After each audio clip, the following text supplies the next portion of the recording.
What's good to people's? Happy New Year.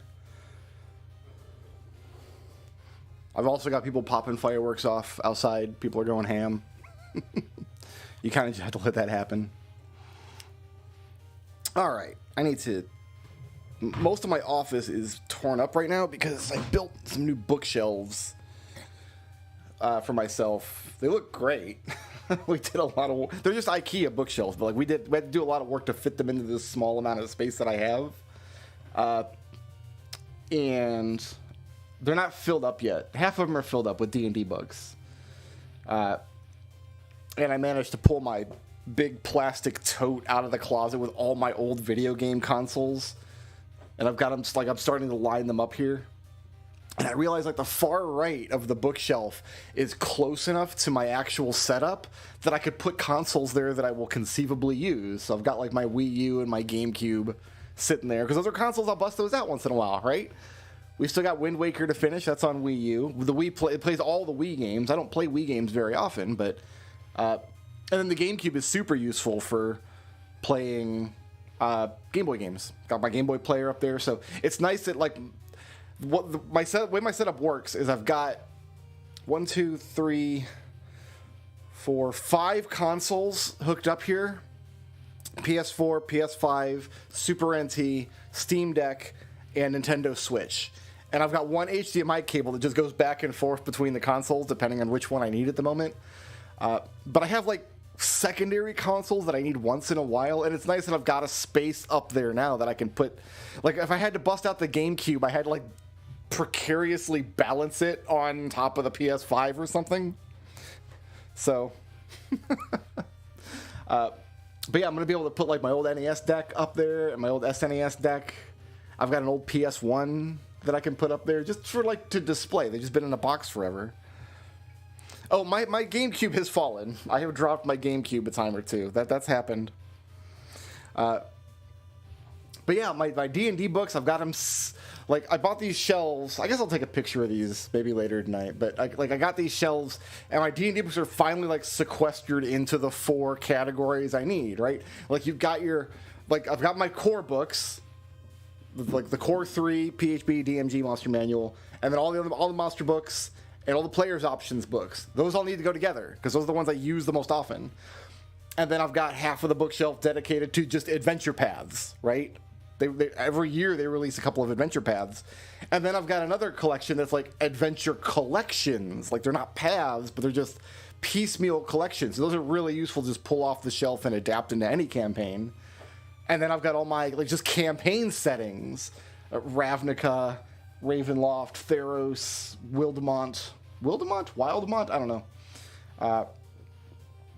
Acquisitions Incorporated, and then the campaign setting that I'm using for Flump 7 that I need to actually sit down and reread next week after I have finished rereading Household. I've got Strixhaven.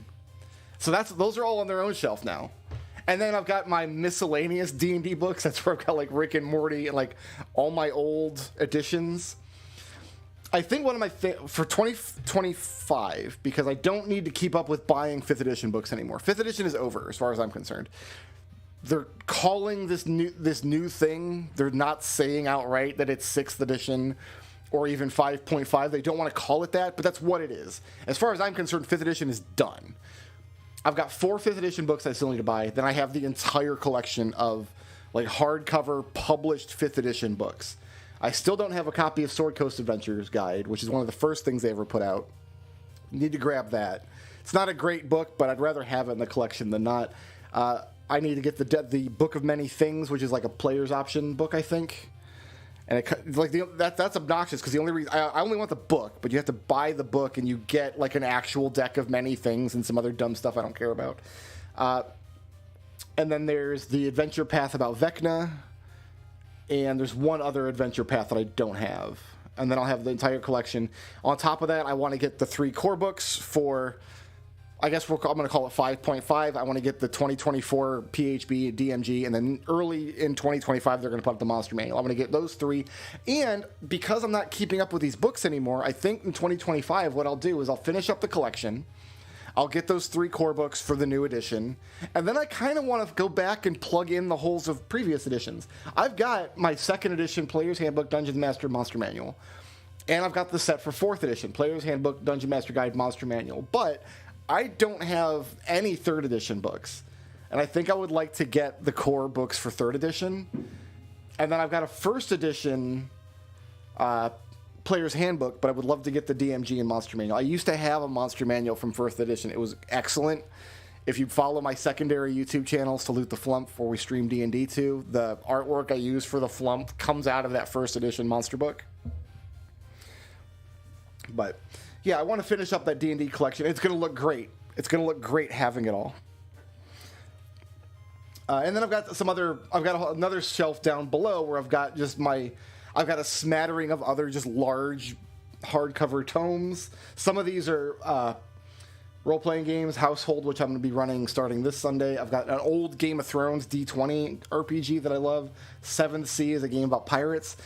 If you remember the show Serenity, that Joss Whedon show where they're in outer space, they made a game based on that back in 2005 probably. And so yeah, I've got bookshelves put up, and then the other shelves over here, I don't have anything on them yet. But I've got all kinds of space that I can fill up with just things that have been buried in my life that I would like to have on display. And now I've got a whole new shelf that's my D&D books used to sit on, that now I can fill that up with cubes. I've got cubes everywhere. It's going to be great. But yeah, I'm very happy that I have finally... they're not the bookshelves that I wanted to build bookshelves that would last forever. That's just not going to happen in this house where we live. It's just not conducive to that. So we just went up to IKEA, and I bought some nice IKEA shelves. This chair. I also got this chair new. This is my IKEA chair. If I get a copy of the Forest Oracle, I will run it, for sure. I know I could just at any point go and drive through RPG and just buy it, but... I would run the Forest Oracle. I would run it. I would play it completely straight. I would run it by the book, and it's a nightmare. It's probably the worst D&D adventure ever published. People say. Some people say that Tomb of Horrors is the worst D&D adventure ever published, and it's not. Tomb of Horrors is exquisite. Tomb of Horrors is excellent. People hate it because of what it represents. But it's actually an excellent adventure, and there's a lot of really good problem-solving elements to it. But Forest Oracle is just badly written, badly organized. But yeah, I think because I'm not going to have any more 5th edition material to buy, I think I'm just going to plug up the holes that I have, and then instead of buying new books in 2025, I'll try to get the complete collections of core books for D&D from editions past. I think those would be fun to have. Even though I'm never going to play 1st or 3rd or 4th edition ever again. I'm going to play 2nd edition again before I die. I promise. At some point in my life, I will sit down with a group of people, like-minded people who want to appreciate 2nd edition D&D. I will do that at some point. But, yeah, and I got to get the other Tome of Beasts. I got to finish getting the Kobold Press Tome of Beasts book. I think there's 3 or 4 of them now. This is Beyond Shadowgate. Beyond Shadowgate came out this year. It's an excellent game. I loved every piece of this game. Excellent, excellent game. Made by I don't know if it was the exact same team of creators, but if I have the story right, they made Shadowgate back in the day for Apple II, and then they ported it to NES, and then the NES version is the most popular version. And at some point in the shuffle, the IP got moved around, and they lost control of it, and they had to try to buy it back from whoever did own it. And ever since they did that, they've been trying to find something to do with the IP, and they've put out a kind of reboot of Shadowgate in 2012, which is forever ago now. That's over a decade ago. That was phenomenal. But it didn't scratch anybody's itch. It didn't make waves. I loved it, and some other people who played it absolutely loved it. In fact, I replayed it after playing Beyond Shadowgate this year. I went back and did a run through of it, and I still loved it. But it didn't achieve success, because at that time they were saying, well, we're going to do a remake of Shadowgate 64. Shadowgate 64 was really cool as an early N64 game. Which is to say it's super jank and nobody would play it nowadays. But there's like, we're going to retell that story the way, in the same style we retold the original Shadowgate, and that ended up not happening. But here we are more than a decade later, now we have this. And so this is not in the style of Shadowgate 2012.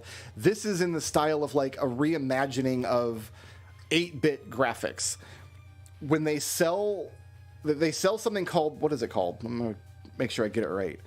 The 8-bit adventure anthology is what they call it. And what that is it's basically Steam ports of the NES trilogy of Shadowgate, Uninvited, and Deja Vu.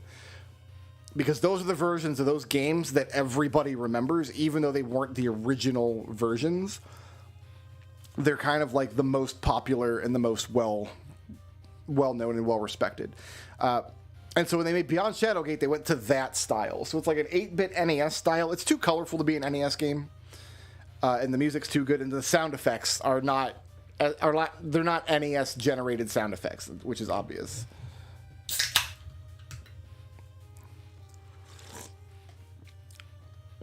See, I'm not really familiar with the TurboGrafx or the PC Engine or whatever it's called. I don't know a lot about it. So I don't know if this kind of represents that style of graphics or not. To me, this looks like NES graphics, but with way more colors. We'll just start a new game. Also, the stream has to last till midnight, and I don't know if we're going to get that much gameplay out of Shadowgate, because I know all the solutions and stuff. So, we're a carefree fenling. A fenling's like a halfling, right? I'm a hobbit. Named Del Thornborough, who has the knack for accidentally acquiring things. So Del was the hero in Shadowgate 64. He's a little halfling troublemaker. This game is like a nostalgic train spotting guide to everything this company's ever made. This is exactly how Shadowgate 64 starts. You start in a cell, you're locked up, and you have to figure a way to get out. And every single game they've ever made connects to Beyond Shadowgate. It's including there was one like VR game that I didn't even know they made, because it's VR. Like, who watches VR, right? Who plays VR games? Nobody. There was also a Psychonauts VR game that I learned about when Psychonauts 2 came out. Like, oh, you should have played the VR game. And I'm like, well, I didn't spend $1,600 on a VR setup, and also a VR setup is impossible in my house. So, you've been accused, unjustly in your mind, of stealing a small trinket from the hand of the Duchess of Trehelm. The Duke didn't seem to understand that you were merely safekeeping the bauble for the Duchess, against the riffraff and lowlifes that are commonly found in the capital city of Gwenthal. Gwenenthal. There's two N's. Gwenenthal. So it sounds like Del's rationalizing his kleptomania. Unceremoniously dumped in this dark cell, you wonder at your fate and at the horrible luck that deprived you of a fair trial. Damn the bad luck. Hoarse from shouting and bored beyond the limits of even the most tolerant fenling, you realize you might as well focus on escaping. Okay. So this is, if you've never seen Shadowgate before, this is the layout of the game. So we've got your main window here. We've got this like skeleton dude up here. He's going to be important. Every room has a name in this game. That's something that the original MacVenture games did not have, but I actually really like that every single room has its own unique name. This is like a layout of the room down here, showing like where exits and things are. These are all my actions, my inventory, and I've got a button here to use stuff on myself. So we can do is we can click something. We can click look and click something, and it tells us what it is. A small piece of flint, the kind that's used to start fires. So, also I think I've got... Okay, so yeah, if I push tab, it shows me shortcut keys. I tend to not use shortcut keys. I like just using the mouse, and then if I push space, I get a map of the area, and it tells me how much of this particular area we've been in. This game is gigantic. This game is like probably 4 or 5 times the size of NES Shadowgate. So I'm just going to go through the solution because I know all the solutions. I've played through the game a couple times. There's a few different endings I guess we'll only go for one ending. The first thing I want to do is use this to move the heavy bench across the cell till it rests in front of the door. Now we're going to use the flint and start a fire.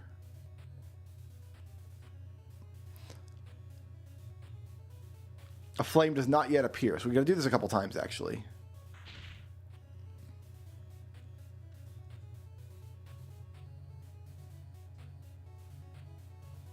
And then one more time. Now we've got a little fire.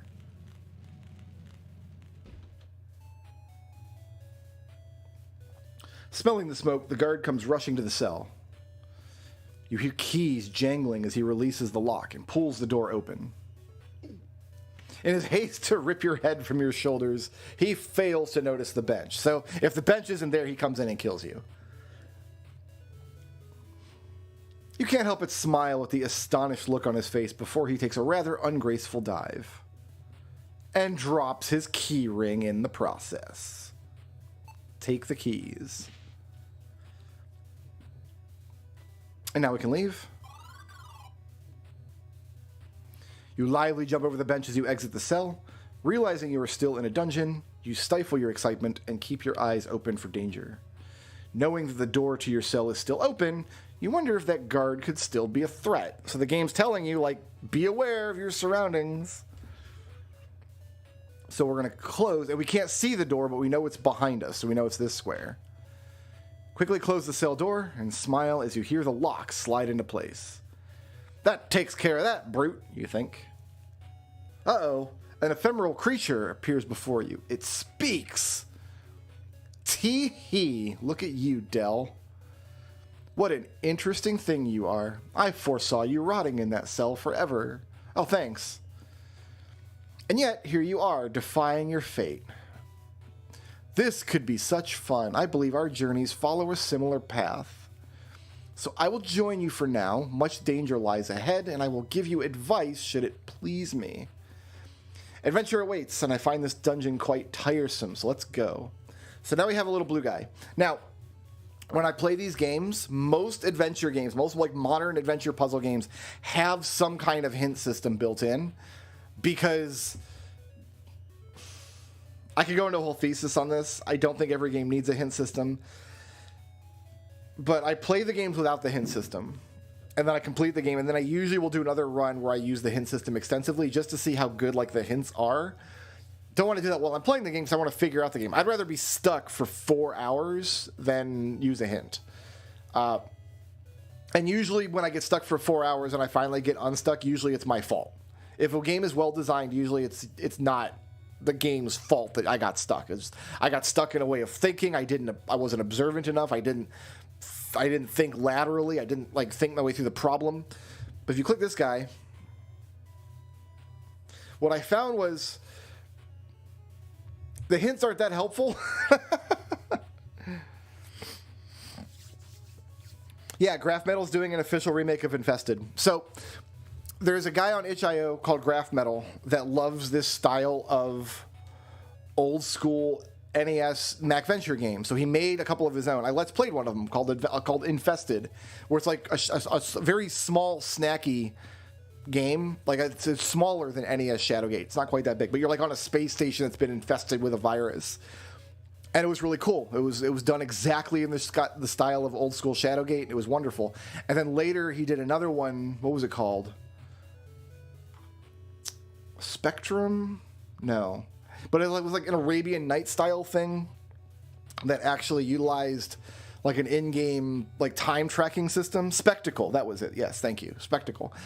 And that was also done in this style, and it was very, very cool. So when Zojoy was like, okay, we're going to put out Beyond Shadowgate, let's just hire Graph Metal to like draw the game. So that's what they did. And so the guy who made the Shadowgate like spin-off fan games got hired to do the artwork for the spiritual sequel to every Shadowgate game ever. So yeah, I didn't find the hint system to be that useful when I went back and replayed the game and used it extensively.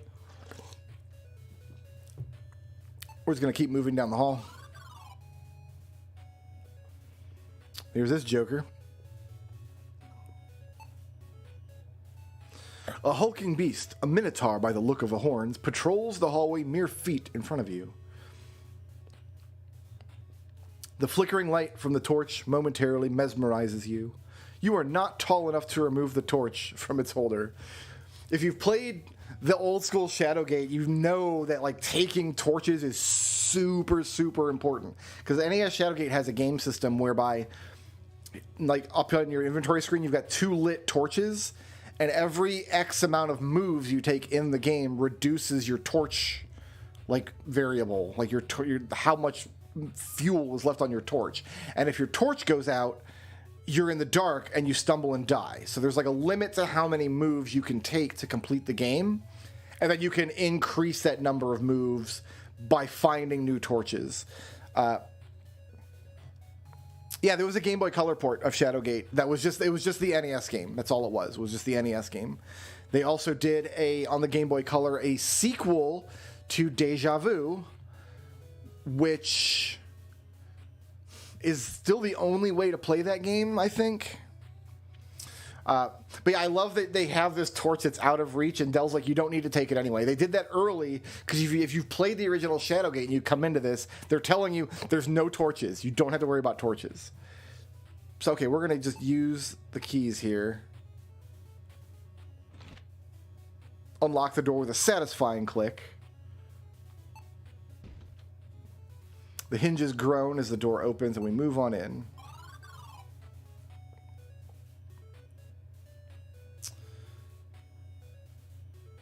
Let's look at this guy. A dried stain on the floor around the skeleton matches that of the door. You wonder who this person was that suffered such a horrible fate. And he's holding something. It's a fine leather strap with the crest of Gwynenthel engraved in a diamond-shaped central divot. I'm going to take that.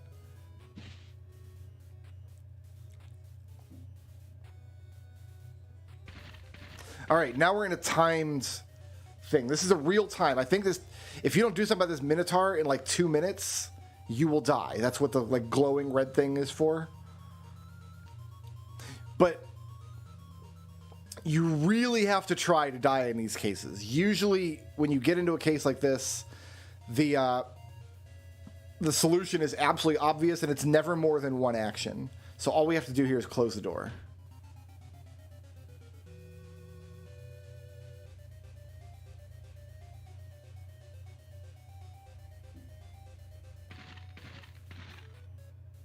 And then he walks away.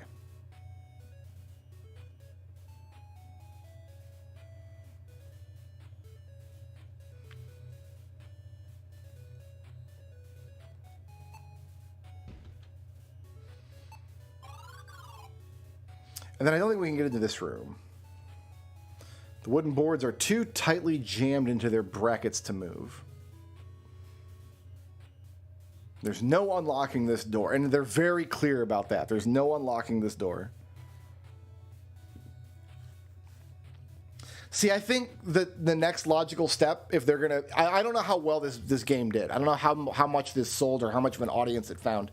I have seen criticism of this game because modern adventure games tend to not kill you constantly.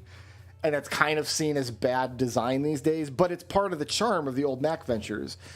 Like when you die in this game, you don't lose a lot of state. You always just back up one step, right? So if you die in a room, even if you haven't manually saved, you're always going to just respawn in the previous room.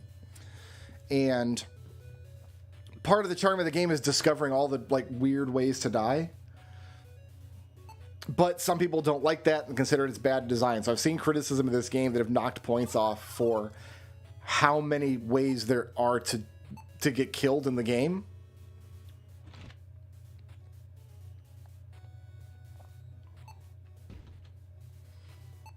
And we're on the second cell block now. Minotaur is coming back. All we gotta do is close the door. And he moves on.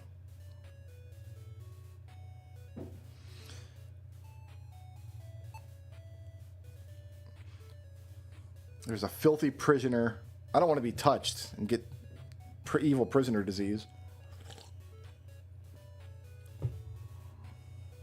We can talk to him, though.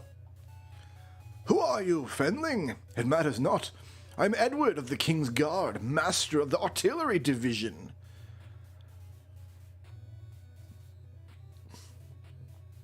They were ambushed by assassins.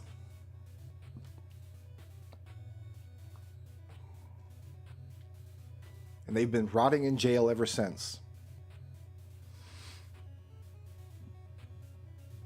Like somebody in the king's employ betrayed them.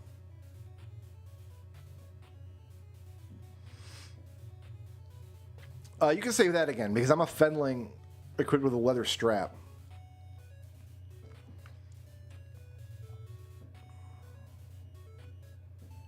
And I'm going to take his rope.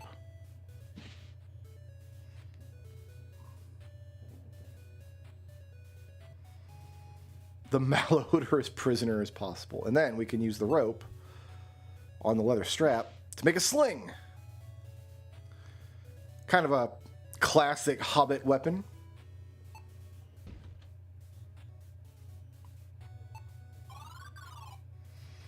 And then this door here too is... There's no getting in or out of this cell. It kind of makes you wonder, like, who's in there? We're coming up behind the Minotaur again.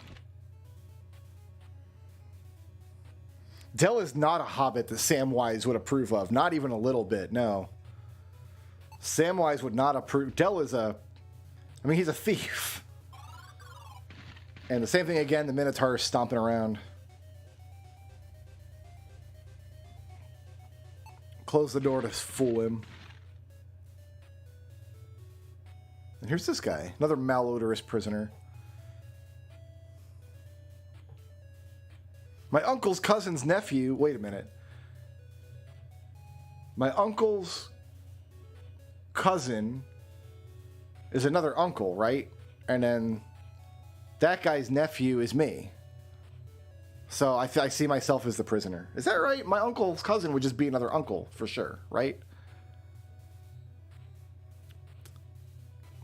Yeah, Dell was thrown into a dungeon. Remember that time Dell got thrown into a dungeon exactly like this one?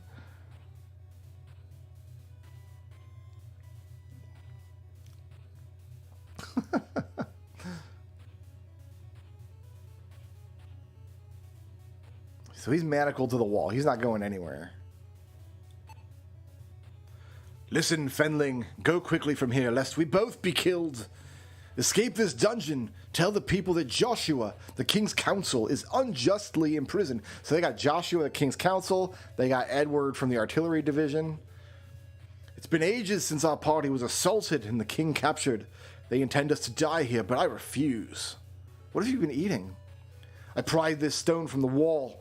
These forsaken manacles cannot be broken. Take it, find a way out, and free us from this pit.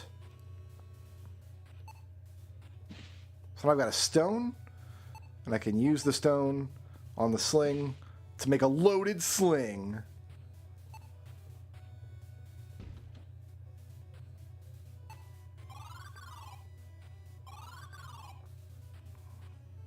And then we're going to use the loaded sling on our friend the Minotaur. With the sling in your hand, you prepare to ambush the beast. Unfortunately, he sees you and leaps from his post. Oh, did I miss? Nope, we got him. You feel a magical influence take over your body. Death to the Philistine, you cry as you release the stone. That's just, this game is filled with very overt and sometimes very subtle connections to previous Mac Venture games. And this one's especially funny because when you use a sling, it was an orc in the original Shadowgate. You use a sling to knock an orc out. You cry out, "Death to the Philistine!" The stone connects to the Minotaur's forehead, toppling him instantly. Elated, you resolve to never admit the shot was sheer luck, or explain why you randomly called a 7-foot half-man, half-bull a Philistine. Like, what is a Philistine? Oh, it was a Cyclops, not an orc. Yeah, you're right. So, like, I love that, because that doesn't make sense in like an arbitrary medieval fantasy setting that's not Earth. Why would you, would they have Swiss cheese? No, they couldn't have Swiss cheese, not without Switzerland. So having Dell like not understand why he's hollering about Philistines. Also, the game cleans up inventory that has no use. I've used this sling now and it's gone. They remove it. I go back and forth on that because the original Mac Venture games, part of the kind of challenge of them was you reach a point where you have so many items in your inventory that you can't feasibly use everything on everything. You just can't. There's too many combinations of things. So there was a lot of junk items you can pick up in those games, and there's a lot of items that you use once to never use again, but still clog up your inventory. This game has much, much fewer junk items, and usually when you use an item and there's no further use for it, it removes it from your inventory. So if you have something in your inventory, it's because you haven't found the use for it yet, which is in and of itself a clue, which is a change in the game mechanics between this and the old Mac Venture games. I go back and forth on whether I like that or not. I think I can make the argument either way. Oh, I don't want to go out here yet.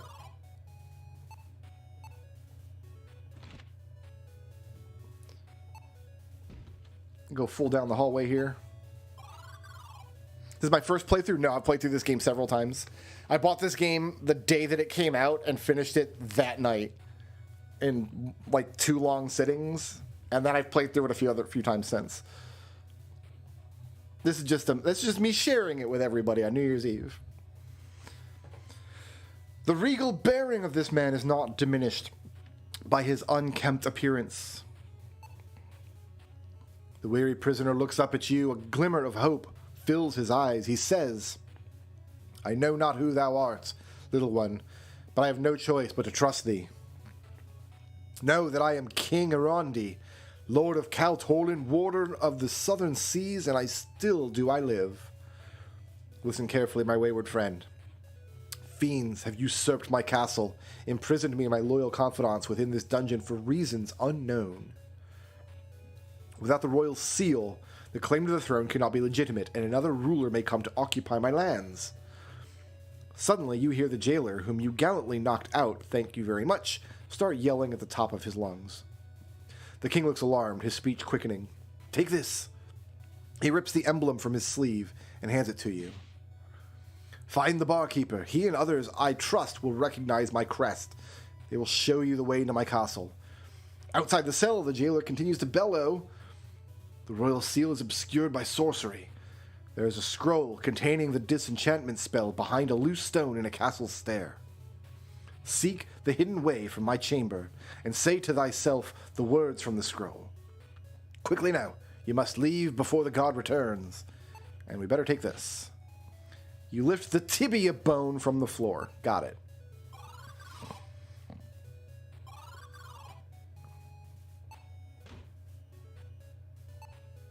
And I think this is how you escape the dungeon in Shadowgate 64, is you use a tibia bone to pry up a grate.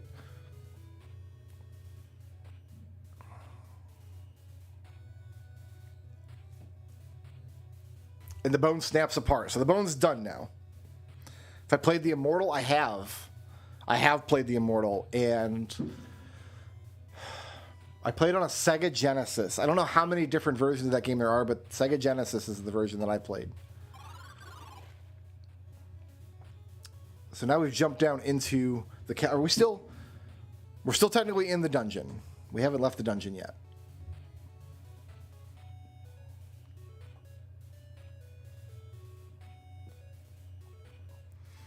We come out on the other side of a subterranean river.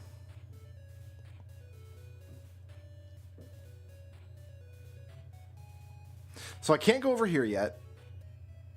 Oh, I guess you can. Whenever you hear this music, you did something stupid. The Immortal has action elements in it. So in Shadowgate games, in Mac Venture games, when you die, it's because you made a decision that turned out to be wrong. And sometimes those decisions are completely arbitrary. Sometimes you can't know something is going to hurt you until you try it and die. And so there's a lot of trial and error as you're like exploring your way through these games. The Immortal has cases where like you can know what to do and fail to do it.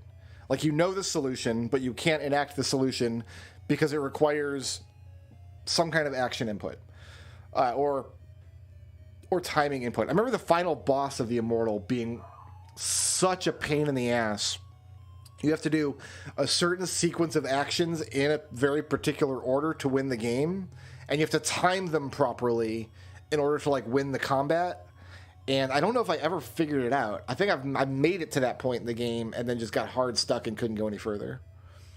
Anyway, we're tumbled and bounced against the rough rock walls, and we lose consciousness and drown in the swirling waters.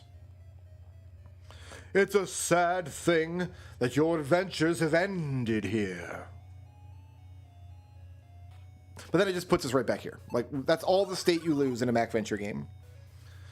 So what we need to do, actually, is move along the river. Hey, it's a beast. You have absolutely no idea what this creature is, but it appears to be some sort of mutation straight out of one of your grandfather's famous tales. You vow to take his stories a little more seriously from now on. So we're just going to leave. And now we're being chased. Got flashing red. Flashing red means figure it out quick. It can smell the farthing in your pocket. Oh, it has its own collection of farthings. So we're just going to run. And it's chasing us. And it's still chasing us. So now we're going to take this farthing. Throw it in the water. You pull your lucky fenling farthing from your pocket. The creature stares at the coin as you hurl it into the water. With something resembling a squeal of pleasure, the beast plunges into the swirling waters. It forages along the bottom of the river, looking for the shiny coin. And now I can move across. With a hop, skip, and a jump, you quickly leap from the beast's back and safely cross the river. Hurrah! Well, this surely is a well. You may think there is something to it, but in fact, it is an ordinary well.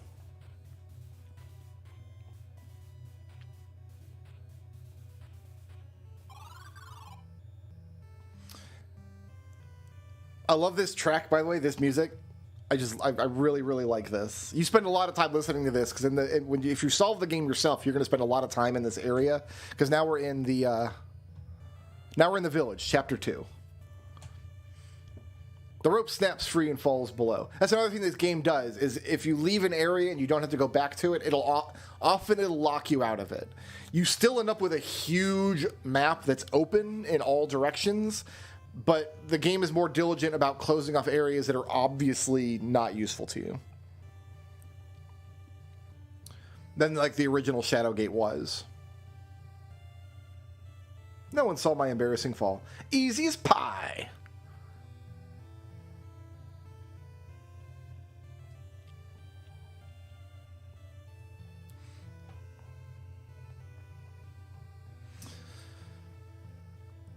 But the king gave me a quest. Find the seal, expose the traitors, and save our kingdom. Remembering the king's plight, you steel your nerves and step forth into the capital city of Gwenenfell.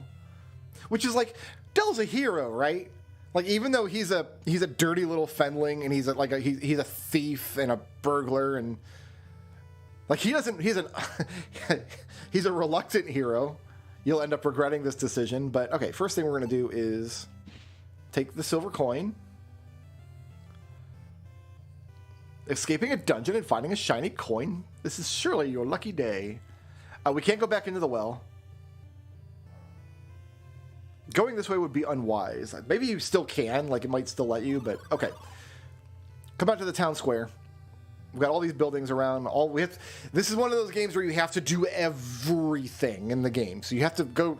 I think there's one, maybe 2 rooms that are not necessary to complete the game. But we continue down the town square. There's another silver coin. Picking up lost valuables brings you immense joy. So we come up to the courtyard. This is an important rock. It's an ancient fairy stone. Seasoned magicians use these to cross great distances in the blink of an eye. It's fast travel. We're going to fast travel eventually. Don't worry about it. There's this guy at the castle gate. There's this guy here at the temple, hoisting up his rope belt. I love the artwork. Yeah, the artwork in this game is impeccable. All right. We just start going. Here's the curio shop.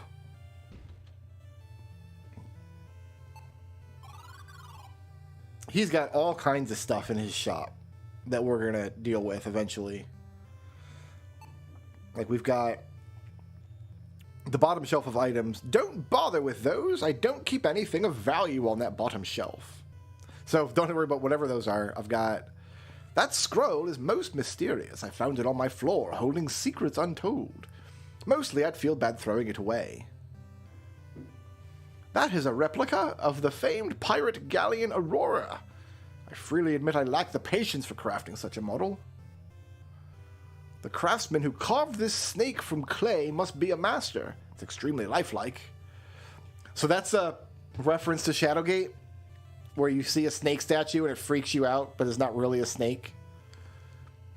It was given to the Duchess of Arfat by the legendary dwarven glass craftsman Hammersit. The dwarf made this flask especially for the Duchess to match the color of her eyes, which were bright blood red. Can I take ye flask? Don't touch! And then I think the things on the shelf on his counter here is pendant from a servant of the house of Danu. 'Twould make a fine gift for a far-sighted grandmother. It's but a minor bauble, however, note how the gem catches the light beautifully. This item was procured from the late Archmage Zeltorl by a Fenling. He pauses and smiles. Maybe it's relative of yours. Oh, so all Fenlings know each other? I mean, yeah, probably. It was my nephew's, uncle's, brother's, sister's cat, or whatever. Then I got a box. This old chest has the designs of an elven craftsman upon it. It's not a chest, but a painted wooden block. And it's why I no longer buy auction lots. The game's funny. The game has a sense of humor, which I love. Alright, so there's nothing we can do in the Curious Cat just yet. We can move along to the next shop, which is the Town Inn. By order of the Prince Elryth, beloved brother of the late king, all must evacuate tomorrow. Able-bodied citizens shall be recruited for the immediate defense of their homeland. Seems ominous. Let's head into the Rusted Blade Inn. Entering the inn, you see a stout man staring intensely at a cloaked figure. You walk close enough to hear their words. The cloaked figure whispers, "See that you place the wares in his bedchamber. No more delays. Either he dies, or you do." His piece said, the man in the cloak storms past you, ignoring your presence. Because why would you pay attention to a dirty little Fenling, right? All eyes return to the stout man at the table. His face bright red and hands fidgeting, he stands and dashes for the exit, nearly knocking you over in the process. Jerk!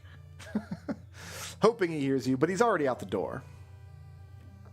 Don't mind Oven. Crooked as a gnarled root, that one. Wormed his way into the trade minister and mucked everything up since. Oven is the trade minister and nobody likes him. Now, I can't help but wonder, what brings a Fenling to my inn? I mean, liquor, obviously. So if we go over here, we got like a gambling corner with this soldier is gambling. We have to deal with that eventually. All right, so if I show him the king's emblem to the bard, do you recognize the fabric? He looks startled and leans close. Do you want to be killed? Put that away. I'll not be telling anything without coin for me trouble. Okay, well, I have got silver. What is it you want to know?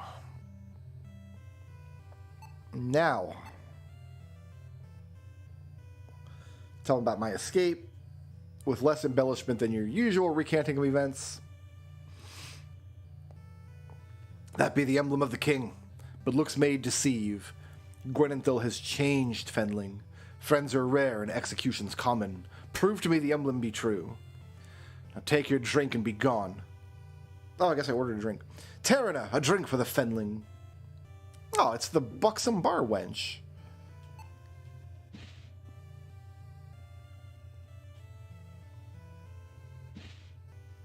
There was a note in my glass.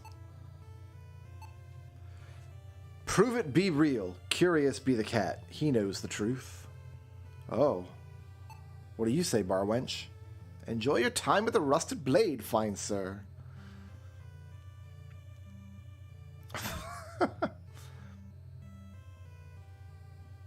Nobody's ever called a Fenling sir. Okay. So if we go back to the cat and show him the emblem.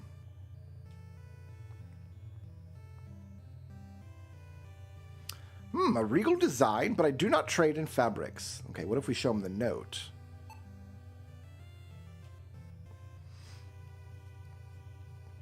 I can evaluate your emblem, but my services are not free. That buffoon at the weapons shop badmouths my wares, yet refuses to return them. Get my golden dagger from him, and I'll verify the authenticity of this emblem. Off you go. Alright, so we're on a fetch quest now. If we go over here, there's a corner lot. There's a blacksmith shop that won't open.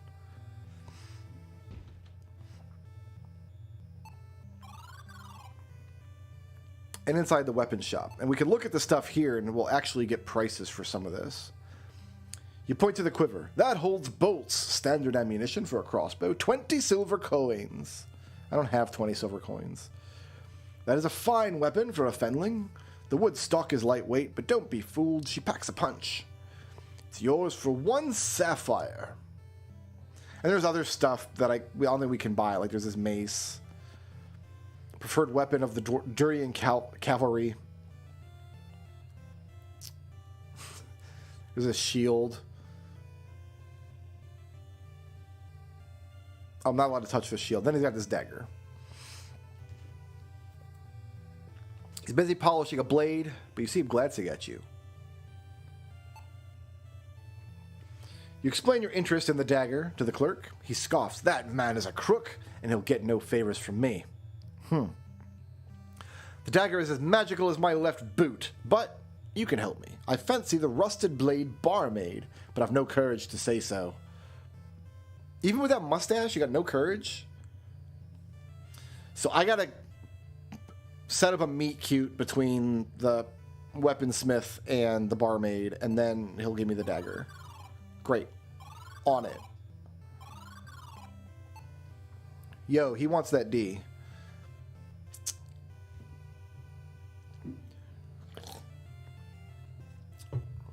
I fancy him too, but I could never be with him without a blessing. I can't leave the inn for hours still. Can you talk to the monk for me and get his favor, so I may see my love tonight? Alright. We're officially all the way balls deep in this fetch quest now.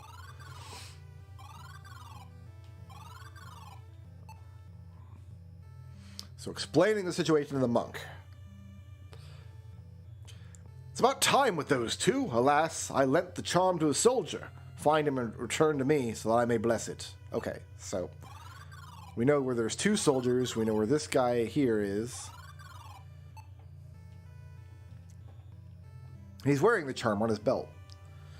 Indeed, it is lucky, but perhaps it is not. My troop was sent to patrol in the Torlin Forest. I returned alone, in sorrow. Some days I do not feel so lucky, Fenling. We may run into the rest of his dead troop later. A certain card-playing scoundrel took my war medal. Get it back from me, and I'll give up my lucky charm. Alright. And this is where I got hard stuck the first time I played this game. This was the first time I got, like, really stuck. Because we can't continue without a silver coin. And I spent my silver coin on the barkeep. And it's like I kind of just ran back and forth talking to everybody over and over and over trying to find, like, shake something loose. And it turns out there's a silver coin sitting on the ground that I didn't see. Because you got all these rocks on the ground. And they just look like rocks. And one of them was a silver coin. And it does stand out. And I just wasn't paying close enough attention. It was just, I was not being observant. Alright, now, we go back in the inn. We go back over here. I only play for money, Fenling. If you don't have a coin, then be off. But I do have a coin now. Ah, there's some coin then. Join me, little Fenling. Best me in a fair match, and I'll have a prize for you.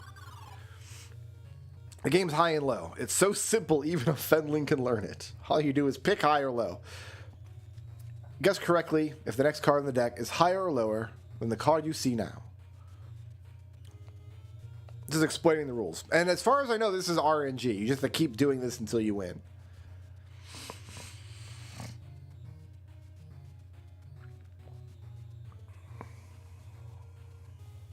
So the next one's going to be low. And it was. I'm going to say low again. And it was. So now we're like in the middle. I guess we go higher than 6. There's more cards higher than 6. So we win. More cards lower than 10. Well, better luck next time. But he's going to let me keep playing.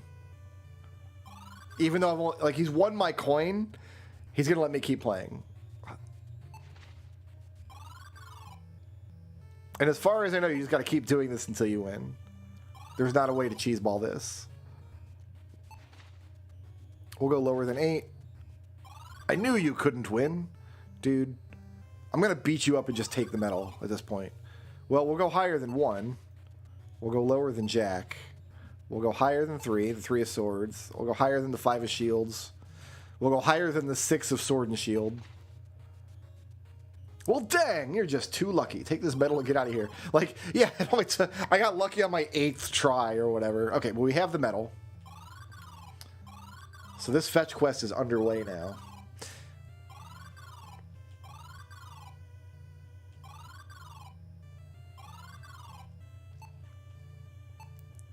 Give the war medal to the man. I hope you fare better with it than I. We have the luck charm. Not the lucky charm, it's the luck charm. Take that to the monk. It's now the blessed charm. Whoever holds this charm will be blessed. May you be at peace, Fenling. Thank you.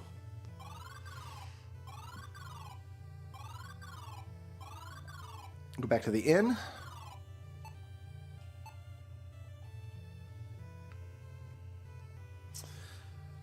Get a big smile. You did it! Give this to my love and tell him to meet me. We have a hairpin.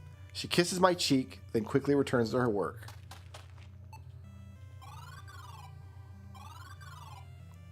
Playing matchmaker. That's what you love to see. Alright, here, take this hairpin. She does love me! It's because of the mustache, dude. Reaches over the counter and lifts you into an uncomfortably tight hug. Bless you, he says. I mean, the monk already did. We're already blessed. He's kissed me as well. Oh no, we're getting kissed by everybody. Take this. You earned it, and my thanks. Grab the dagger, smiling thinly. These two are perfect for each other. Their love of excessive displays of affection. Maybe they only excessively display affection to Fenlings. Now we go back to the curio shop. Use dagger on man. Stab in the head. Excellent. Thank you for getting me this fine object. I'm glad to have it back. However, this is a shop after all. If you're interested, I will part with this dagger for 1 gold coin. It's a steal at that price. I'm a thief. I should just be able to just steal it. Now let me see your emblem. Yes, it is authentic. Take this note to the barkeeper and show no one else, or you risk your life. You see how they're constantly cleaning up my inventory for me? I've still only got these 2 items, even though we've been through a dozen items at this point.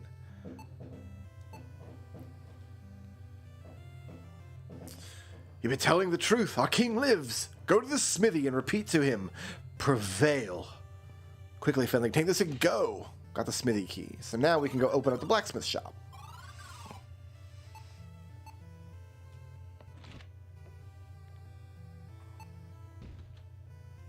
The door opens.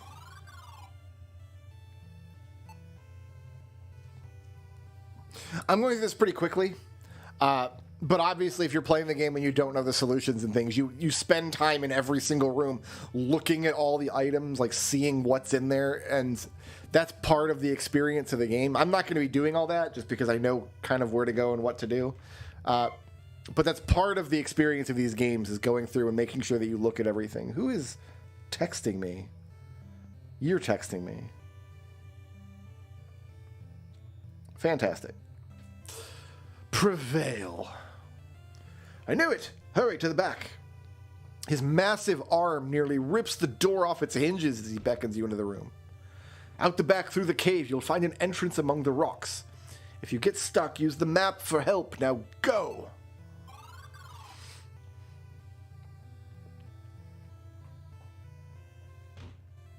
Voices you don't recognize shout orders at the blacksmith to open the door. Oh, the royal guard is looking for me. I think we're about to get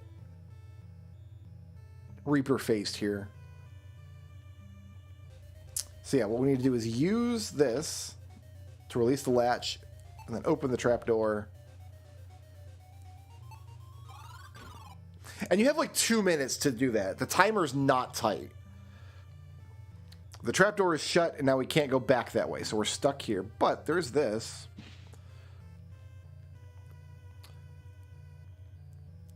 A piece of a map of the kingdom and the surrounding lands. It's not complete, but it may prove useful, so you decide to hold on to it. How do I open the map?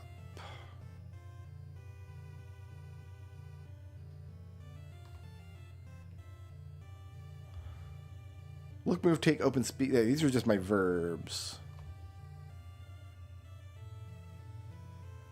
Does he tell me how to open the map? I've forgotten how to open the map.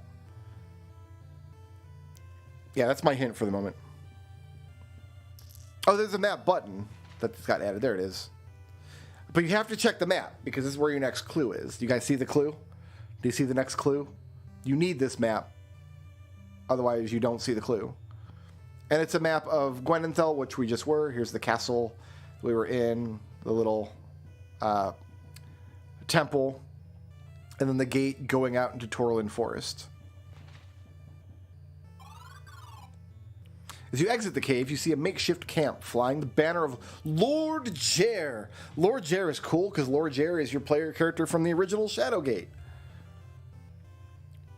So obviously when I get here, Jer must have over 50,000 troops ready to lay siege to Gwenenthal because the king's been deposed. Let's go talk to Lord Jer. Awesome. Oh, that was the worst. That was the bad thing to do. "'Tis all right, Captain. Just caught me another spy." Uh-oh.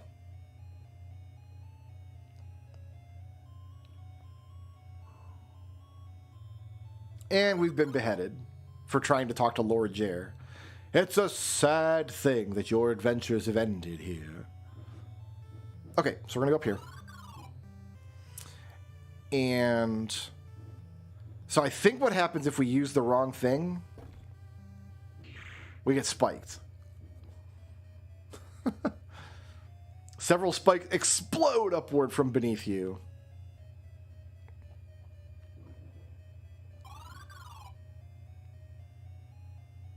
It's a sad thing that your adventures have ended here.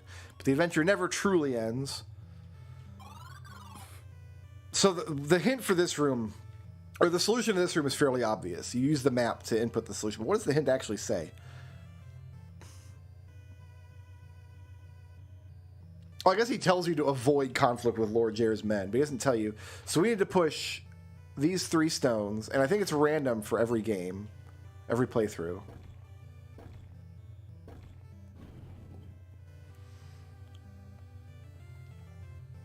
And it opens the door into the castle.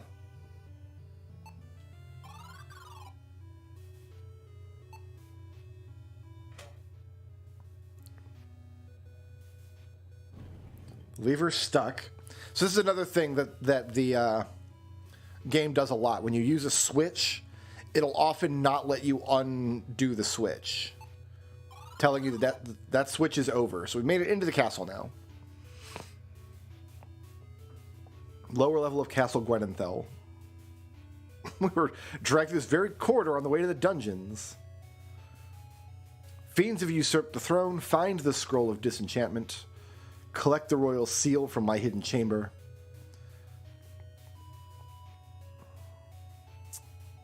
I'm going to keep a low profile. So we can move around the dungeon, around the castle. It's not open. Why not? Cannot move there. Why not? Large double doors are made of stout oak wood and held in place by large iron hinges. They're shut tight and impenetrable. Got it. Right. Okay, no, this is why this keeps throwing me off. Because in NES Shadowgate, this is your move button. This says move.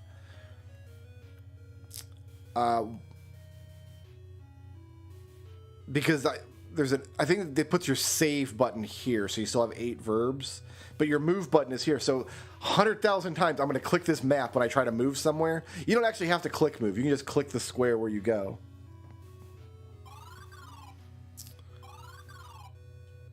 Let's come to the entryway. We have a guest book for visiting nobles.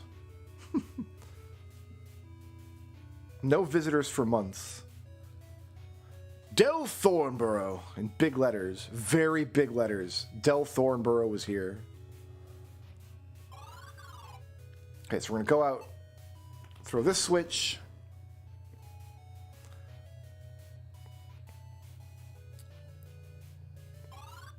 That just opens our path back out to the castle gate. So we can get access to the town now.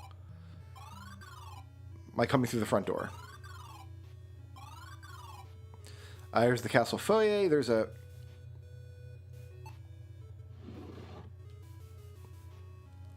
dungeon door. I'm pretty sure if we go down here, we just die.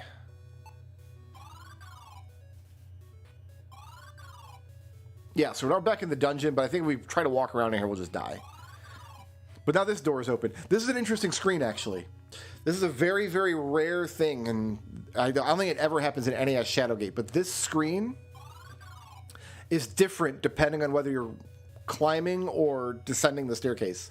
Like right now it's showing us going down the stairs, but if we actually go down the stairs and then turn and go back up them, we see a different screen entirely. And that solves a problem that some of these old MacVenture games have that are very disorienting, where if you're just clicking through really quickly, you're not always facing the direction you're going, because every individual room is just it's its own like place in the game world, and they only ever rendered those from one direction at a time. So if there are connecting rooms like this, like hallway here, like this staircase, it can be disorienting. You think you're going one direction, but you're actually going the other. And they changed, they picked a few spots in the game where it had that problem, and they fixed it just by rendering it twice. And I just did. I clicked the map when I thought I had to click move. All right, so we can't get in this door yet. This door is locked, so we're going to go upstairs. I'm going to hit this suspicious-looking rock. That'll leave a bruise. Oh, no, I'm not. That's not what you do there. Never mind. Okay, so we got a path down here. The plaque reads, The Great Tower of Castle Gwenenthel. Can't get in the tower yet. I got this room, which opens up. Got all kinds of stuff in here, so I think we can take a blue uniform. I think we open the blue uniform because there's a pocket. If you look at it, it tells you there's a pocket. A gold coin. It's my lucky day. And it tells you there's only one thing that we had that we were told we could have for a gold coin. And then we throw away the uniform. Don't want it. And then up here, we got a cookbook. And if we open the cookbook,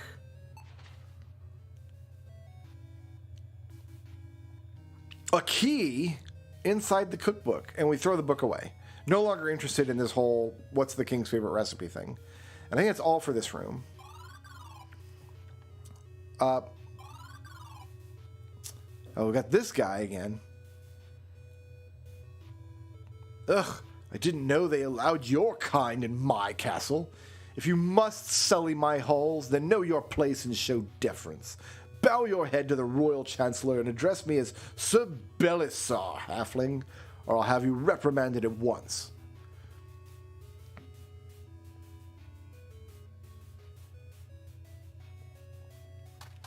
Yeah, screw that guy. So we got an evil chancellor and an evil... What was the other guy? He was the trade minister. Something in the water supply is turning people into raging jerks. You can say that again. All right. So we got stuff we can look at in this room. A Chronicle of the History of Cal Torlin. One page with a folded corner.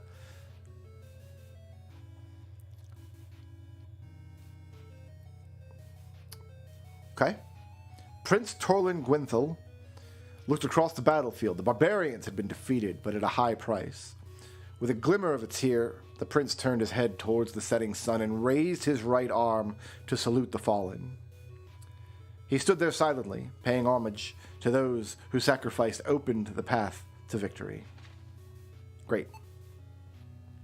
Another thing that this game does, it doesn't let you actually pick up a lot of these notes laying around. They just stay in the environment, which reduces the amount of inventory you have, but also reduces the amount of backtracking you want to do if you just have to go back and read a note at some point.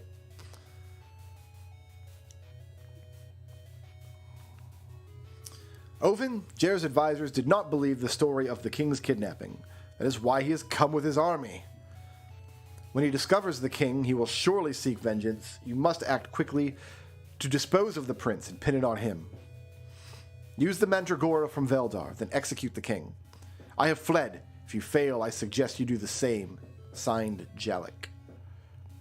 I don't think it lets you take this stuff. Oh, I can't take the history book. Just felt like the thing to do. So when you try to take a note, you just pick it up and read it and then put it back. I'm pretty sure I can open the map. Maybe I can hit the map. Take the map. Yeah, I took it off the wall. Okay. There's a key.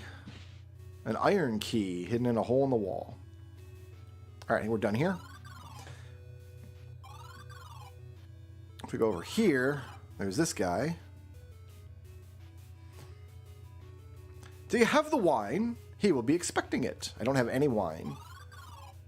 And there's an iron door. Treasury. You rub your hands together and smile widely.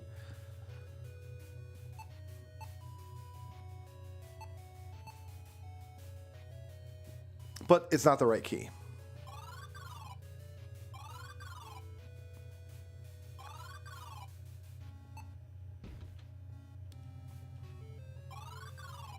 Okay, I got stuck here for a while. Because there's this chest over here. The chest is locked. Something obvious thing.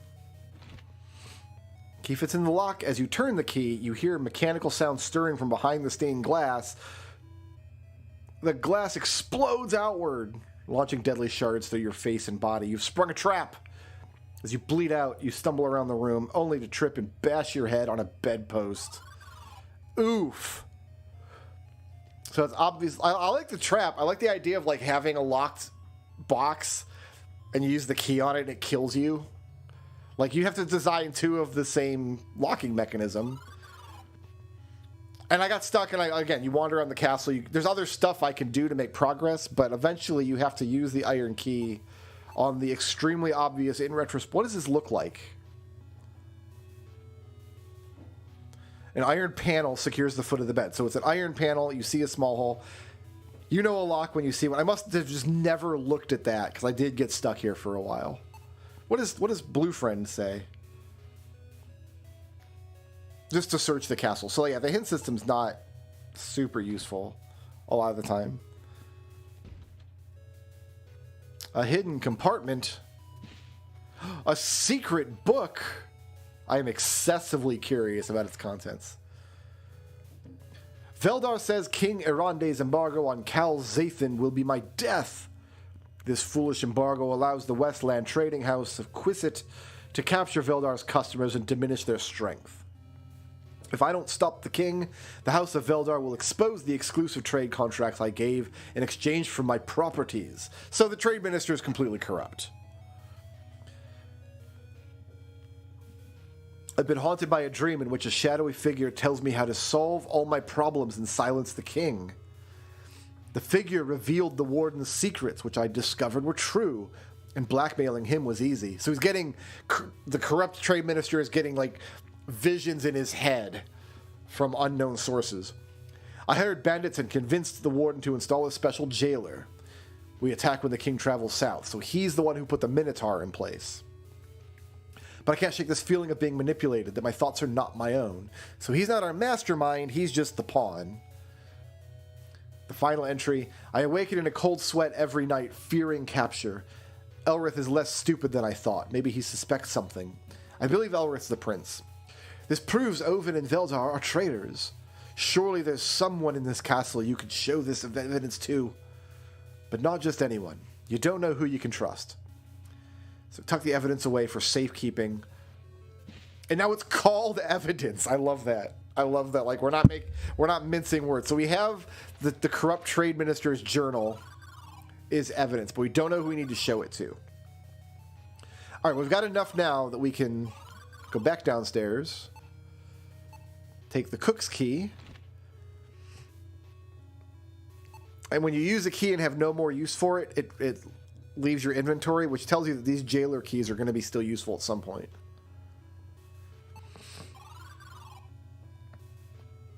Into the kitchen. All right, so we got some stuff here. There's an invoice. Back to the Rusted Blade Inn. Might grab a drink while I'm there. So it's an invoice for what? Bottle of the King's Wine X1. The number of zeros on the bill is astounding. Looks like the bill's been paid in full. The wine is ready to be picked up. Awesome. I'm going to take the cheese. I'm going to take the bread. I'm going to take the silver tray. Now I can make a cheese and tray sandwich. And I'm going to take the spoon.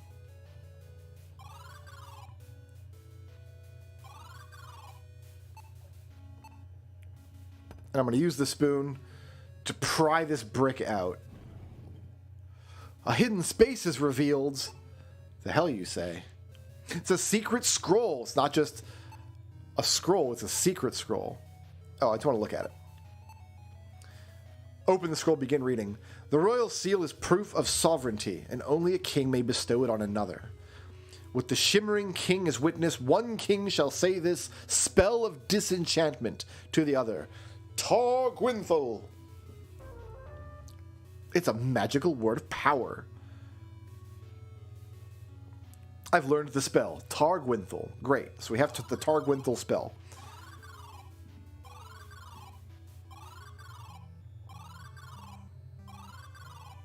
Is our monk friend still here? Yeah, he's still here. Also, as we go for the whole game takes place over the course of one in-world day, and as we get later and later in the game, the time of day will actually change, which is a neat little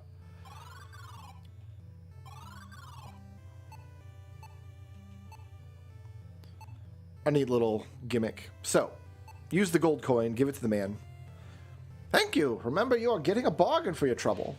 And I bought the gold dagger back. Cool.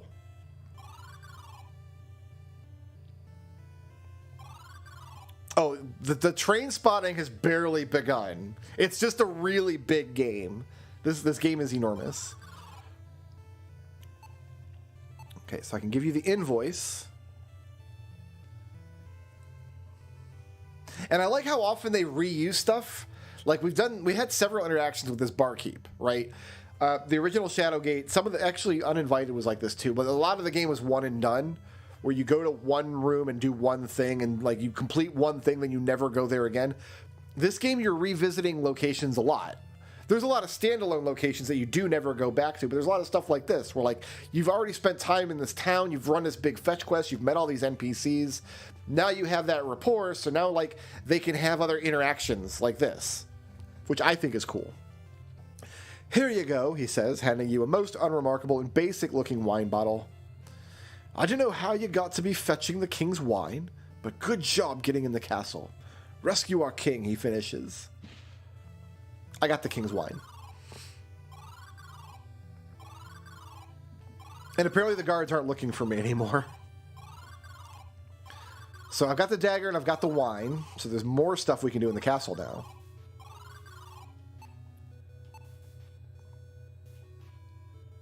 Flour spills like an avalanche to the floor as you slice through the sack. So I'd leave the flour there, but I have an empty sack. It's a thick burlap sack to hold magical relics. Dangerous relics, anyway. Okay.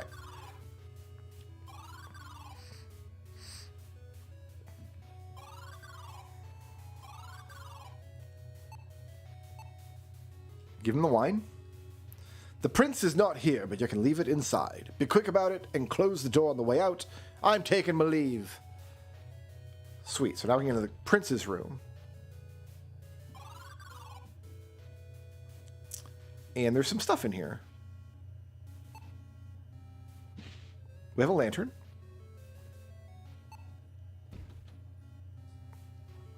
A single item looks unusual among the expensive pieces of jewelry. What is it? It's a mandragora. It begins shrieking. You've earned the ire of a mandragora. In a few moments, the screams will drive the soul from your body. You must dispose of it quickly. So we get the red glowy, something obvious thing. Just burn the mandragora. Throw it straight into the fireplace.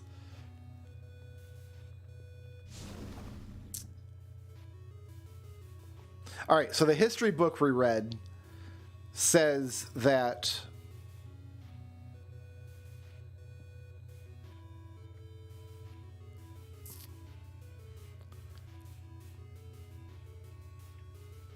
death by mandragora is no way to go. So yeah, the conspiracy tried to kill the prince, which tells you the prince is not in on the conspiracy, which means the prince is trustworthy, which means the prince is someone I got to give this evidence to. But we're going to use the helmet here. So he's looking at the sunrise. And then raise its hand. The history book tells you to do that. And the wall opens. So now I've got a secret passage to go through. I can take this. Oh, there's a hole in the wall. Looking through a peephole. There's a way to get into this room, but I forget how to do it. Belisar, the Chancellor, stands quietly in the middle of the room. He slowly raises his arms and begins to chant. He transforms into a hideous lizard-like creature. He's a lizard man. The lizard men are behind it. The lizard man stops chanting and speaks. Master, there have been setbacks. I can't do a lizard man voice. I'm going to die. But all is as planned. The druid has left your tomb unguarded. Yes, master, he is here in this castle's tower. No, the pawns are of no further use. So the pawns, he's talking about the trade minister. I leave now. There's much ground to cover. Through Torland Forest, across the Barren, and over the Gatekeeper Mountain. So those are like the three levels of the game that we'll progress through, is the forest, the Barren, and the mountain. I'll retrieve your staff before the autumnal equinox and usher you back into the world. So if you've played the original Shadowgate, you know who he's talking about. He's talking about the Warlock Lord that you have to fight in the original Shadowgate. You went there to stop the Warlock Lord from using the Staff of Ages, or from acquiring the Staff of Ages and resurrecting this terrible monster from hell. And so he's bringing the Warlock Lord back. That's not good. That's don't want to see that happen.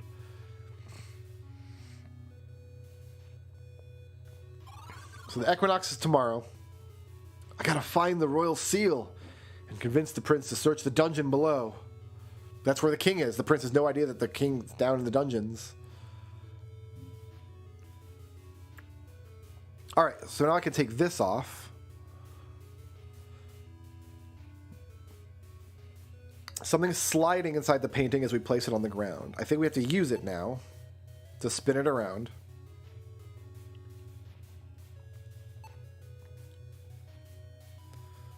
And we cut the back of the painting to reveal a key. And I think we immediately use this key on this door.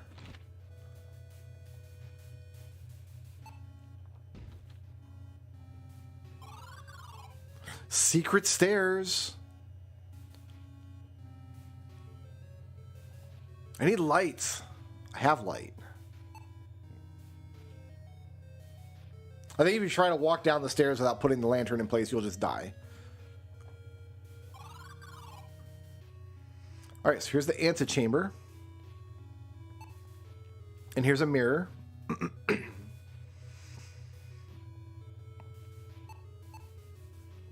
We speak Targwinthal.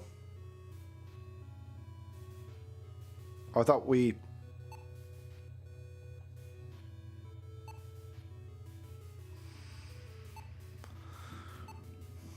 Or do you use Targwinthal? Oh, you have to use it. You don't speak magic in this game. You use it. So chant the magic words, Targwinthal. The face of the mirror begins to shimmer and melt away, revealing a hidden compartment beyond. It's the royal seal.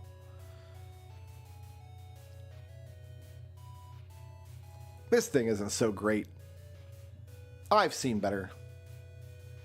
And then we use the button in the middle to unlock the door. I remember on the Steam forums when this game first came out, there was like a thread about somebody missed this button and was like calling BS on it. They got stuck. They didn't see this button. I saw this button immediately when I played the game. But there's other stuff that I did miss and get stuck. I didn't notice a coin laying on the ground, right? So in these games, there's always observational stuff that you're going to miss and get stuck until you go back and really pay attention to every room. And it's going to be a different set of things for every player.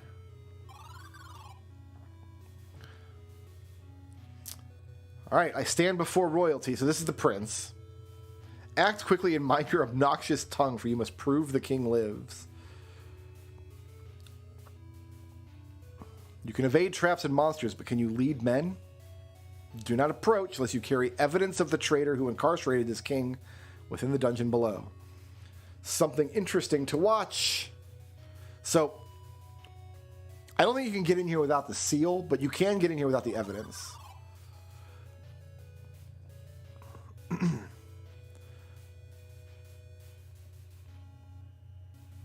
Prince Elryth. What is the meaning of this intrusion? Here I have the seal.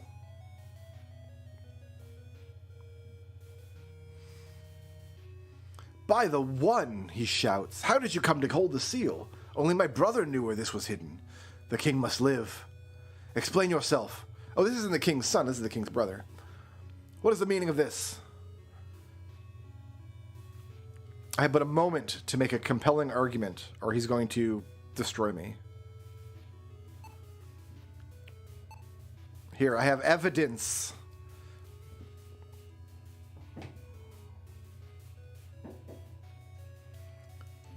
We have just implicated the trade minister.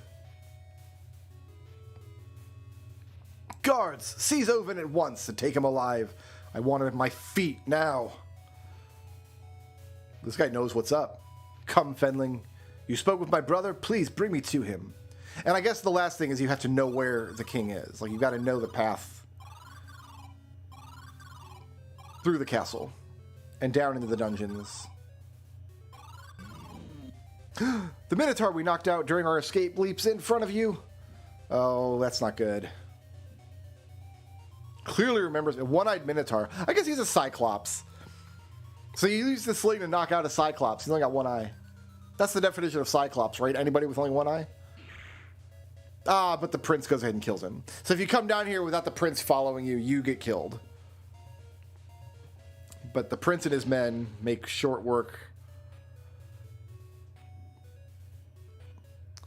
Now, to the king. So we need to use these again.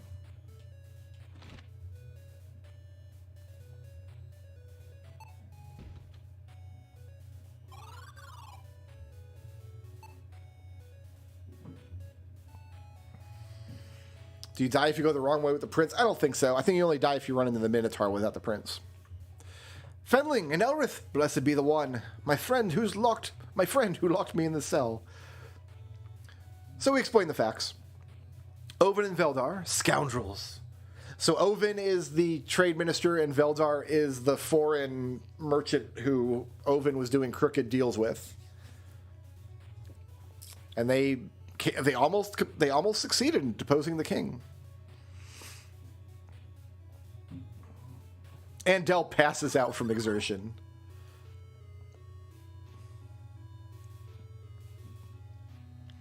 They drag me back into the throne room. The king is grateful that we've rescued him. My friend, you've succeeded beyond my wildest hopes. Take this reward for thy courage and ingenuity. This is the key to the royal treasury. There's an item set aside just for you, a small pouch of riches. Love me some riches. Do not take this gift lightly. We are trusting you to only take your reward. I shall also bestow upon thee the title of King's Squire. Okay.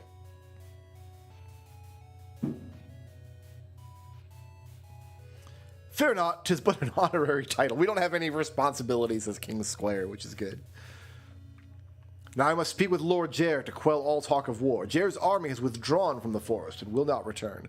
So now we have a safe path out into the forest. We won't get clubbed by Jer's men anymore. Yeah, Shadowgate 64 took place along, like, it might be centuries. Whereas this game takes place, it's still, I think it might be like 30 years or something. It's not centuries, because Jer is still alive, and we're going to meet Jer. And that's it for they won't let me back in to talk to the king again. He's got important stuff to do. So we're going to leave the king alone. We're going to go upstairs. This is like my favorite collection of deaths in the game, I think. I love this so much.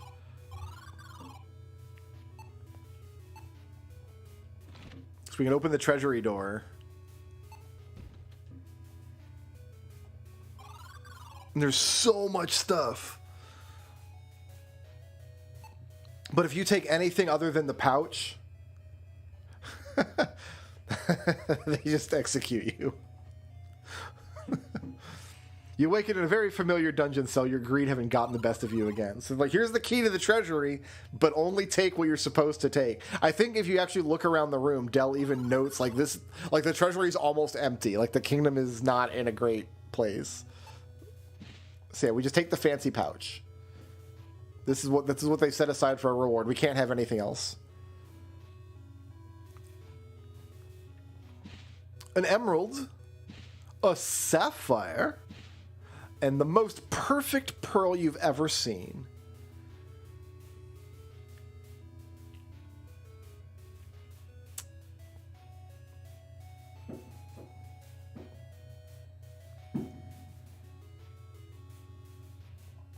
Okay.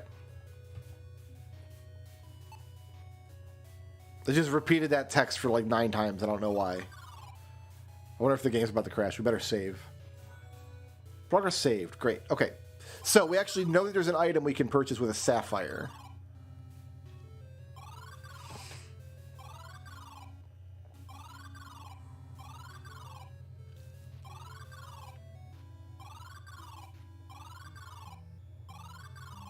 Well, so now the sun's starting to set. Like, we're already real late in the day. So if we go in the temple now... A man standing alone, offering a prayer in silence. He meets your gaze, and his presence immediately strikes you. This man is the legendary Lord Jer. Years of untold adventure lie in his face, yet he exudes vigor. What I love about this is, like, when you're in Shadowgate, Jer, like the original NES Shadowgate, Jer is just like this pissant nobody. Like, that was his first adventure, and this is him after a lifetime of adventures. And my man just looks tired. Just looks like he's over it. You must be our hero. Your actions prevented a battle, and for that I'm grateful. Thank you.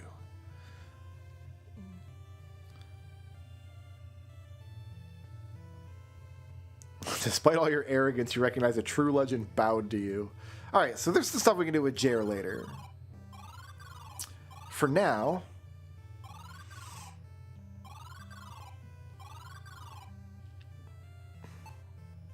I believe he wanted a sapphire. Don't point it at your eye, or yourself for that matter. So now we have an X-bow. Sweet. But we need 20 silver to buy the bolts.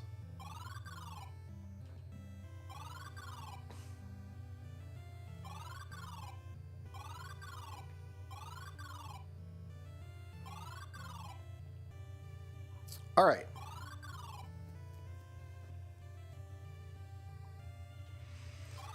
Yeah, you can't fill the empty sack up with goodies and get away with it.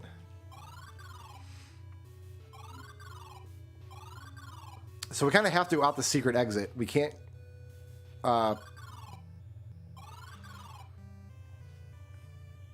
we can't just go out the city gates. The path to Torlin Forest is now open. Tread carefully.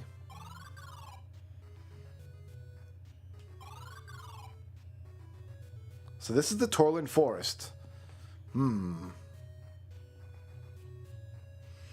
Horrible tales about the forest, and looking at the foreboding trees, you worry the tales may be true. I shouldn't be doing this. This is insane. I need King Arandi.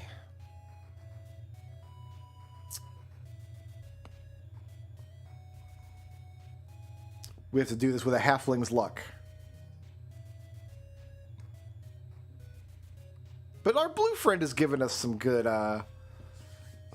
advice, like giving us some good encouragement. All right, so we go deeper into the forest.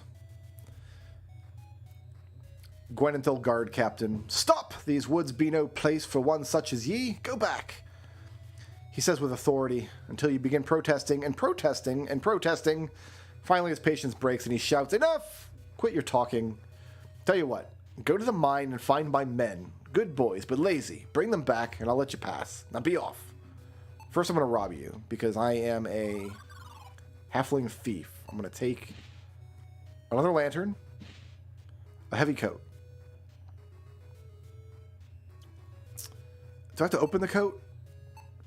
No, okay.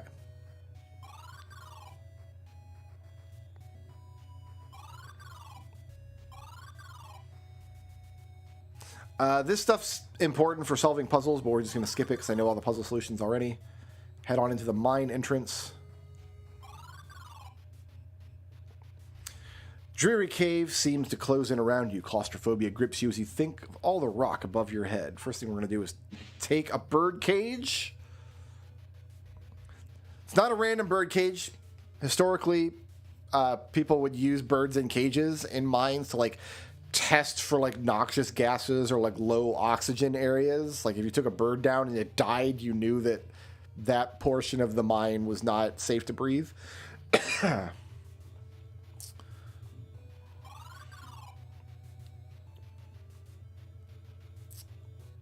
Too dark to keep going, so we will take this, put the lantern up, illuminating the dark corridor. The body is slumped against the wall, covered in wounds.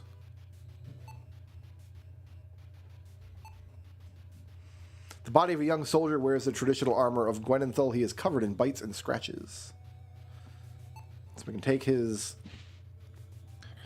signaculum, his dog tag, basically, and the tower key, and that was enough. Direwolves got me.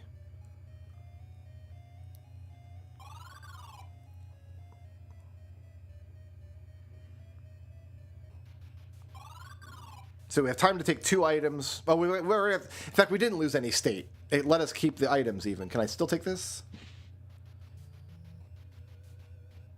Maybe someday. I have a sheath now. Okay, so we've got what we need here.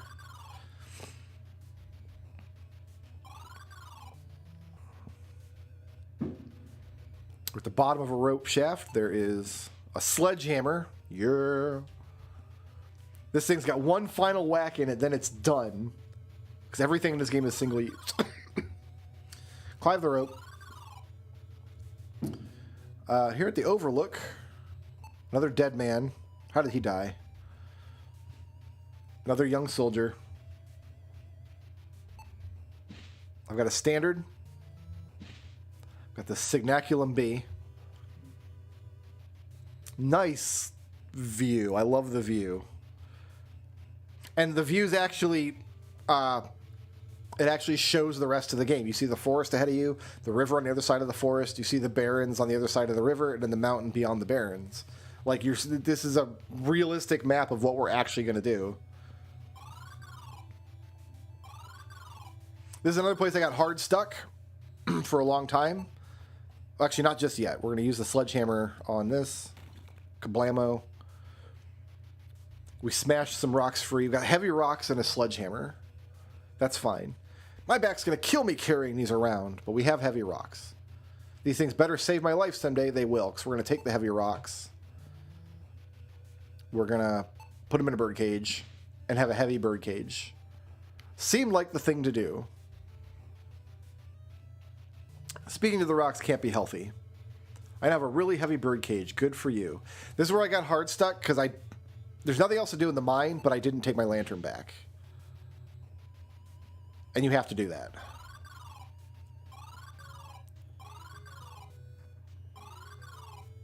All right, so now that I have both of the dog tags, foolish boy, you're lucky you made it this far. Benevin tried to jump over a ditch in a carriage once. Dolt only gave himself a horse length of runway, crashed right into it, and nearly broke his neck. Old carriage was wrecked. Still, he made me proud. Strong fighter and tough as iron. And this is where you realize that, like, the captain had his two sons alongside him in the guard. And they're both dead now.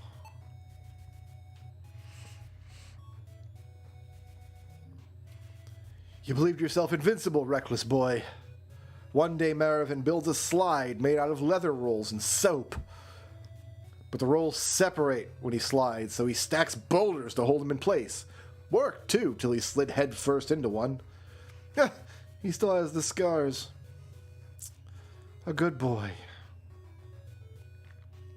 Oh, it's very sad.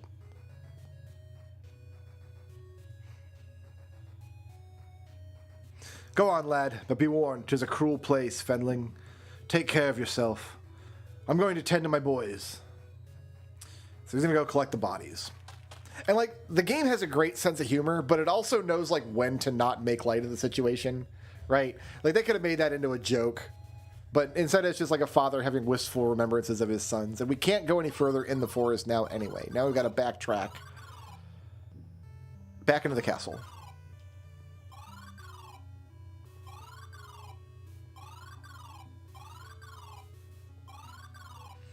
Go up the stairs, because now we have a tower key.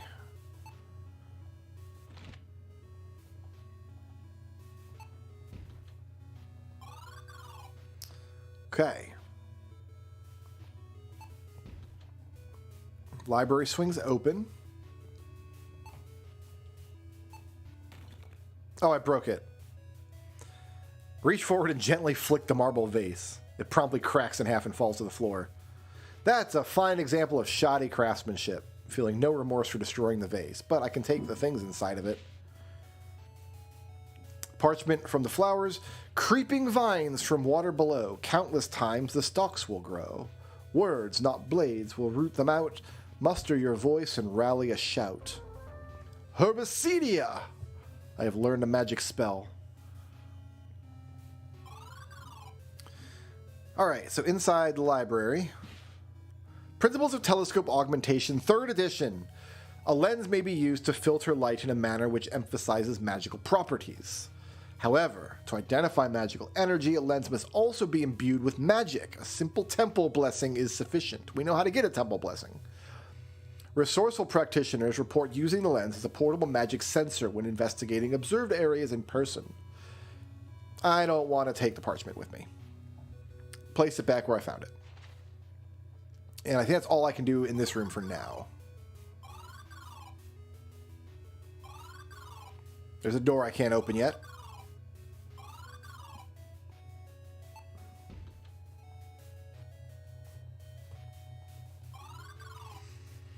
Now we're in the magical study. Okay, so I've got this book here.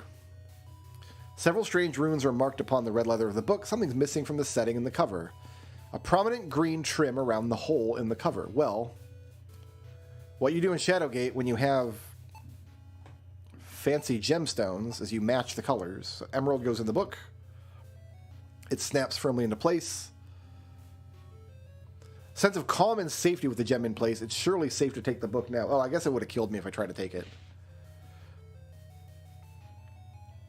Pick up the book with the emerald in the cover. It feels strangely warmer than the rest of the room. Do I take the star map? Do I open the star map? Did not open. Cool. And so the clue here is that there's candle wax on the floor. That's your clue that, like, this thing turns around. Turn the candle holder upside down. Even though I feel like you could design it so you could spin the candle holder around, but the candle would still stay in place, they didn't. And behind the star map is a lens.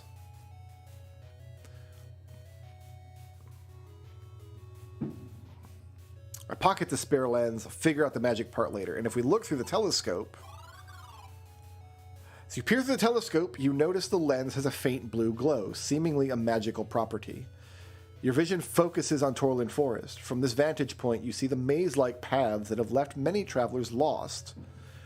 You also notice a great deal of sparkling activity in the forest. Your wisp chimes in.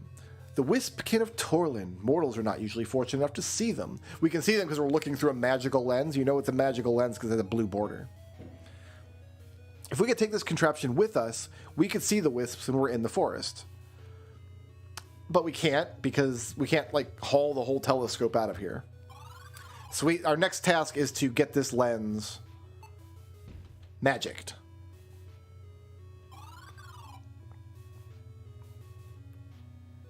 Uh-oh, we found a dragon.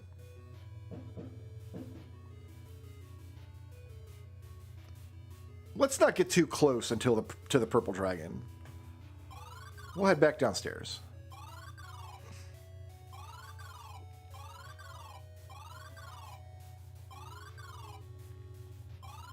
Because now we have a sorcery book that has the emerald in it.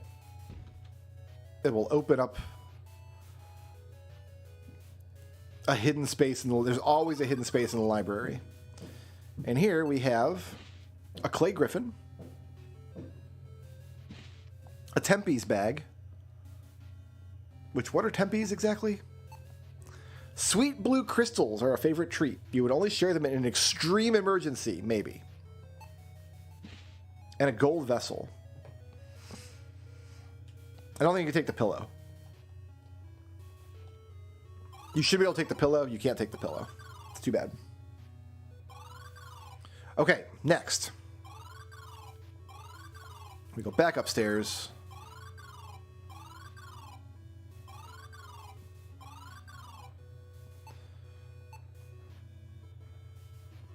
You hand over some Tempe's to the dragon. It screeches with excitement as it happily munches the treats. Tempe's? Colvin loves Tempe's. Oh, his name's Colvin. That's adorable. Looks relaxed now that it's eaten, so now I can unlatch it. Quickly falls away to the floor. With that, the dragon flies into the sky. Colvin, go now. See you again. Bring Tempe's, yes?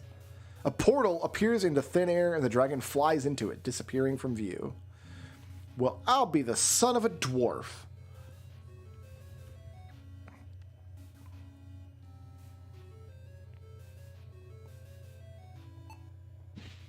We have dragon tears. Drank dragon tears to learn magic, but then again, he said a lot of things. All right, now I think we've got everything we can do to perform the ritual to magic up our lens. Oh, actually, we've got another button here that... There's a developer commentary button. And it's just fun to go through a game and read all these. Is it going to make the point about the stairways here?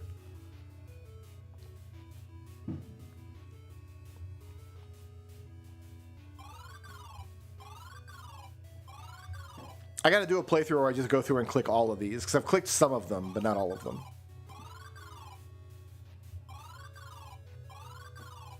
Oh, no, I got to go downstairs. What am I doing?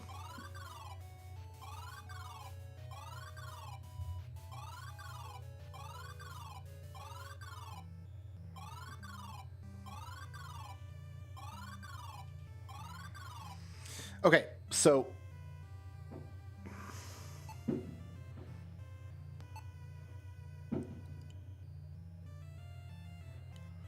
we need to put the lens here.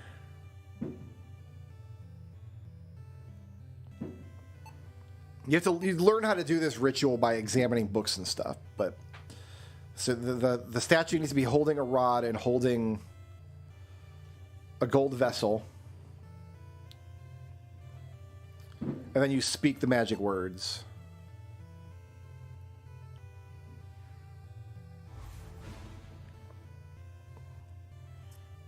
The stone crumbles. The miracle has occurred, and the statue's been destroyed. I hope nobody minds. And we have a magic lens.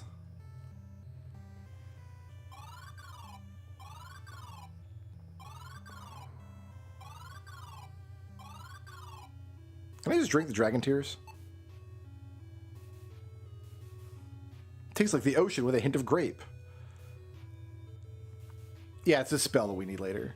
On frozen stone, without a path in sight, a single word summons a bridge of light. Learns the magic spell, Polychromus. We're going to get our Polychromus on, y'all.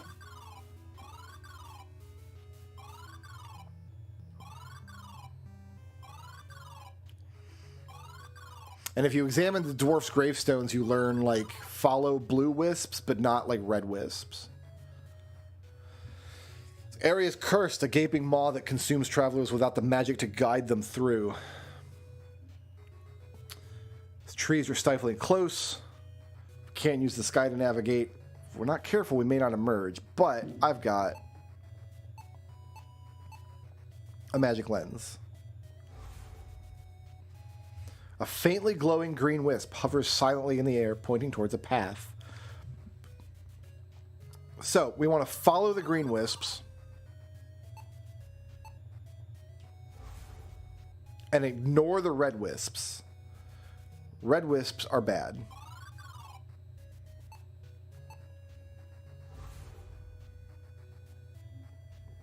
Green are good.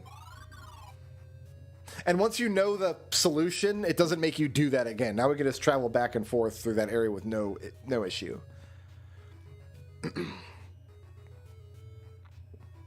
Oh, no, I missed something. We had to run back to town real quick. Don't worry, it's only 30 rooms away. We forgot to do something in town.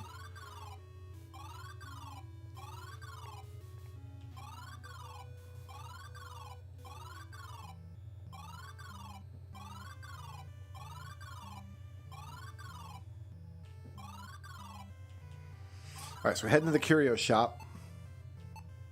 Give him the griffin. What a rare find! It's made of simple clay, and yet the craftsmanship is exquisite. I know not how you've come by this, little fenling, and I will dare not inquire. 20 silver coins are yours. Trust me, this is a fair price. Alright. So he's got the statue, and I've got 20 silver coins. And we know something costs 20 silver coins over here.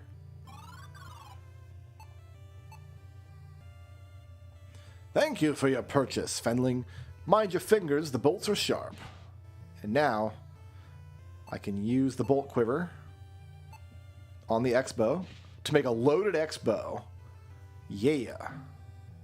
Alright, so that's taken care of.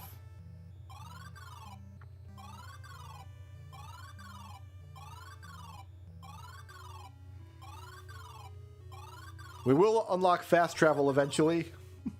Like, that is a thing we will get to do.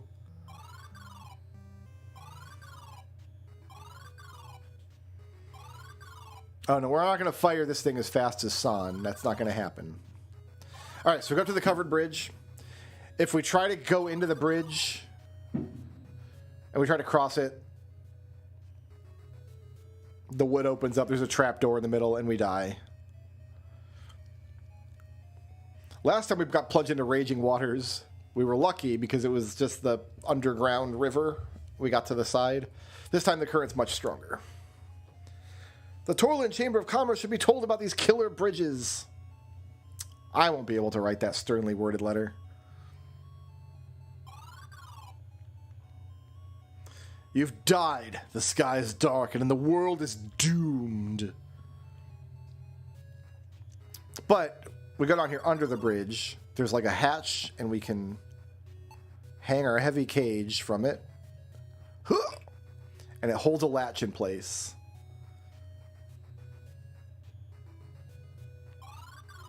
And that's just the mechanism that makes the bridge safe. We can cross the bridge now. All right, we're in a meadow. It's a harpy. I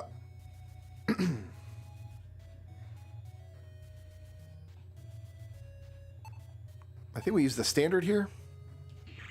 Yeah, we just stab the thing.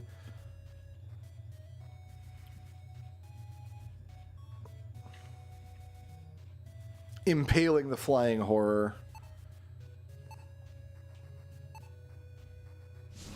Then we shoot it and it dies. And then what do you do once you fire a shot? You make sure to reload your X-bow. That's right. And we can take this. We have a pole. So the standard is gone, like the flag went up with the harpy, I guess. All right, now here's where I got hard stuck for a long time. It's an evil tree. Evil man-eating tree. You stumbled upon a raging treant. Its hollow shriek tears through the still forest air. My original thought was we use this herbicidia on it. That's not how you do it. And the reason I couldn't get through it is because I didn't have my lantern. I didn't think to take the lantern back. If you have the lantern, you just throw it, and you frantically try to recall the wooden beast's weakness and decide fire is a good bet against your fibrous foe. And it goes up in flames. And it looks so sad.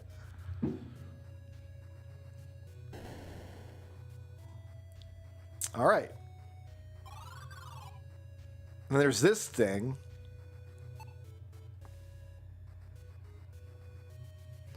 A manticore bursts through the grove, leaping onto the path. Looks directly at you and becomes eerily still. An evil energy begins to emit from its eyes. It is surely preparing an attack. We're going to use the silver tray to reflect its eye beams at it. If you examine the silver tray, it's like a perfect mirror. The beam of energy reflects off the well-polished servingware and directly back at its origin. The manticore groans in pain as its eyes burn. It's probably blind. I'm not quite done with it yet, so now we're going to shoot it. That's a big crossbow bolt. It's a direct hit. Dark blood slowly staining its fur. And then I think you actually have to do it twice, because it's not quite dead yet. There it goes. Its ashes scatter with the wind. We're going to load that back up.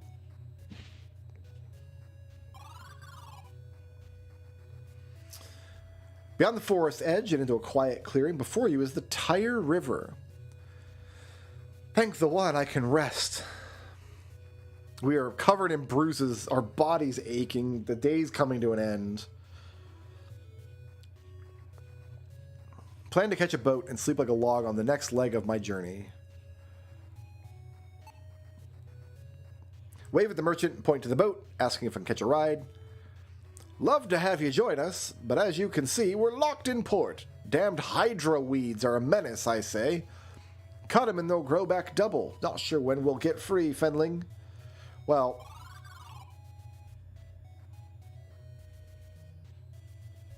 the hydra weeds wrap tightly around. Oh, okay, yeah, that makes sense.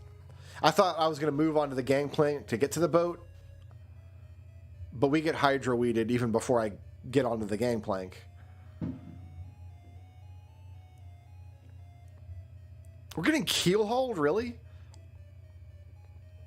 Oof. Straight up keel-hauled. It's a sad thing that your adventures have ended here. Alright, so let's not do that. Instead, we will use herbicidia and kill the plants. Raise your arms as high into the air as you can. Cast the magic spell. Herbacedia! With the magic spell spoken, the hydro weeds wither and fall away from the hull of the barge, freeing the ship. You're welcome, you say, giving the merchant one of the finest smirks you've ever seen this side of Tyre River. It's only then you realize he's been looking downward this whole time. Damn it! Hey man, I freed your ship up. What's it? Sorry, I dozed off there for a second. Well, look at that. Those nasty brambles decided to just give up and release the ship all on their own. Yep, that's exactly what happened. Little Fenling, today's your certainly lucky day. Let's board, and soon we'll be heading down to the river. All right, if you're waiting for the train spotting stuff, now's when you're going to want to look back at the screen. We're going to go on the barge deck. He's going to ask if we really want to go. Head to the foredeck and take in the view whenever we're ready. I'm ready right now. The barge pushes away from the dock, groaning and creaking as it slowly sways side to side in the churning waters. Struggle with my stomach, try to keep the bile down. Nausea quickly passes.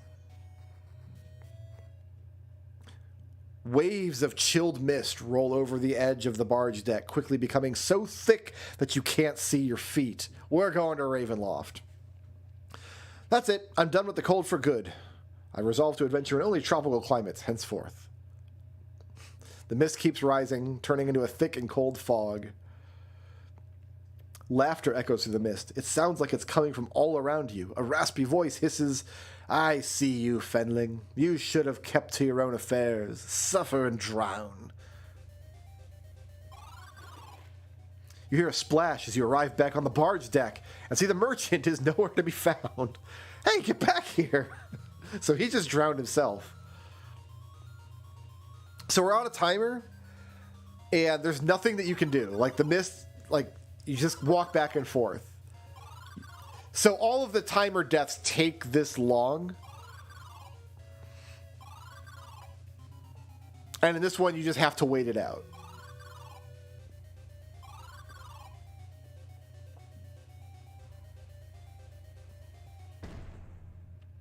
The boat drifting blind and out of control, it stops with a sudden crash and sends you flying. All right, pay attention to the screen if you like the train spotting stuff, because this is where I gave a round of applause when this happened. A splash of cold water under your face shocks you awake. Your eyes focus. You realize you're floating in a swamp. You turn your head and see a toothy grin of a most unusual creature. Its shrill voice calls back to you. Thank you for my new toys. You won't miss them. Come find them. Yes, follow. Who is that little bastard? Who is that guy?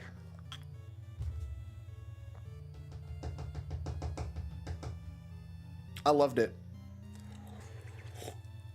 First time I played this game, I had to walk away from the screen for a while. Love that guy. All right, so the little creature is an imp, kind of lovingly referred to as the Cookie Monster from Uninvited. So we get to meet the Cookie Monster from Uninvited. So the creature scampers away. And he robbed us, by the way. We don't have a barge anymore. Yeah, he just completely robbed us. He took all of our stuff. We can take the straw effigy. So we got the Blair Witch happening here. By the one. Oh, they're not animal bones. That's too bad. We're on a hilltop. Creepy mansion.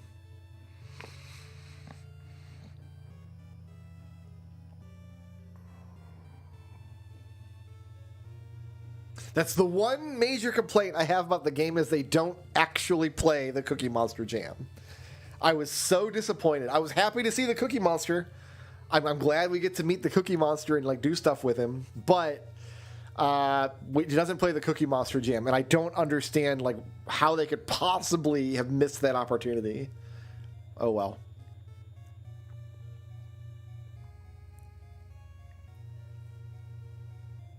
The imp scurries through the door with all my belongings. Oh, God. Sigh heavily from exhaustion and continue onward. They love just hammering this point home about how exhausted Del always is. The door slams shut right in front of you. Its familiar shrill voice calls to you from behind the doors. Welcome, welcome to my home. Help I need. Yes, yes I do. But trust you? No, not yet. No. Friends share food. Yes, treats. Take this. Here, bring my favorite meal. Hurry, go.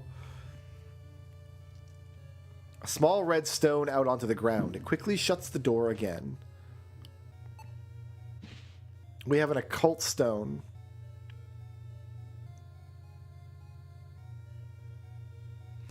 What did it mean, my favorite meal? And where am I going to find food in a desert? Well, so the quest now from this point is find the imp's favorite meal. That's what we have to do next. So we've made out to the Barren, and we can still see the mountain in the distance that we need to get to. A wasteland that radiates a demonic heat from a spell long spent.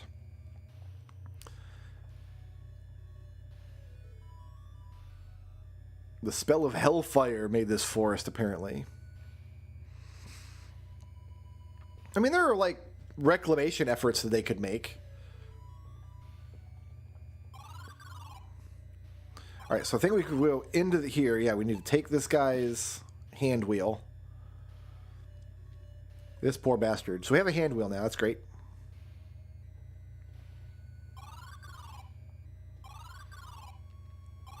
Follow the pipes. Put the hand wheel in place. You always... Oh, right. Flaming entity bursts forth from the lava. I think we just use the effigy on him, right? Let him burn up the effigy? Yeah, he didn't like that. So the elemental gets trapped in the effigy, and then the effigy burns away. Took care of that. Okay, turn the valve. There's a rumble beneath my feet. The temperature's rising. Lava has indeed begun to flow through the lava pipes. Great. See steam jutting up. Now if we go this way, this thing's now powered, and we use the only other item we have. A thrumming noise rises from the structure. Your hair stands on end as power crackles through the air. A space in the center of the machine begins to waver and distort as a portal appears out of thin air.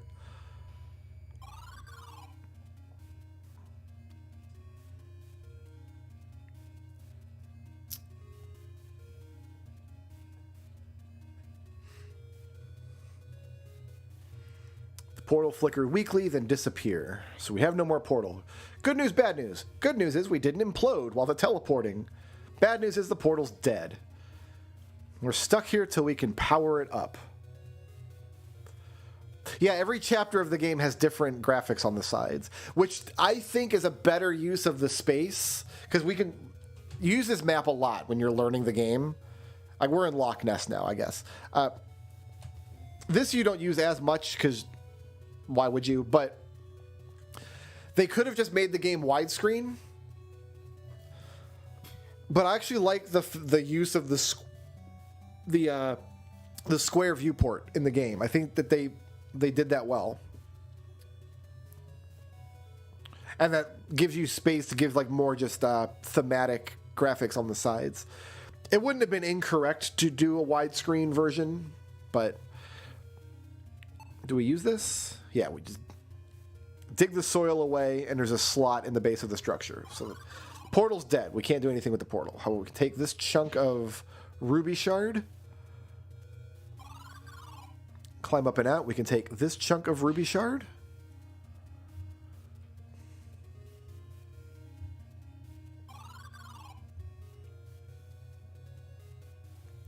And they hid this one. Take the shard from the flower bed. Cross the road. Open the gate. standing in front of yet another mansion. This one also gives you the creeps.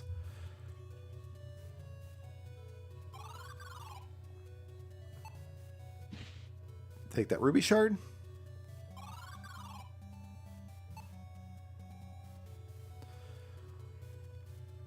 There's a key in the mailbox. The bulkhead key. So I don't think we can open this door. Yeah. There's no opening this door. It isn't locked. There's an unseen force at work here. So some other bastard's going to have to open that door with some other object. We don't have to worry about it. We're going to go into the bulkhead. So there's an ice wall. We're standing in a part of the cellar that's mysteriously frozen. What's an eerie mansion without an equally creepy cellar? So we're just in the world of Uninvited now. We're in the mansion of Uninvited, poking around. I don't think we can do anything here. Is there any reason to open this book? Opens to a specific page. These are powerful magic, Stell. This will release enough energy to power the portal, but I don't know what else might happen. Place upon an altar to Motari, your vessel, and in it sacrifice the 3 of blood. The flesh to pump the crimson fluid, the bone from whence it comes, and the blood itself. Okay. Here's the pit. Some human remains rest close to the pit. You wonder if the two are related and decide you'd rather not know. One large bone stands out amongst the rest. I'll take it. Old bone.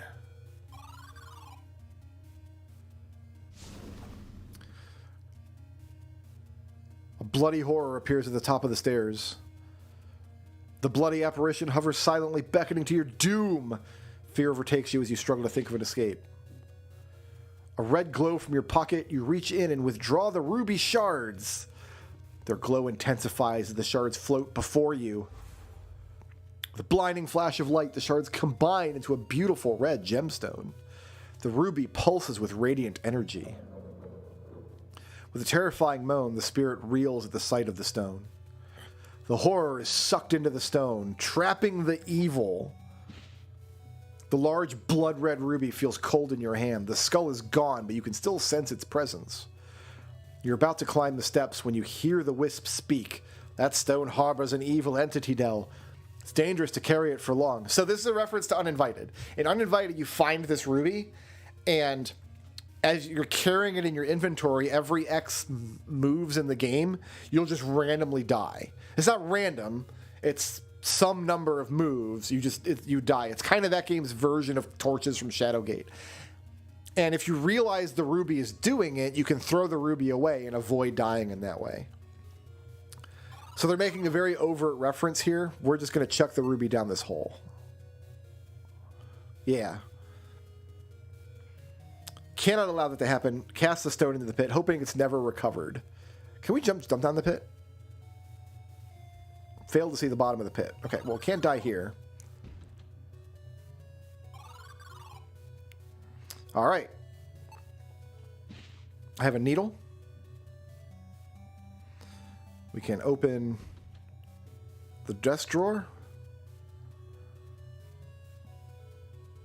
Names and numbers there. Nothing useful. Actually, this is super useful. You need these names and numbers in Uninvited, I think. So this is part of what's really cool about this section of the game. Food, Del. You're here for food, not flowers. So this is why these items are all takeable in Uninvited. When you play Uninvited, you can take all of this stuff. You can take the bowl in Uninvited, but you can't ever do anything with it. It's just a junk item that clogs up your inventory forever. And you can take the flowers in Uninvited. So when you play Uninvited, you take both of these items and they both just live in your inventory, but eventually you use the flowers. Del has no use for the flowers, but Del does have a use for the bowl, which is very interesting. Go into the kitchen. It's a good place to find something edible for that imp. It's fenling proof. What else in here? I can't open any part of this. Won't let me take a knife or anything.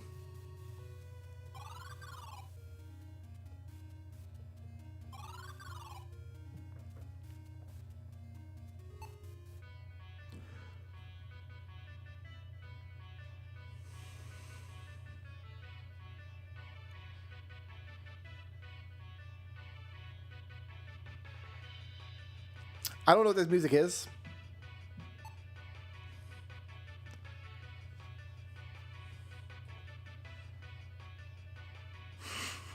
Graph Metal's favorite room in the uninvited.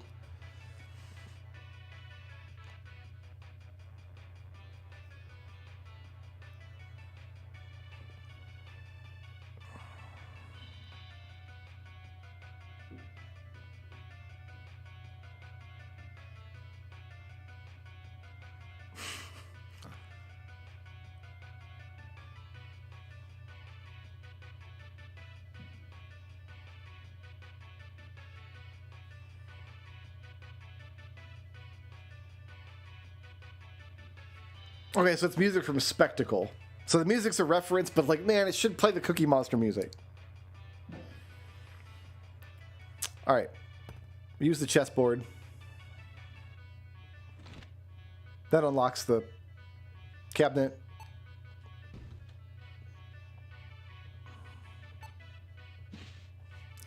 Now we got a hammer.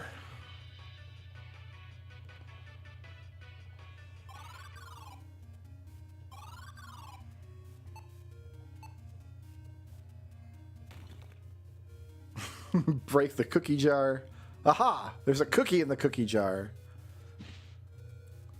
Gingerly grab the cookie with all the glee of a child sneaking sweets before bedtime. Great.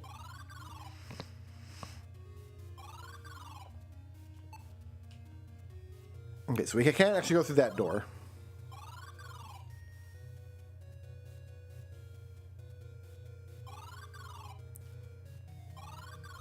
Okay, there's one more item I thought we need.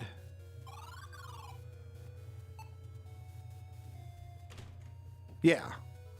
Rotten meat. Take the burnt meat. Okay.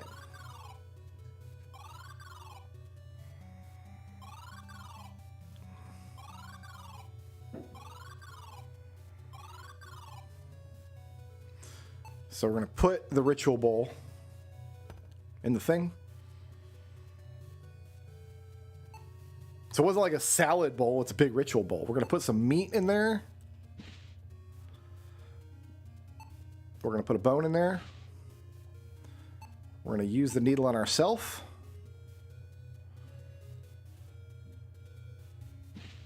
To make a bloody needle. Throw that in the bowl. The wisp dives into the bowl like it's going for a swim in a crystal lagoon. Good news, bad news, Del. The good news is I have enough energy to attune to the portal.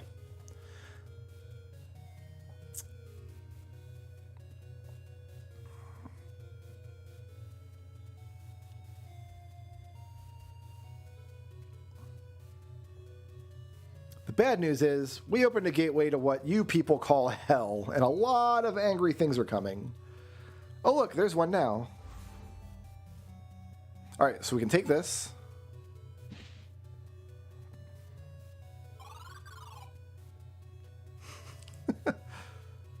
So, if you try to talk to the woman, she's a ghost and she kills you. This is one of the first puzzles in Uninvited is if you talk to this woman.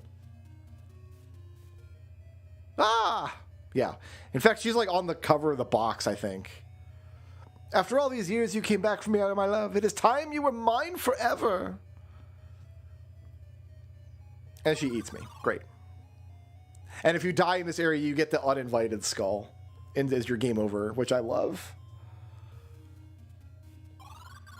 And you can just walk past her. We don't need to do anything about her. But it like heavily implies that it's Dell's fault. Right?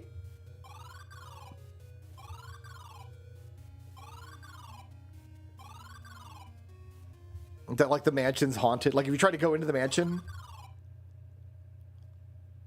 So this counts as a room. You need to come into this room to complete your map, but as soon as you step into this room, which this is a room from Uninvited, there's stuff to do here. All your friends are here. The zombie from the maze out back, the weird blue creature thing. You don't actually meet the Grim Reaper in Uninvited, I thought.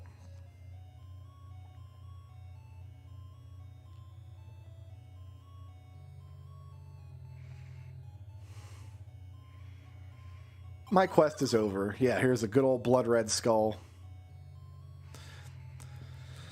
With your demise, the land of Cal Torlin fell to ruin. All right. Love this next part. Absolutely love this next part. Step out of the road. A rumbling noise approaches from the distance. You turn to see two intensely bright lights moving towards you. You stare as they grow larger and larger. They're headed right for you. Oh, we gotta get out the way. The rumbling noise and bright lights approach you faster and faster. You turn and start to run towards the fortress. You hear a screeching noise and a woman scream behind you, followed by a tremendous crunch. Whew, glad to be out of that spot, you exclaimed to the empty wilderness. You smell a pungent odor filling the air.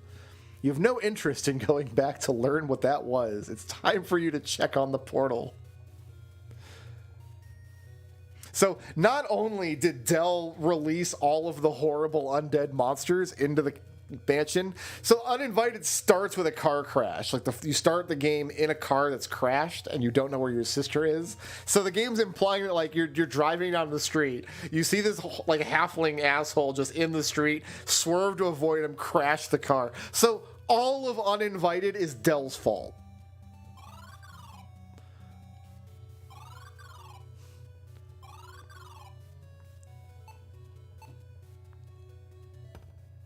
Yeah, we go ahead and put that in place. One mansion is more than enough to deal with today, but we still have another mansion to go through. So now we're back. The Wisp, however, is strangely quiet and less animated. It does not look well. Oh, our Wisp friend's getting sick.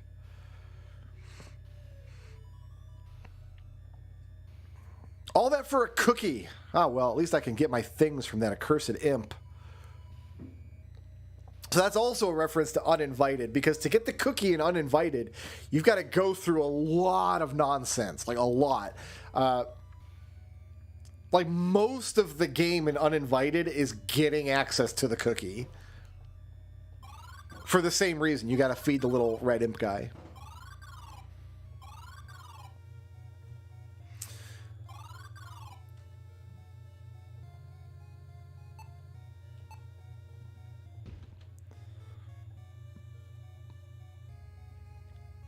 The imp swipes up the treat. Yum, yum, my favorite. Come inside. Yes, follow. Come catch me. Now,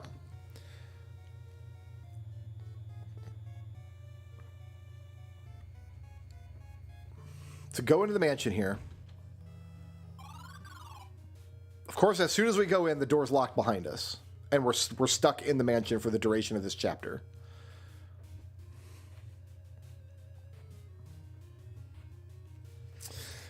So, we're trapped in another haunted mansion with absolutely no items. In Thamir Mansion. Now,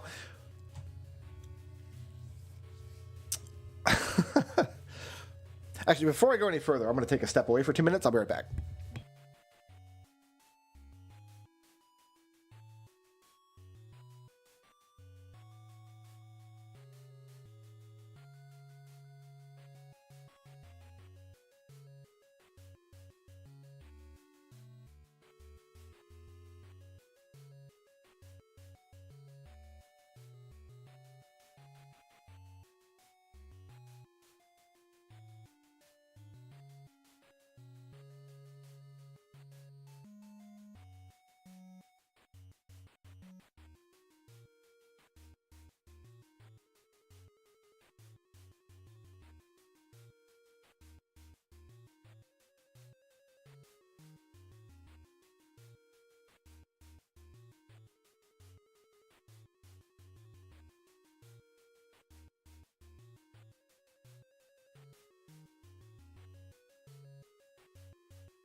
Alright.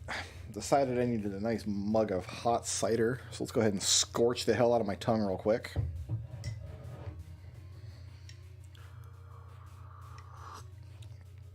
Ah, great.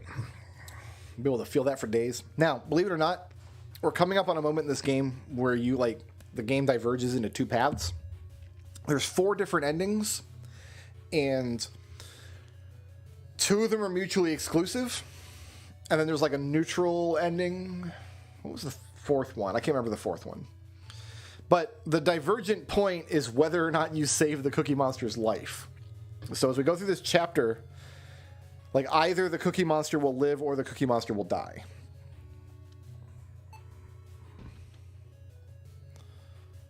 And the first time I played the game, obviously he died. Oh, this guy's dead. That's too bad.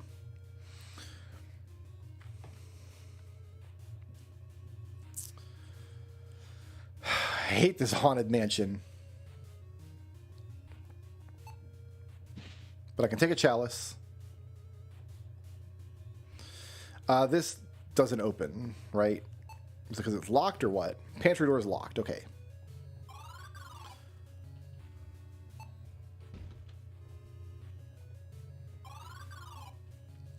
So in the main hall, we have this thing here. I need to put something in that. Door's locked and won't budge. Locked tight. So I guess we just go upstairs. I didn't find this the first time I played the game, but you can take a coin out of the painting there. Door's locked. Door's locked. It's my lens. You enter the room just in time to see the imp scurry up the stairs and pull them shut. He's locked himself up there. Sorry, Fenling. There's nothing I could do, you see? I'm alone here. Alone I was. An intruder came, yes, and disturbed my home, my peace, and did horrible things. Now the home is angry. It's talking. Fortune, I saw your ship. Yes, you. I had to make you follow. You see, I had to take your things or I'm done. Fix what he did, stop the voices, make my home quiet. Do this and I'll give it all back and more.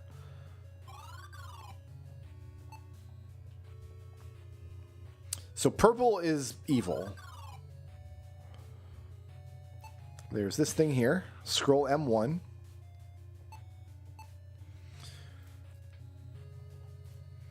Banishing the incorporeal. If processed with the proper laboratory equipment, bile or blood from a spirit's beloved produces a purifying liquid. Sewage is a discrete source of the samples needed to synthesize a purifier that will exorcise the spirit from reality.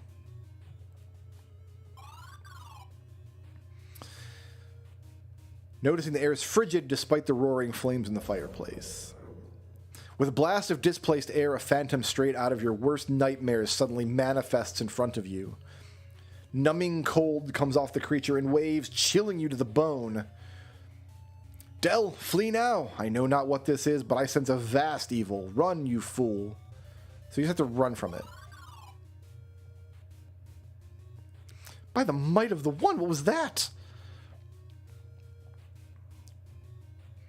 Just a ghost. It's fine.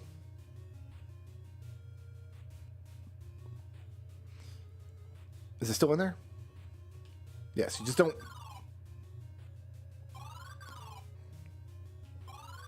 want to move away from purple for now. One of the doors is open. It's not like this earlier. An eerie glow radiates from the armor. The metal plates clang against one another as the suit shakes violently. The Phantom has followed you! You should not be here to see what happens next. So he's got to run out of this room. And now the purple's gone. The purple has moved somewhere else.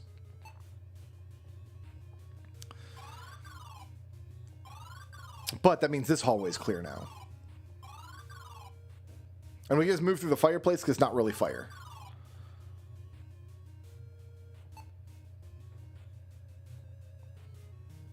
Parchment is wedged. Oh, here, we can use... Oh. Yeah, we can use this latch. That opens the door up. So now we can open this door and move back and forth between this upstairs hallway. Move the barrel aside. It's a piece of map that we've been carrying around. So now we have more of the map. We see the river that we crossed. Here's the barrens and the house on the other side. Well, we actually haven't gotten to the we got to like the border of the barrens, which is on the other side of the house.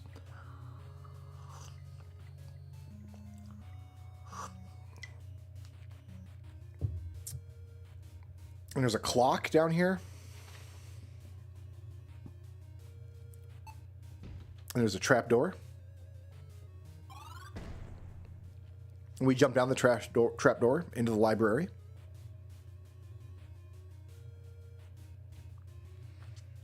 Bruised, but still alive. Unfortunately, there's no way back up. Okay, so we'll use this. That opens the door behind us. Take the weird skull. Take the ectoplasm. I don't think we can take this book. Energy of inert polarity arises from nodes, physical sources of power, and flows outward, enveloping all of nature. The actions and intentions of beings polarizes this energy. Profane action imbues the energy with vile darkness. Desecrating the grave of a tortured soul produces much evil. Pious action and purifying substances create the opposite. Once imbued with a polarity, the energy may be absorbed into a being or used to create a portal to a corresponding dimension. As you look away, you notice dark scales below the book. Great. These are wedged in place and free of dust. Okay, so nothing useful.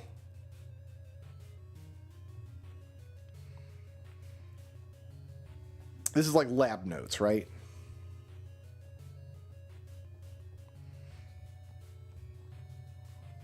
Necromancy proficiency apparent. Exhibits mastery.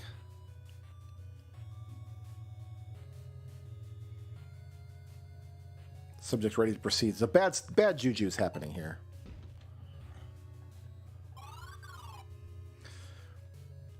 Come to the laboratory. And I don't think I've got anything I can use in the laboratory yet. Oh, this guy's dead. And the statues no longer have eyes.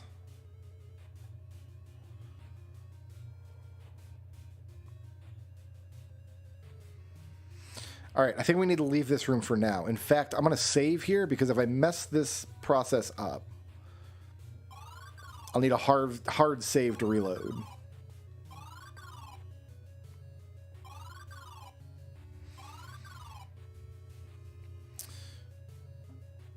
Okay. Now I need to try to remember where to go. Fingers of the right gauntlet are spread apart. Because you need a shield.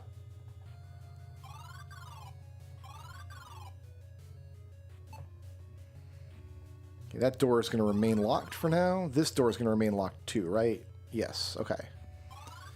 That's the alcove. This goes back to the sitting room, which goes back to the storage room, which drops back down to the library. All right, I need to kind of try to remember where to go.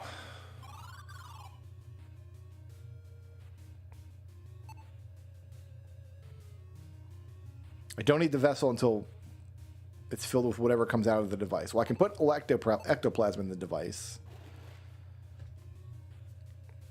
But we still need sewage, and we need something to crank it up. I'm not going to do anything in the grave just yet. What was on the wall here? Oh, I need to take... There's a key up here, isn't there? Entomological specimens and glassware. Cannot take it. Can I use it? What you've expected did not happen.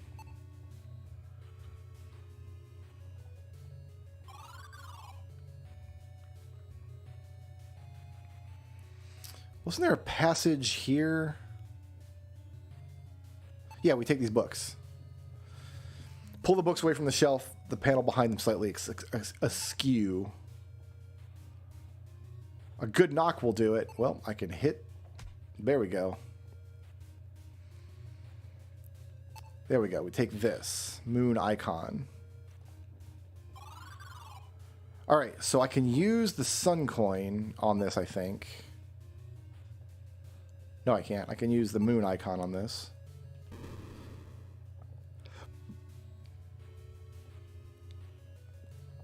Staircase slides, revealing a hidden stairwell. Ooh.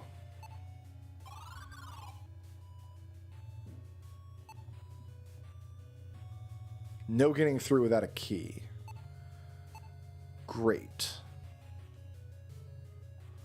I don't have a key yet. And when I take this, it goes back in place. Cool. There's nothing here. This goes into the lab, or to the library, which goes into the lab. I thought the key was here in the lab, but I guess not. Indentations in the eye sockets of the skull. That always happens. You're always going to get eye sockets. Maybe I got to maybe... Here, I'm going to save again.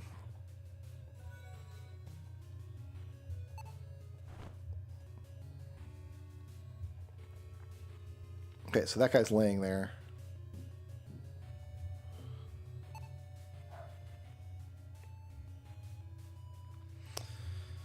Blasphemous activity happened recently. Decomposed corpse lies still in the grave. I think we can't do anything else here yet. We need to get downstairs.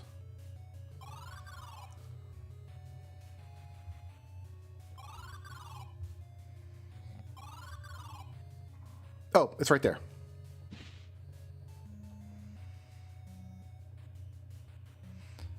And the phantom is now in the stag. So we're going to run downstairs. Use the moon icon. Create the hidden stairwell.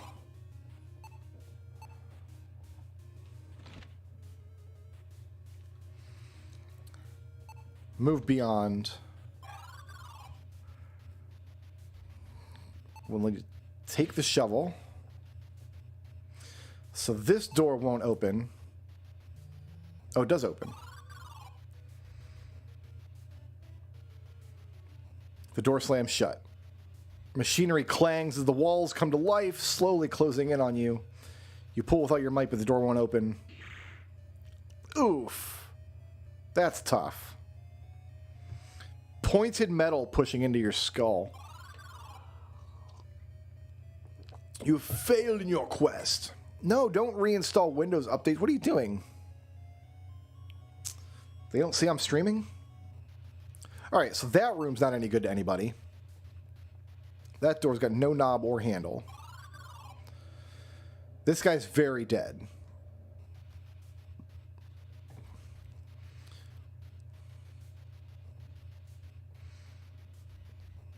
So I like wandering the house, you feel the deaths of each of these people you're uncovering. Here's scroll M2. Open the scroll and see scribbled notes in a dwarven language. One catches your eye. Don't know why they want to hide a failsafe to a compactor, but I don't get paid to ask questions. Here's how we put it together. The mural's bewitched, so you gotta reveal it. Then put the relief into place. That'll raise her up. Flip the switch. Easy. Also, I need to take these eyes. Or not. Oh, we need to do this. Use the chalice. And now we have an F chalice.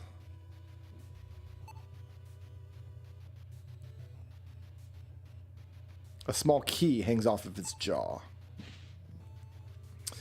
Now we got the bedroom key. Oh, the phantom's in the gargoyle! Let me out of here. So we're going to go upstairs. Nope.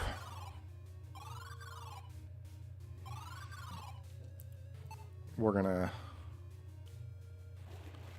fill that. We're going to take this.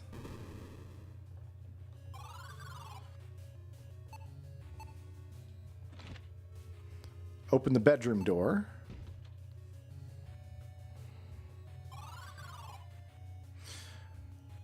All right, so I think we use the bed to stand it up. Take the Aged Scroll. I think we learned a new spell here. If apparitions you seek, ensure you won't flee. Edux Spiritus you speak, and there they'll be.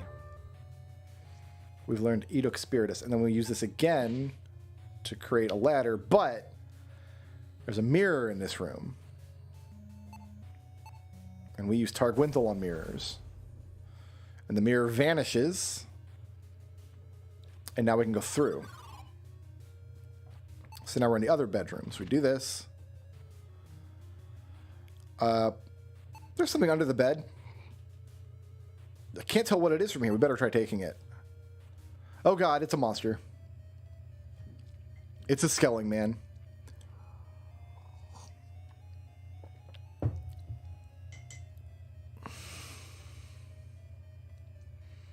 Now we are a skelling man. Oof. You hate to see it.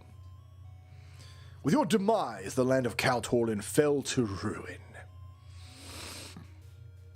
Alright. I can't have the pillow, huh? Fine.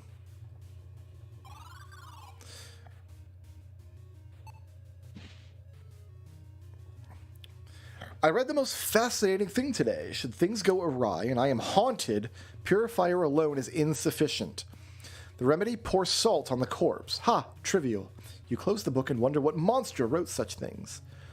As you thumb through the other pages of this diary, you realize you don't feel right taking it with you. You place the diary right back where you picked it up. Okay. Now, we go back to the map. This is the time we need to set the clock to.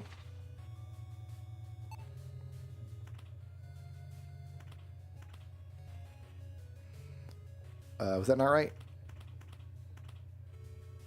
I think that's right. No, I had it right the first time.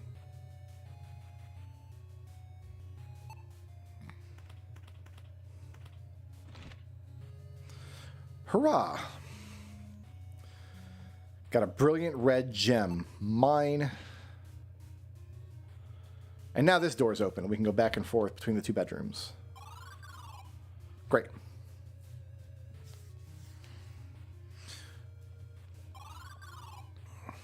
I think we're done upstairs for now. I have to get closer to see what's in the crack on the floor. So, I mean, this is just a... This is a reference to the... This isn't even a Mac Venture reference. This is just a reference to Maniac Mansion.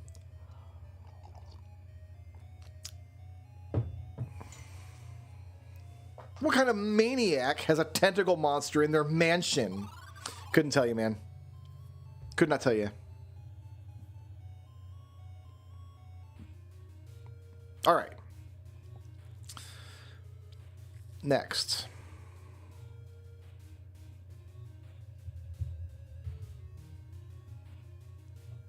I'm trying to remember. Oh yeah, we moved the books from there to there. That's why that looks. Oh, we put that in there.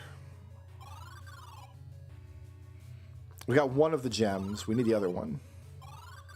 And we need the purifier.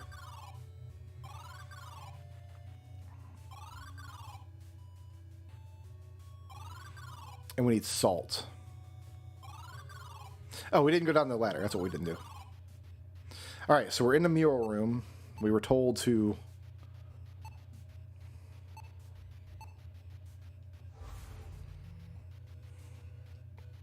hold the lens up towards the mural and peer through the glass. The holy image fades and the mural reveals its true form.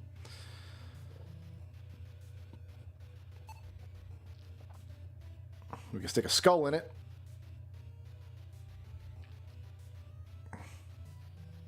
Large gear mechanism. Perfect. There's the fail safe that we were talking about.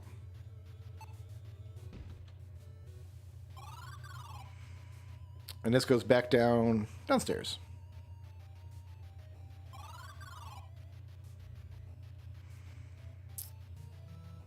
All right, so I can't close the door, can I? I can. Got the shield. Wasn't even securely fastened. I just fell over. The ghost, that's humiliating. The ghost saw me land on my butt. All right, well, we can open that again.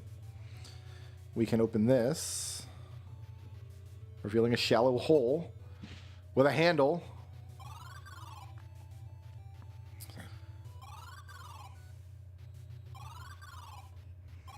Where's the other gem? There's another gemstone. We gotta hit this wall open, don't we? Oh, the bats!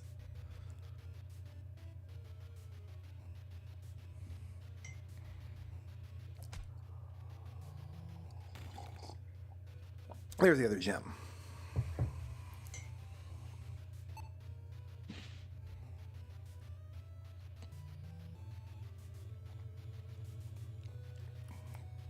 We didn't remember where that skeleton is. We're going to be back for him later.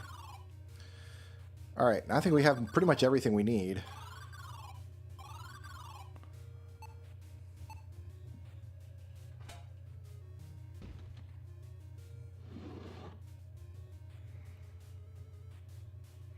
A hidden relief. This is where we use the sun coin. And this I missed this the first time.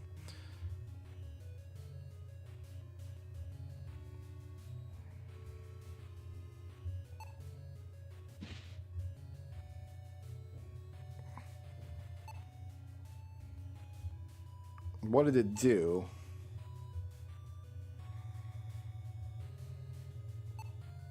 Oh, I need the moon coin too. There we go. That's how you get the second gem. I missed both of these red gems the first time I played the game. This is necessary for the good ending. So, next.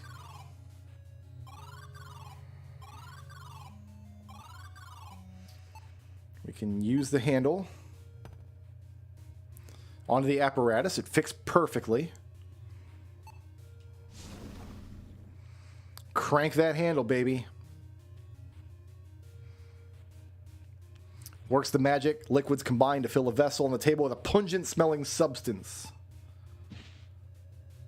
Chemistry complete. You grab the vessel containing the concoction you've just created. You think of things to name your concoction. In your haste, you choose No Ghost. Maybe I'll think of a better name later. That's funny because we met the Southern Belle that turns into a skeleton and kills you in the Uninvited section. And in Uninvited, you encounter that same monster, and the way that you defeat her is you just find a bottle of No Ghost in the house and spray her with it. All right, let's drop a save so I don't mess this up.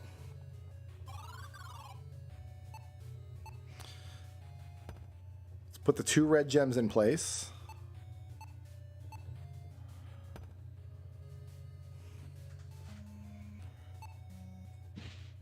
That gets us salt. Pour salt across the body, leaving a large pile of it over the victim's heart. Now, I think we can safely do this.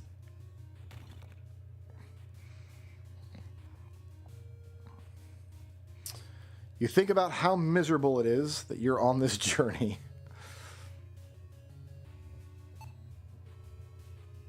So you look at the grave and feel a sense of serenity as if something's at peace. If you don't put the salt on the corpse and you fill in the grave, you get like this ominous foreboding feeling instead. Okay. So I think we're good. I think now we can use the charm. That lights all the candles. The trap is set. Now to call the phantom to you.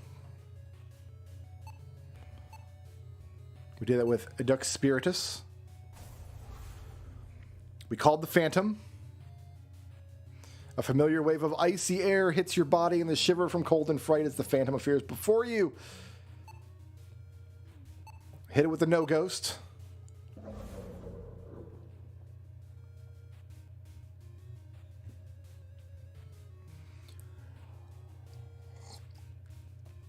Begone, monster!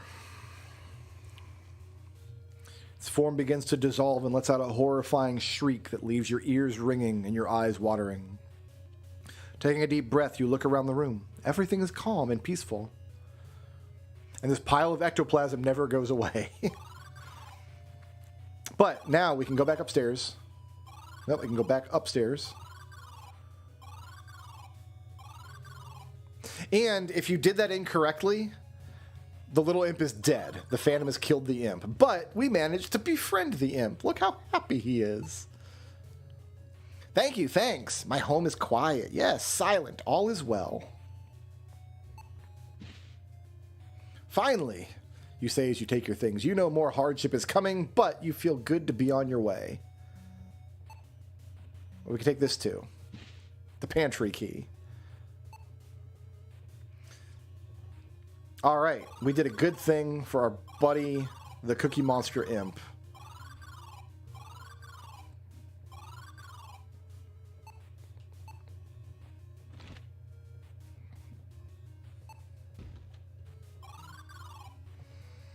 And we can take the PI stone. The yellow stone gives you a strange sense of deja vu. It reminds you of the red stone that activated the portal. Okay. We now have a PI stone. The front door opens and we're free to leave. So much time has passed since we began chasing Belazar. An unsettling feeling washes over you. You do not have long until his evil scheme comes to fruition. You must hurry. Is this optional? No. So getting the PI stone is not optional. We have to do that to complete the game. Saving the imp is optional. This is an optional item. There's something written on the back. You bring the charm close to your eyes and speak the words from the tiny inscription. When the dead hold a secret, these words will show you their final... Oh, no, this isn't optional either. We need to learn Discatea Mort. Okay. So why do you need the imp alive? There's a reason we need the imp alive. But now we go back out to the portal.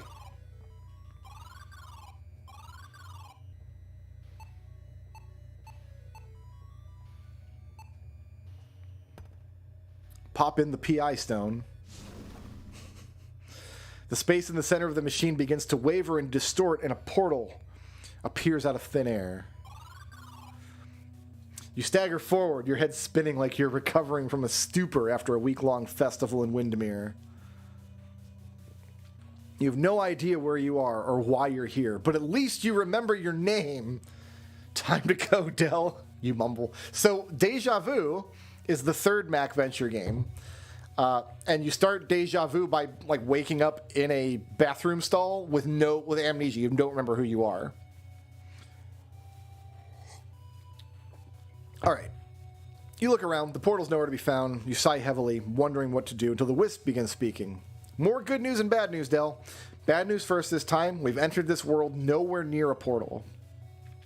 The good news is that the key to use the portal is in this building. We can figure out how to get to the portal later. First, let's find that key. All right. It's a plain wooden door with an out-of-order sign. You see a dried stain on the floor. I don't think we can go in here.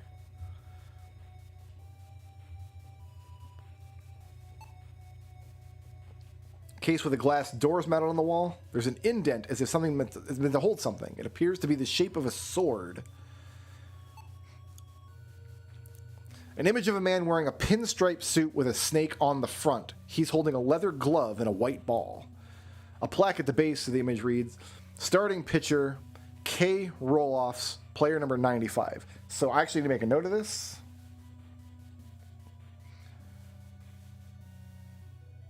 Oh man, my default notepad right now is all my notes from Lorelei and the Laser Eyes. That's funny. All right, so Snake 95. There's a note written on the image. To Joe, thanks for the free grub. It was edible. Approaching the glass door, you look upon a vast city unlike any you've seen, filled with humans dressed in unfamiliar clothing. I'll need to blend in, you say. You see some men out front, and you overhear their conversation. We got the door covered, and Frankie's inside looking for the money, boss. No way Ace is getting out alive. So, right now, as we're wandering through the bar, Ace, who is your character from Deja Vu, has already been, like, shoved into the bathroom. Like, he's in there right now. And once Del is done, Ace is going to wake up and start his adventure. You realize you've accidentally stepped into the middle of something serious. You should stick to what you do best. Get what you need and make a silent escape. There's a folder paper on the bar top. It's open to sports column. It's a big day for the local sports fans. All the city's teams will be in action. The game times are: the Hounds play first at 1:30. Okay. So the Hounds play first. The Serpents follow. The Gurgs come last. I think if we open the front door, we die. Luckily, I'm not a customer, you think to yourself. You open the door. The light rapidly fades as you descend the stairs. You can't see anything save a small chain hanging from the ceiling. Use that chain. Great. A self-lighting miniature lantern. How convenient. I'll be sure to remember that when I return to the fens. All right, I think we can take this. Or at least look at it. A framed picture stored down here. It's far too filthy to make out what it is, though. Oh, right. We need to clean it off.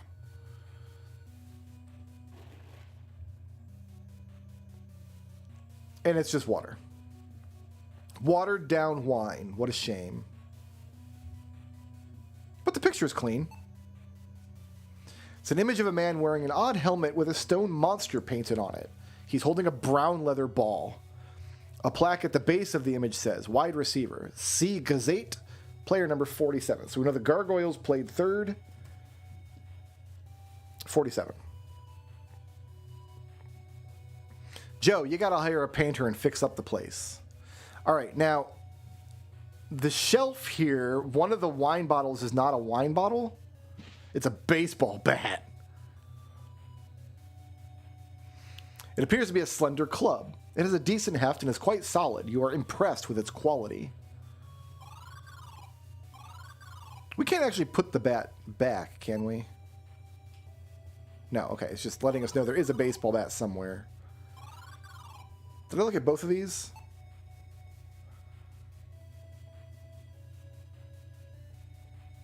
Several people all wearing the same uniform with a snake emblem. They must be soldiers from the same kingdom fighting for the Snake Lords. I love the narration of Dell's, like, misunderstanding of what 1920s Chicago is. It's really, really endearing. This game is so charming. As he works, you hear scraping metal sounds.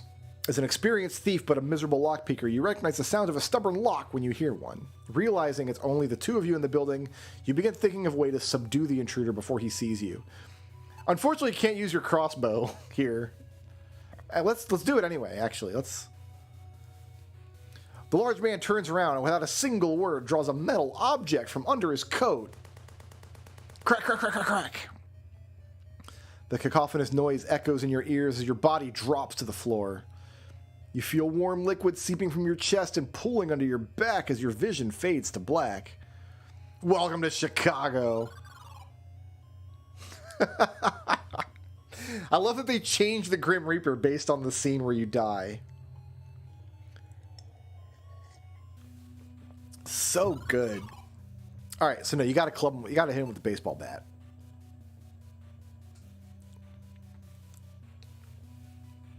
The lock clicks open. You swing the club, striking him in the head. Pow! The goon stumbles slightly and collapses down the hall. Drop the club and smile at a job well done. Large padded gloves. You're not quite sure what they're used for.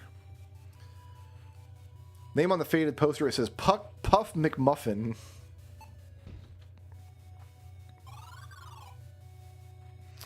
All right, so I think we take the faded coat. Maybe it'll help me look the part. slide your arms into the coat. Realize you're swimming in fabric. This simply won't do. A loud sigh sounds in your ears. The wisp speaks curtly. Remember, he's a halfling. Del's a hobbit. I don't have all day. Fine, I'll help you out. The wisp shrinks my new trench coat down to a snug-fitting garment. Wow, what else can you do? Many things, just not for you, it says with an obnoxious smile. Okay, so this is the third portrait. An image of a man wearing strange armor with a large dog painted on his chest. He's carrying a tall, curved stick. Plaque at the base image reads, D. Marsh, player number 48. All right, so the hockey team are the Hounds, and their star player is 48. So my favorite joint in town, Jim's Tavern, says Marsh. Okay, grab the sheets of paper. I don't think we do anything with this yet. Convenient, unfamiliar writing implement.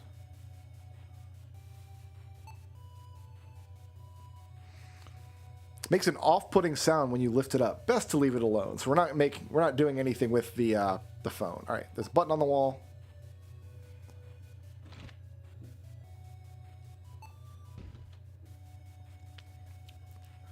Happy New Year's, Narishim. I still got 40 minutes.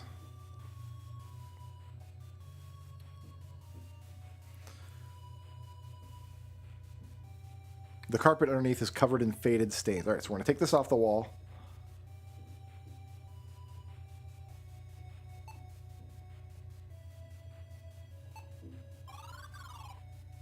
All right, so we need to...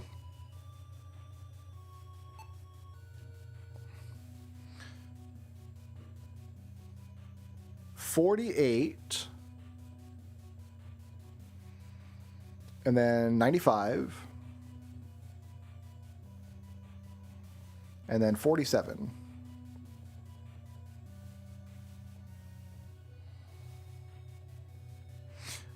All right. We got a portal key. We got a big stack of money. Piles of paper.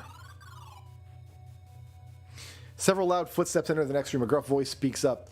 We got Ace trapped, boys. Get in there and let's rattle him. Don't stop till he's full of lead. They think I'm Ace, I guess.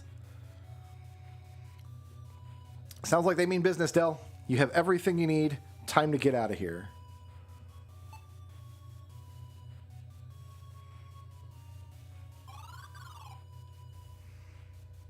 This is a windy city. Yes, it is. Drop down from the platform and tumble as we hit the ground. It was quite the fall, but you're no worse for the wear. We escaped from the goons, but now we got a whole city ahead of me. No idea how you'll get back to Kaltorlin. Well, first I'm going to open up the sewer. Much lighter than a dungeon cell grate.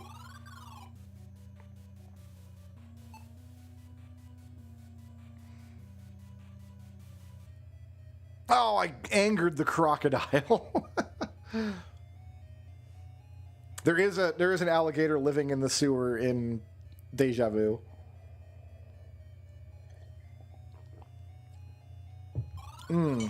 That's too bad. Evil has prevailed.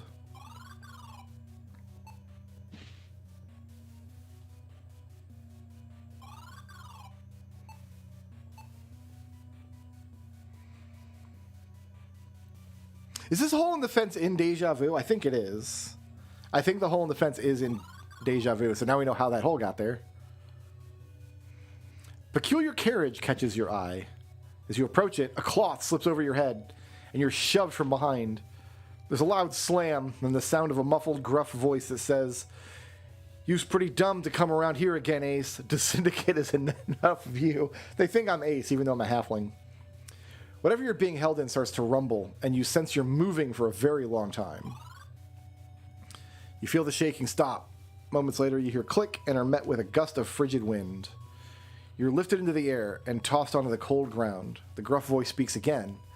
"The bosses like you, Ace, so they're giving you options. You can freeze to death or drown in the lake. See a gumshoe?" Well, now we're standing on a frozen lake. That's not good.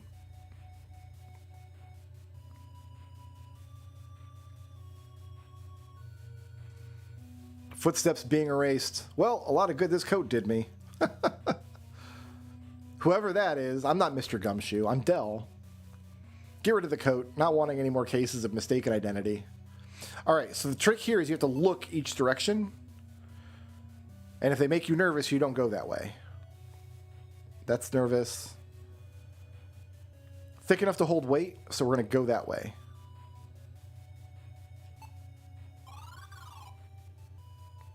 And we're going to do that for every screen. Holds the weight. Nervous. Holds my weight.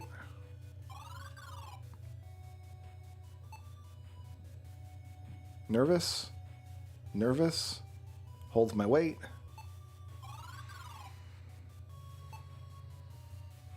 Nervous. Holds my weight.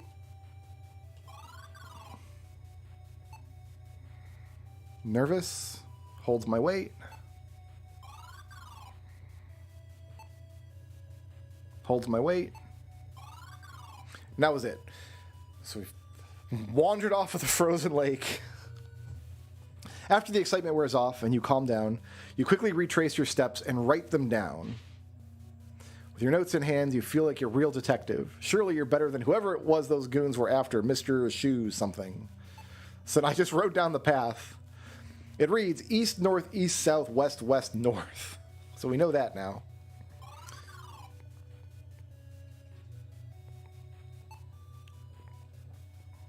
The man responds, "Hey, kid, you look lost and confused. Happened to me once." Oh, I guess Ace has already been through Deja Vu by the end. I guess the enemies Ace had in Deja Vu tried to, like, grab him or something after the game.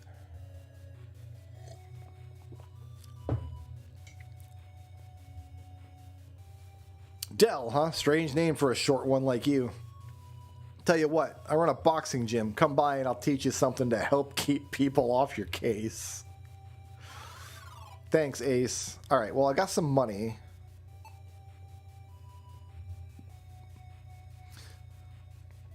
Receipt, Museum of Science and Industry. You don't know what science and industry are, but you know what a receipt is. That's your ticket into this place. Grab the ticket. Satisfying sound of the paper tearing. You love to tear those little tickets apart. Very satisfying. Got a ticket, fella? I sure do, man.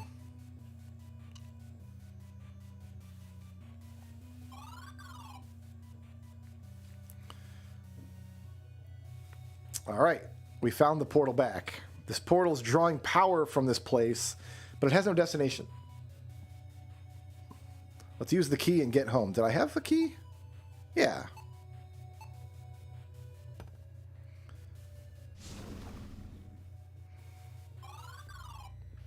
Return to the portal, tired of being transported to places you don't belong. At least you don't feel ill. You're exhausted. It looks like the wisp feels the same.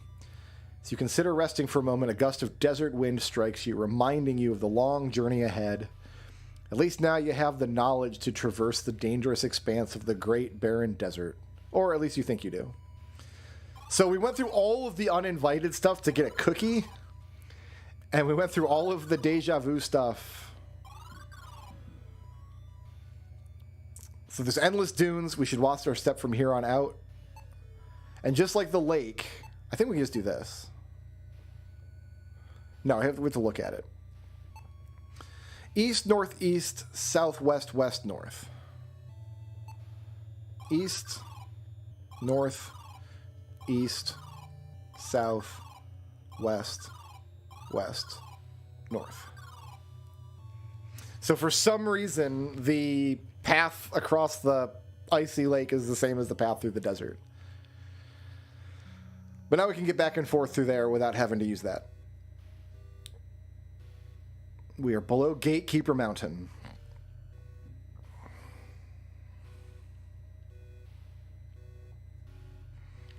This is foolish. I'm walking to my death. I've barely survived so far. I can't defeat that lizard monster.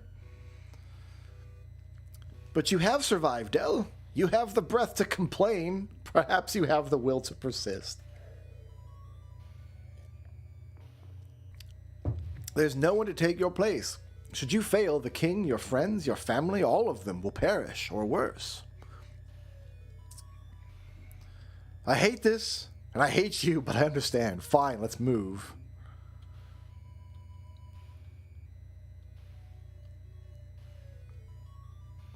Our wisp friend is getting weaker as time goes on. Alright. We're on a mountain trail.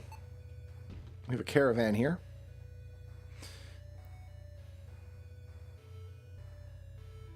It's quite the drop. This carriage is literally sitting at the edge of disaster. Okay, so we take this, the harness. We take the parchment. Ah, it's my map. It's a little tiny piece of the map. It's just the barren that we passed, and then this part of Gatekeeper Mountain.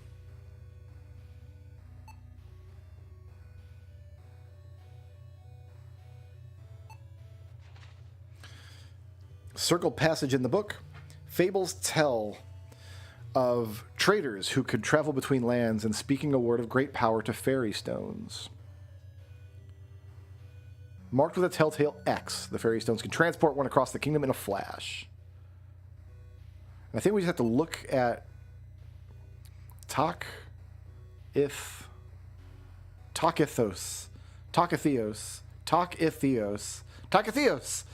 You feel a sense of wisdom wash over you. You've unlocked some arcane knowledge. You've learned the spell Takithios, and now we can leap out of here. And the carriage goes falling over the cliff. Great. The cart impacts the ground with a loud crash that echoes for miles. That was a close call. You realize the path is cleared and I can now ascend the mountain. So we're going up the ascent. Come to the Great Divide.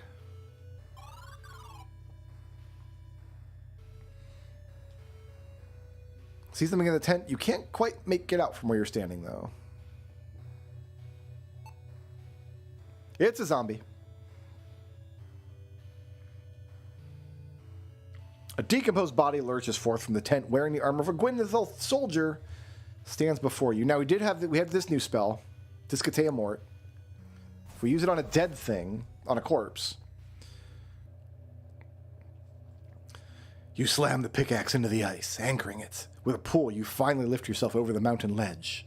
Unfortunately, you stumble upon a winged beast. It releases a hideous roar that paralyzes you with fear. The echo of the roar causes your heart to pound in your chest, and your body goes limp from fright. You can't move. It roars again. Your heart leaps to your throat as the sound plays ceaselessly in your mind until you lose consciousness.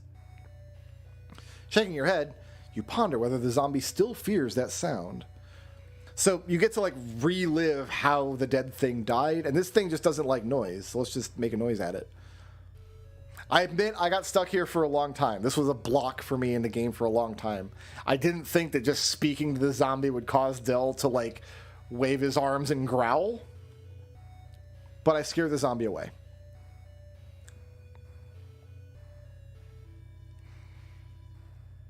Do have a flair for the theatrical, but now I've got a pickaxe.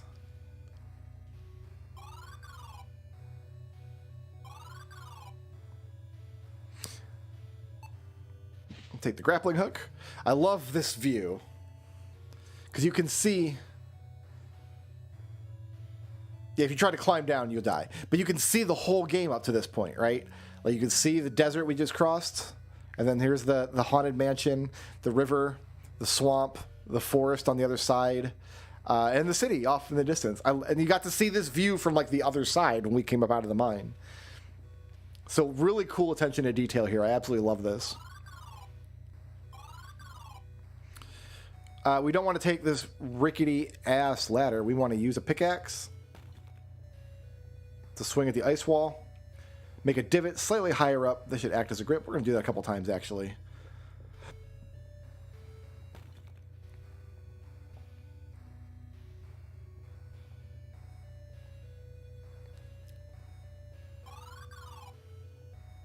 The temperature has dropped significantly. The lightest breeze sends a chill up your spine. Okay, so I've got a fur coat.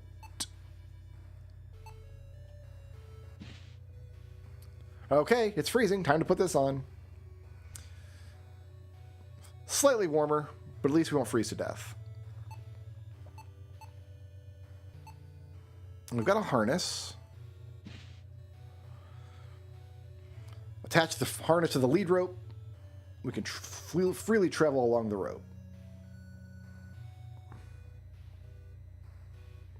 Even if we fall, the harness is there to catch us. Fantastic. All right, inch our way around the edge of the precipice, unhooking the harness, and glad to be on safe ground. Oh, God. Okay, so this is another Shadowgate reference. You get to meet this monster in Shadowgate, but you don't fight the monster. You just kind of send it back down into a hole. No, you don't have to meet this monster in Shadowgate. This monster just jumps out of a hole and kills you if you try to go into it. You have to solve a puzzle and steal like a magical orb that happens to be this pearl. So if you know that, you can use the pearl on this guy. Orb. So that's a death in Shadow. You can complete Shadowgate without ever seeing that monster, but you do need that orb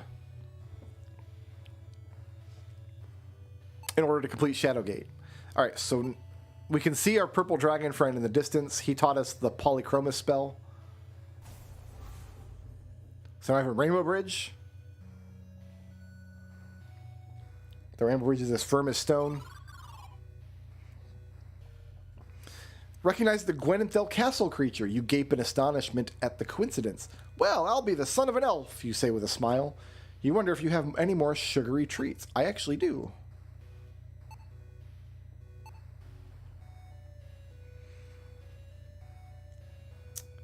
Chomps contentedly on the treat. To your surprise, it motions you towards itself as if it wants to give you a ride. All right. Where's Small Man go, it asks. You gently nudge it toward the east. Bunching its muscles, it leaps right from the rock face. There's our first actual shot of Dell. We know what he looks like now.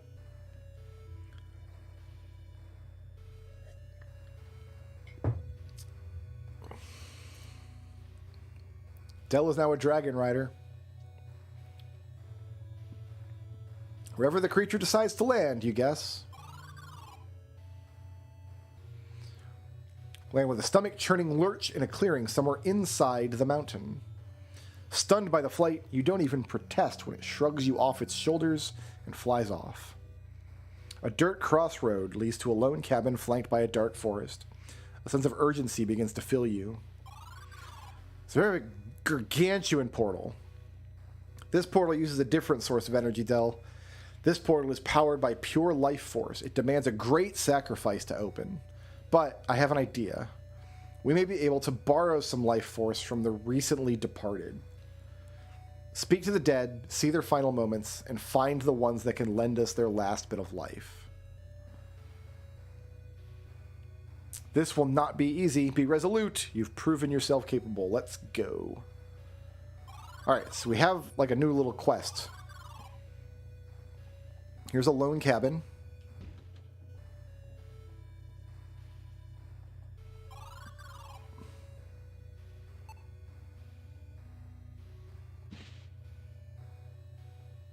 The first assault. The Circle of 12 convened a trial for the outcast, Talamar the Black, now known to all as the Warlock Lord. That's the bad guy from the first Shadowgate. He was charged with accessing forbidden tomes and delving into the black arts, including necromancy and mind-walking.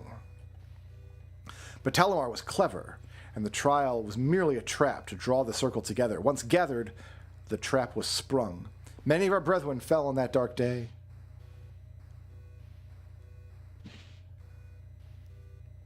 The second trap. In my folly, I convinced my brethren to let Talamar live. We bound him with runes deep below Shadowgate, but we too failed. Talamar escaped, murdering the rest of the circle save me. This forced my hand to call the Seed of Prophecy to Shadowgate. The Seed of Prophecy was King Jer, or Lord Jer. My gamble was successful and Talamar was pulled into hell. But in night's long hours, I fear this was yet another trap. For as Jer vanquished him, Talamar first beheld that which he had long sought, the Staff of Ages.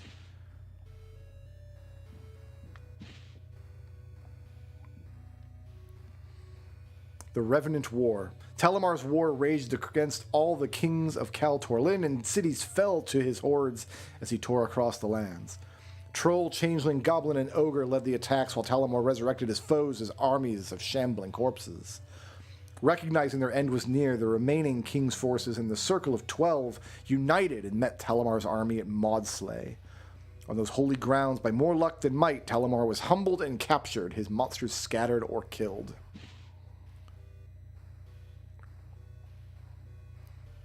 Was there anything over here? An old inkwell.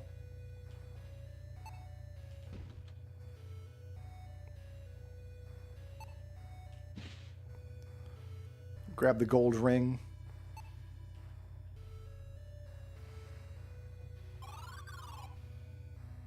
Thornbush wall.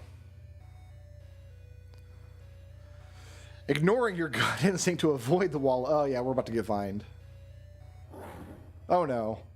Man, this is the second time I got vined. We bled to death in agony. It's a sad thing that your adventures have ended here. Well, we know what to do with vines.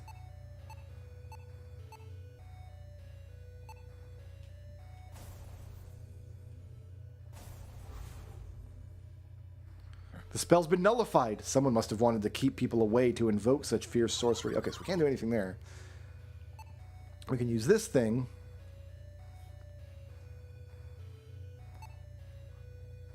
A heavy tapestry richly woven. It depicts an aimless path that leads nowhere. But we're unable to move there. Okay. So, now the next thing we have to do is power up this portal over here. So we're going to use Takatheos. And travel back here. We can go back to the town at night. The NPCs don't really say anything or do anything. They're all hanging out here in the bar now.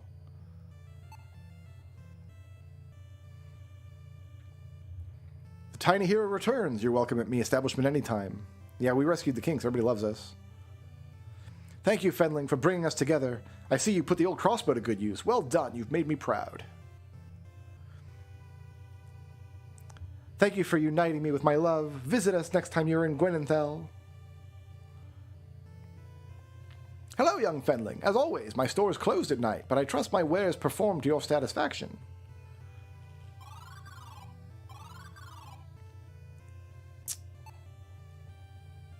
And it did not open. So, if you kill the imp, and there's still, like, that evil phantom is in the world, when you come back here, the NPCs aren't talkative. They're, like, in this weird daze. And for some reason, the curio shop is like, did I lock my shop up? I can't remember. And when you come over here, it's open, and you go in there, and there's, like, an evil artifact that you can take. We are locked out of that ending because we saved the imp, but that is something that happens here.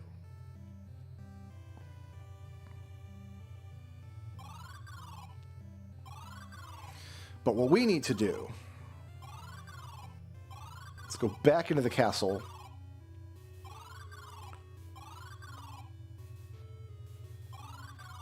Down into the dungeon.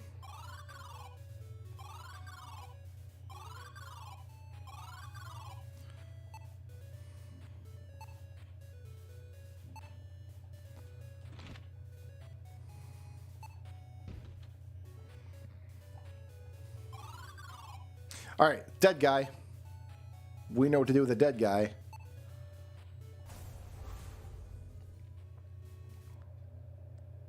Your heart races as you slam the door to your chamber, nearly knocking the purple-green banner off the wall.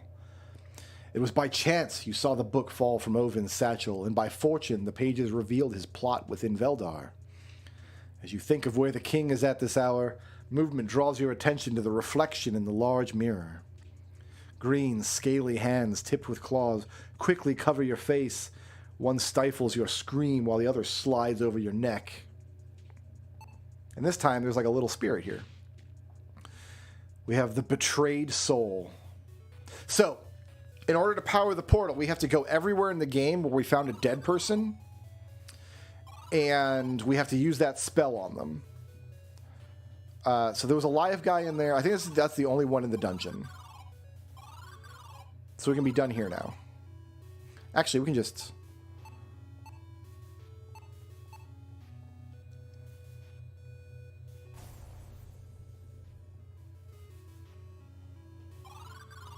Does it work here? What do you mean it doesn't work here?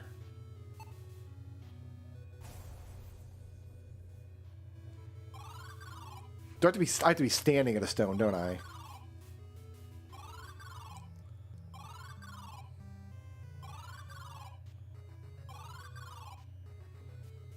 You have to cast the spell on the stone. But anyway, all these guys are dead now, unfortunately. Even the father. His wounds are identical to the wounds on the guards. He got torn apart by dire wolves. Falivin Montview Gwenethil, guard captain.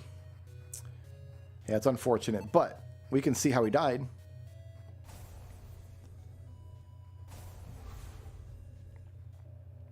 The cold night seeps into your bones, and your legs tremble with exhaustion. A lump grows in your throat as you wrap their sheets. We're home, boys. I got 'em for you. Got 'em all. Your legs fail you, and you fall to the dirt. Your breath becomes ragged. Be good, lads, and tell your mom I'll see her. You shut your eyes against the stars. And we have a noble soul. Very sad.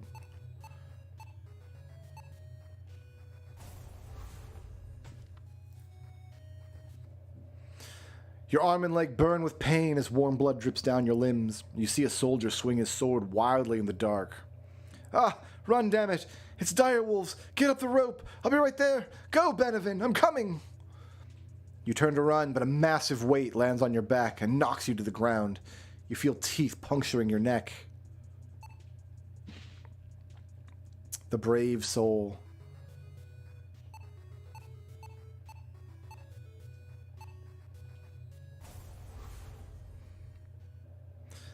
The pain from the bite in your thigh is the only thing keeping you awake as you prop yourself against the cool rock.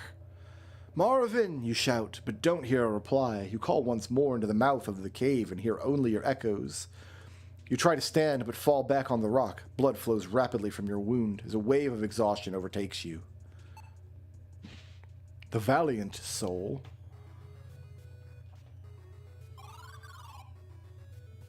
All right, now... I'm going to forget where there's a body. I'm calling that now. I'm going to miss a body somewhere, and...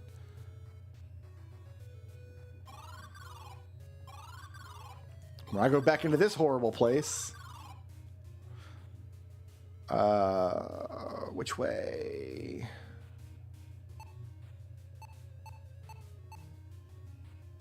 We need to go downstairs.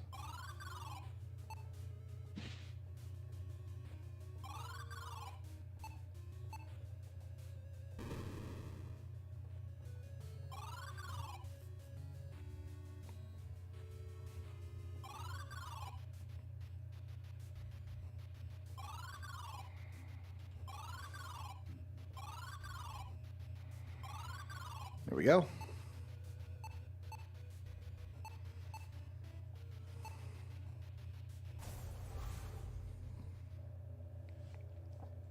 You work on preparing dinner, trying to look calm. You didn't mean to read the master's notes, but you can't let them proceed. You took the charm and will dispose of it in the swamp after serving dinner. Then you will escape to Gwenenthal to tell, before you finish your thought, an abrasive rope cinches your neck and you are lifted into the air. You asphyxiate slowly. Yeah, we saw that poor guy. Poor soul.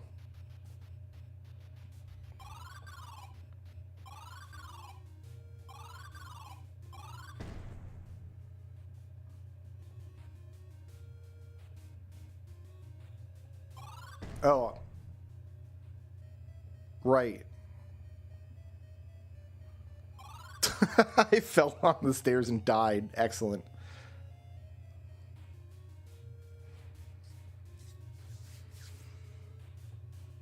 Yeah, can't go that way.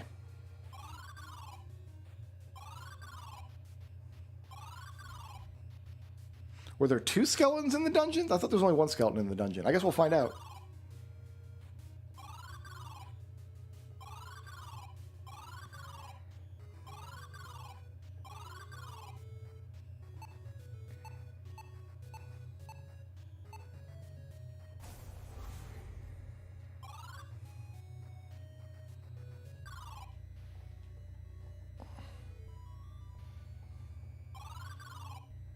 There's this bastard.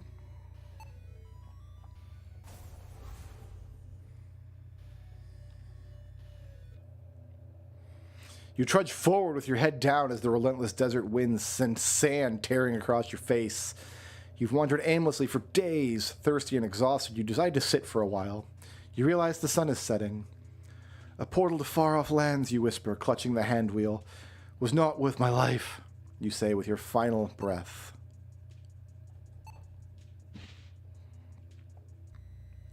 We found the lost soul. I think there's 6. Yeah, we got 6 souls. I think that's all we need.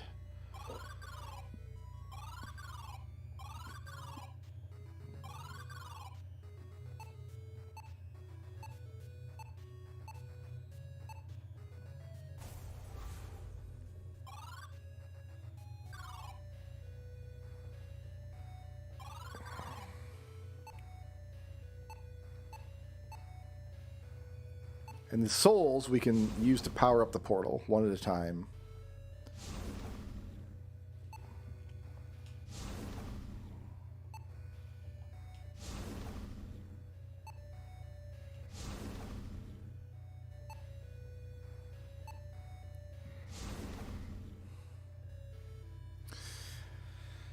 The portal does not yet appear. The wisp floats before you and speaks gently. This has been a journey most interesting. I foresaw you rotting in a cell, but you escaped and freed a king. I foresaw you slain by the numerous beasts in the Tolan forest, yet you bested each of those monsters. You traveled across time and space. Without fail, you made your way home and closer to stopping the coming cataclysm. You've surprised me, proven yourself a worthy ally in the battle against darkness. Now you must proceed alone. This portal requires another soul. Be brave and clever. Do not submit to the evil you will face. Goodbye, Del. Wisp friend, no. God, I haven't played Spectacle in so long, I don't remember if there's portals. Alright, well. We no longer have Wisp friend. So we're in a... There was a Shadowgate VR game that this area is based on.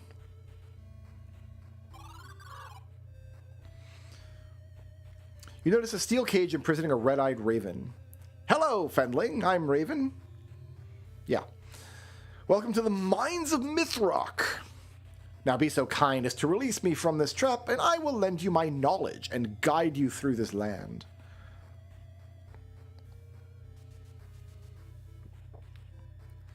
You think so? I gotta replay Spectacle now. The main guy from Spectacle is in the desert. You think that's the connection?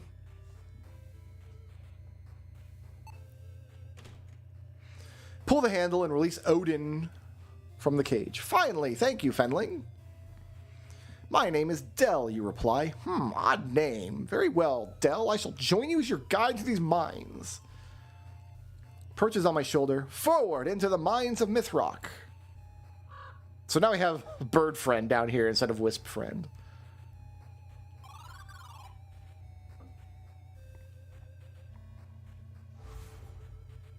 The visage of an old man appears in the glass. His voice booms. Listen to me, sorcerer, for time is fleet. Sorcerer? Don't worry about that. This is a recording, but do pay attention otherwise. I'm Lakmir the Timeless, the warder of Castle Shadowgate. The great drums of the mountain dwarves have gone silent, but do not fret. I shall not leave you unarmed. Odin, my raven, and now your guide, will lead you. Do not tarry. Fare thee well, sorcerer. There you are, Del. At your service. Now, let us get out of this cold. Bring us to the stone door at once. Open sesame, he says, and it opens. Do you not try that, Fedling? First day, is it? So open sesame is a spell you learn... I mean, it's in classical Arabian Nights lore and stuff, but you learn the open sesame spell in Uninvited to open a door.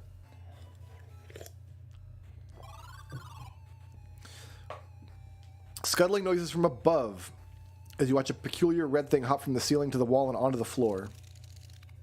That's one silly-looking spider, Fenling. Ugh, I hate spiders so much. And so if you try to do anything, the spider kills you, and the only thing you can do is hit the spider. Give it a good boot. Spider's dead. All right, so we can take this thing. We take the tablet. Open the box. Take the Orb of Sight. These mines are covered in glamour spells, Del. This orb will help you see through the facade, illuminating the truth where things seem missing. There's a square in the wall.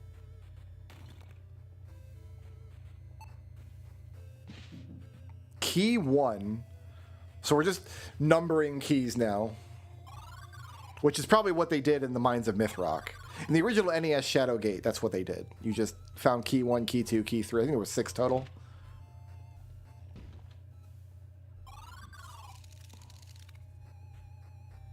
There's this asshole again.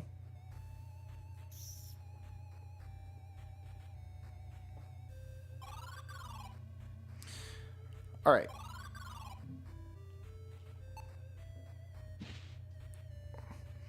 Hedrog, I bring news. I have heard nothing from Firgin since his crew entered the western tunnel. It is unlike him. I'm activating the defenses. I believe Firgin has unleashed something hidden here aeons ago, and I have seen no one since. Raise the alarm, send word to the King Thurmore at Dragonfell. I will move as quickly as I can. You must reach the king. Borin. I'm going to take Skull Candle. I'm going to take Tablet. I'm going to take Del, you fool! Oh no. It's cute. It's a cute little ghost monster. Aw. In a second, all of your skin melts off your body. You die in severe pain. Excellent. Ooh, I like this one. With your failure, evil has prevailed. But I got all the stuff I need. Here's this thing again. Yeah, I'm also T-minus 5 minutes to 2025. Getting there. We're going to use this. Clever dwarves, but not clever enough, but pretty good. It was unlit, Del. A dozen lit torches in here, and you notice an unlit torch. Brilliant. I don't like Bird Friend. I'm just going to say it. I miss Wisp Boy. Wisp Boy was, well, like, adorable. We do have to use the Orb of Sight to make the sigil appear. And then, if you go up here, otherwise you can't see anything. And there is a you can see the objects in the mirror that would not have appeared without that Orb of Sight. There's a tablet sitting right there. And there's a key sitting on the book.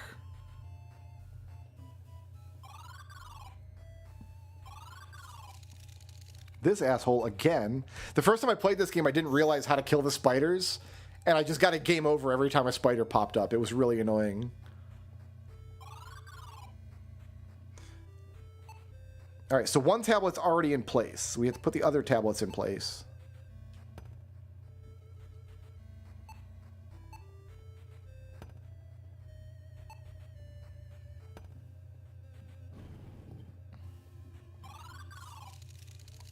This asshole again.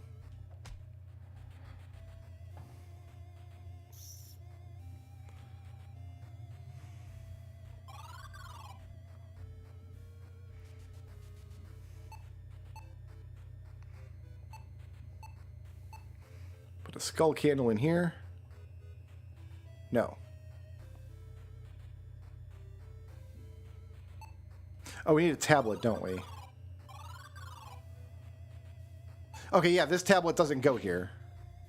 These 3 tablets go in those spots, but that tablet doesn't go there. It goes over here.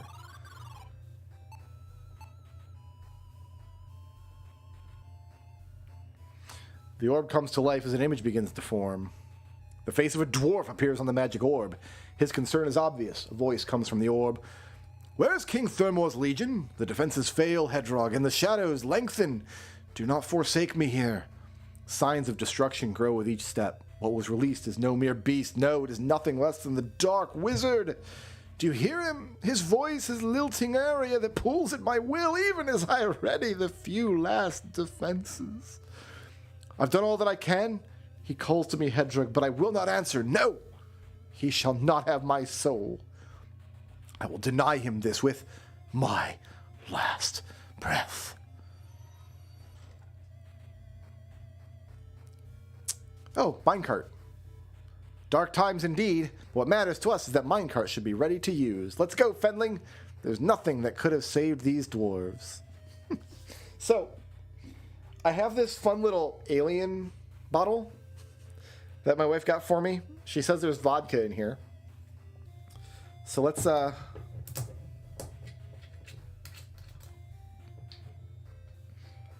since we're T-minus 2 minutes.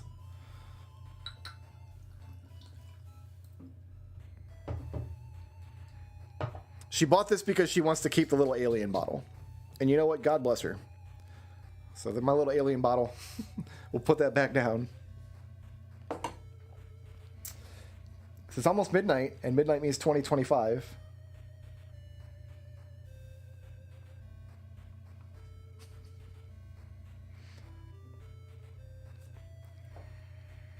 So I think this is vodka. I'm not certain, but I think that's what this is. Well, I guess we'll find out in like 30 seconds here. You have a glass of sparkling grape juice? I mean, that's fine.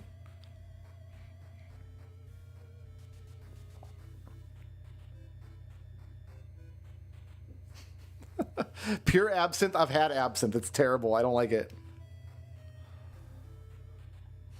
I don't like it at all. 5, 4, 3, 2, 1. Happy New Year. Salud.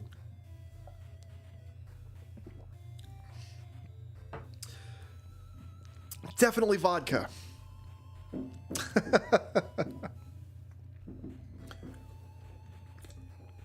Vodka and Pepsi. I have no idea what kind of vodka. Just comes in a little tiny alien head bottle. And she said if you drink all of the alien vodka, she also got me just, some little plastic Captain Morgans. You cannot go wrong with a little tiny bottle of Captain Morgan. So, but I've got enough in this little alien head for like 3 more shots easily. It's not a crystal skull. It's definitely an alien head. Oh, it might not be showing up because of the green screen. Hold on.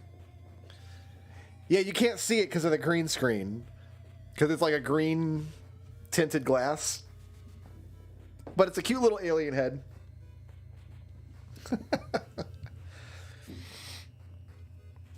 I don't drink. I'm not a drinker. I don't have any alcohol in the house. I don't drink beer. I don't like wine. Once in a great while socially. But like even if I go to like a really fancy restaurant, I won't order wine or anything for myself.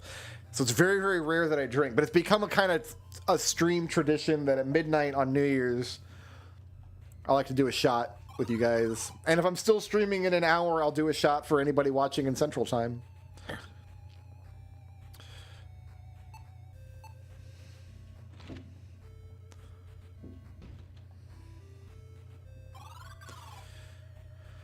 All right, we're in the mine shaft. We need to put the skull candle inside of here.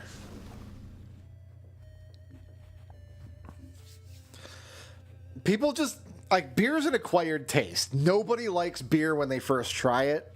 But if you drink a lot of beer, you just kind of become accustomed to it. But I'm the same way. I don't like the taste of any beer I've ever tried. And beer drinkers, I know they're always saying the same thing. You just got to try the right beer. You got to drink a good beer. And it's like coffee and it's like sushi. Coffee drinkers, like, you just drink because you drink crap coffee. Like you went to McDonald's or Starbucks or you drank Folgers or something. You got to get like the really good artisanal coffee. Nope, sorry. Still tastes like hot dirt water. Don't like it. Sushi's the same way. People be like, you ate like skunky sushi from like a terrible fast food joint. You got to go to a real, authentic, like sushi restaurant. Like, nope, it's gross. Don't want it.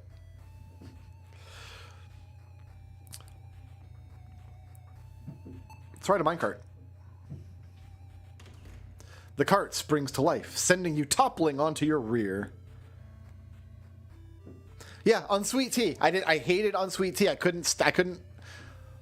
So, I never drank unsweet tea. I love sweet tea. I love different flavors of sweet tea. They're what is Applebee's always has? They're like raspberry sweet tea or something. It wasn't until I started dating the woman who's now my wife, and I didn't like spicy food as a kid. And she's like, if you're going to roll with me, youngster, you got to eat spicy food. So she starts to wean me onto spicy food. And what I found was the cloying effect you get from the drinks I usually drink, like soda, like Pepsi, don't work well with spicy food. If I'm have a spice taste in my mouth, it's too hot to handle. But what worked, unsweet tea did the trick. So what I started doing was ordering unsweet tea and have that with hot wings or something, or whatever we get wherever we go out. And she wants me to eat something spicy, or if she made something spicy at home, I could use unsweet tea and get through it. And now I love unsweet tea, unsweet iced tea.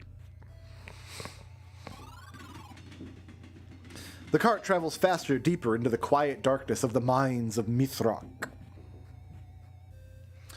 So you see, Del, that's how I came to be in the cage. Terribly embarrassing, really. You told me, Odin. That's telling one too many people already. Time passes, as time does. It's a giant mouth, bird. Why does a giant mouth have wings? And it spits fire. Stop shouting at me, Fenling. I was expecting a sorcerer. You figure it out. They're just bickering at each other at this point. More time passes. I was keeping the bauble safe, really. Have you ever been to Gwynethil, Odin? I didn't think so. Well, who am I to call you a thief, Del? No one, that's who. That said, you sound like a thief. Eventually, the cart slows as it approaches an empty platform. That's enough excitement for one day. Quick, Del, let's be off this cart. I'm uncomfortably motion sick.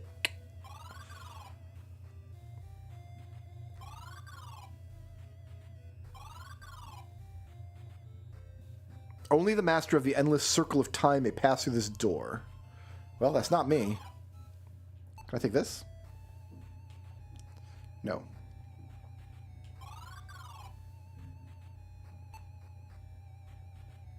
Oh, there's just a button. Okay, I don't put anything here. Wizard Lackmere booms in the small alcove. Welcome, sorcerer. I must ask a task of you. Hidden within this safe is my talisman. Take it and travel to my cabin. It shall reveal the final path you must tread. Be wary, for as you proceed, you will come to understand the danger you face. I trust Odin has served you faithfully. At this, you glare at the raven and mumble. He's been talkative, yes. Make haste, sorcerer. An evil stirs in a place long forgotten. All right. We have the talisman.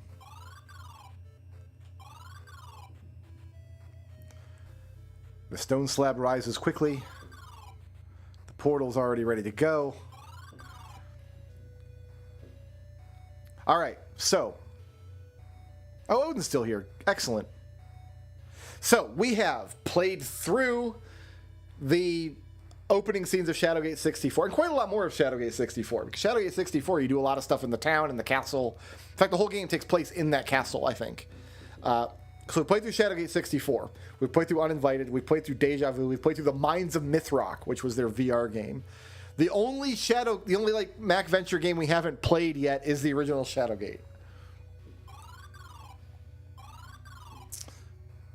So we can put this talisman in here.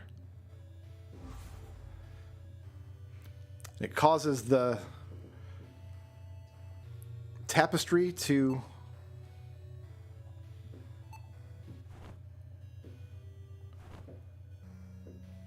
No.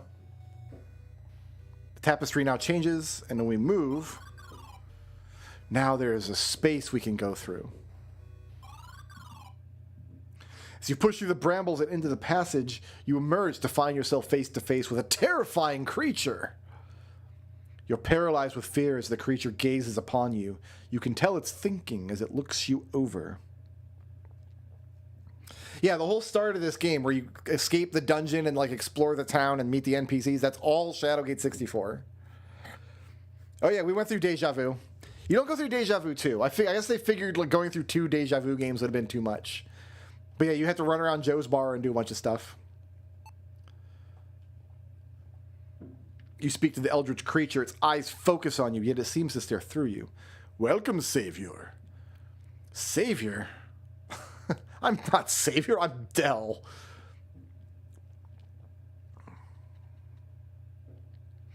I know your name, Fenling, and your pet.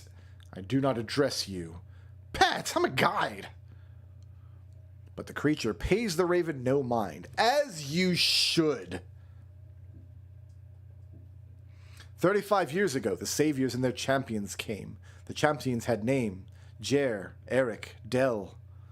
The saviors, all brave souls, but in truth all fools.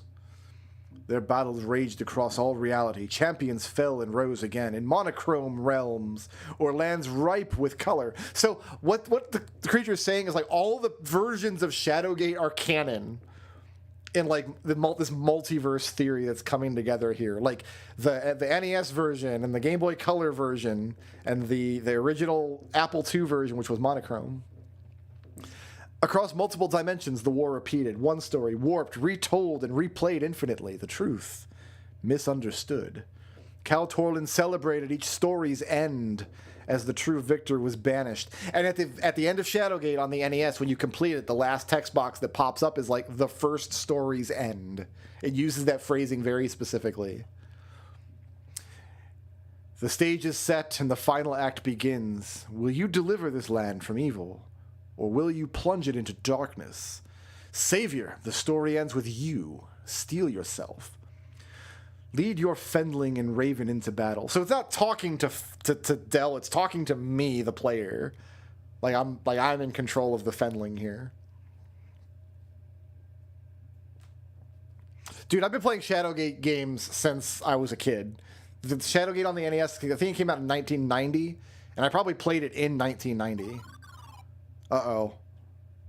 Uh-oh. Oh, yeah, no, we broke the fourth wall. We plowed right through the fourth wall.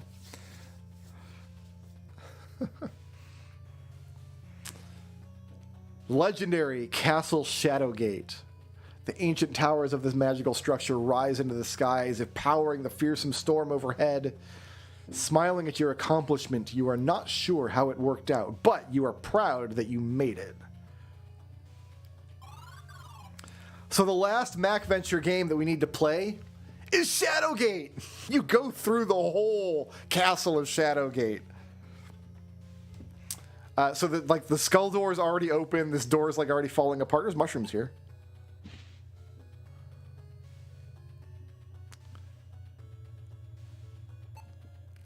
So the door falls apart. Yeah, this is all fun. You feel a malevolent power watching you because in this room the eyes of the necromancer bear down on you. These doors are already open and the closet's empty because Jer's already been through here and taken all the stuff. So you can fall down here. So we need to use our grappling hook on this rafter. Now we can get safely to the other side.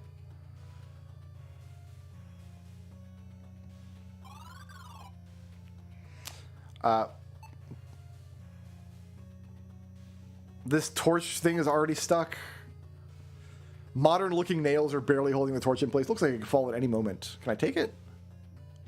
I can take it. And we'll move it to the other side. Or not.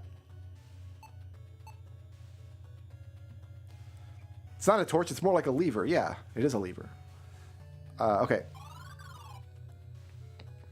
You see a creature standing at the edge of a chasm. It turns to face you, then it starts to crawl closer and closer.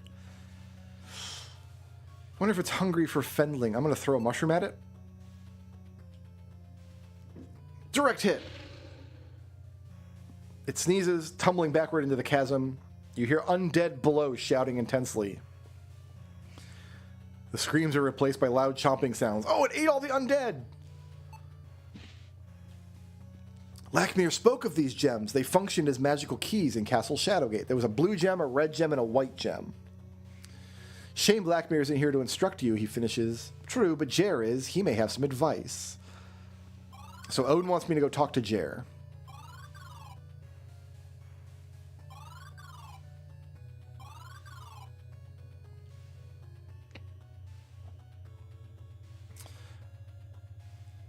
Here's the basilisk. It's going to turn me to stone. We know what to do with a gazing monster.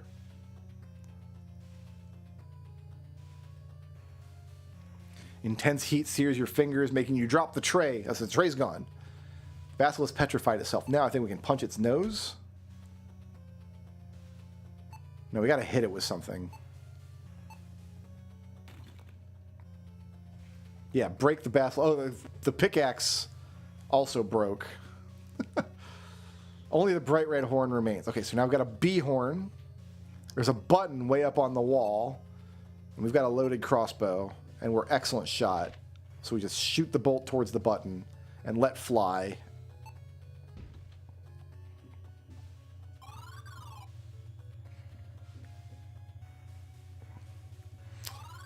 I imagine Dell's already wearing gloves. The water used to be much more impressive. It's slowed to a gentle trickle. So what this is saying is in this room in the original Shadowgate, this waterfall was massive and it occluded this cave back here. But there's been a landslide. We can't get back into the cave anymore. And this is no longer a lake. So there was a skeleton in the lake holding a key. And there was a shark living in the lake. And there's a note scribbled on the back of the paper. The dark energies of the castle have allowed the lake algae to take land.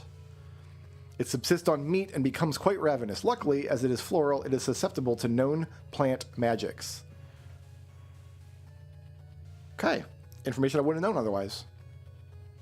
And we now have the full map of Castle Shadowgate.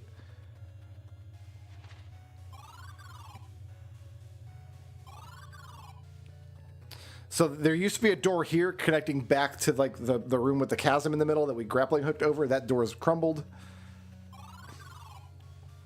If we come in here, this is where the white gem got used. Now there's just shards. Pretty sure this just kills you, right? Yeah, we just hop down to see what's below. Gravity wins every time. And here's the classic NES Grim Reaper. When you get the castle, if you die in Castle Shadowgate, you get the classic NES Grim Reaper cackling at you. Love that. So this whole section of the game is like you go through the castle and all the puzzles and stuff are already solved because Jer's already been through here. I think we can open this box now.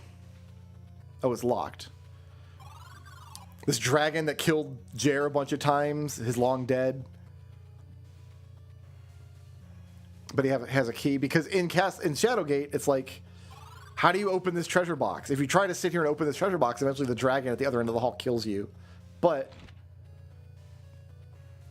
Dell gets to open it.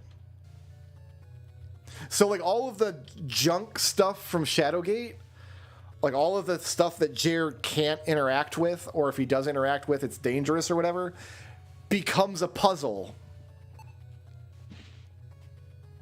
in Beyond Shadowgate. Stone Devil Skin is impervious to physical and magical attack. However, it is susceptible to chemical degradation. I prepared this concoction and have locked it away for use during only the most dire circumstances. I have bottle 6. This is funny because in Shadowgate, so the reason it's called bottle 6 is because there's bottle 1, 2, 3, 4, and 5 in Shadowgate. And all of the bottles kill you if you drink them except for bottle 2, which makes you levitate. And that's how you solve one of the puzzles in the original Shadowgate. So this is like the 6th bottle hidden in Shadowgate, except Jer could just never get his hands on it because he didn't have a way to open that treasure box. So if we go through here, so this is another thing from Shadowgate. If you open this coffin, this like green slime spills out on the floor, and then you can never cross this room again. In Shadowgate, that doesn't matter because the path always loops around, And you can access both ends of this room without walking through it. But Del can't do that. Del doesn't have access to that path. So Del has to deal with the slime, and we've learned that the slime is plant matter, and we know what to do with plants. So Del gets to kill the slime that Jer can never kill. I don't think we can open any of these. No, those just stay closed. All right. So we're in the mirror hall now. I think if we jump down here, we just die. Yeah. There is a room down there in the original Shadowgate, but you need like a magic rope to climb back and forth. And that's a spell that Jer had to make the magic rope appear that Del doesn't. So Del can't use that path and get down to that room. So it did not open.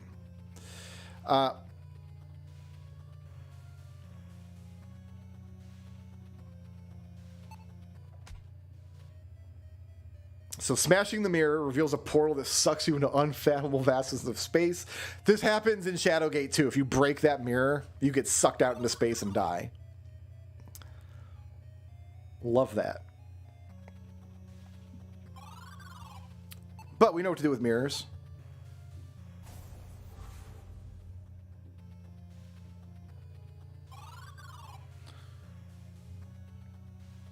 Meeting place for the council. So Jer was never able to get through this room because Jer didn't have the Ter Gwynthal spell.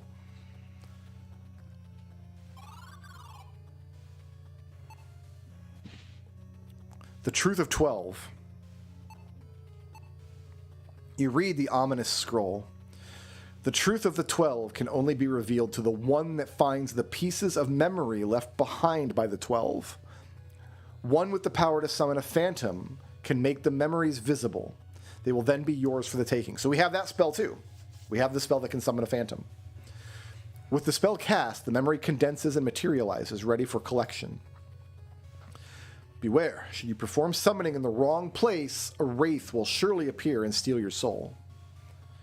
1. At the entrance, a key was hidden by death. In Shadowgate, you had to open the skull on the door on the first screen to reveal a key.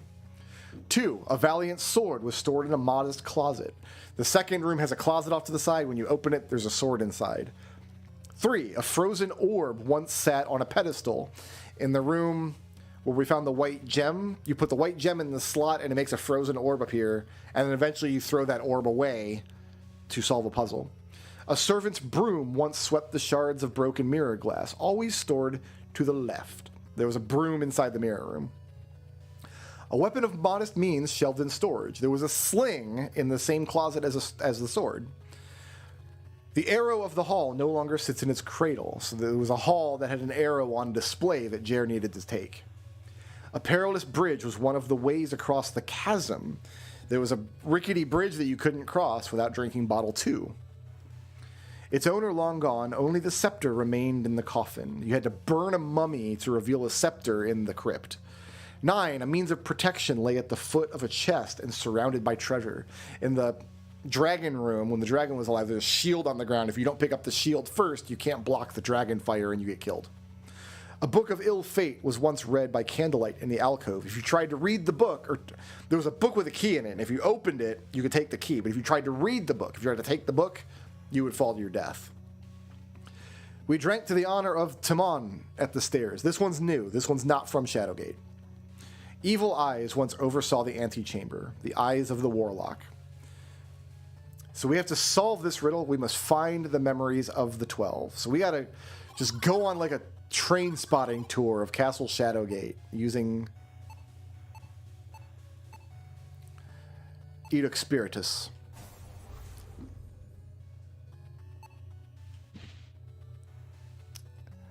And we just find all the stuff.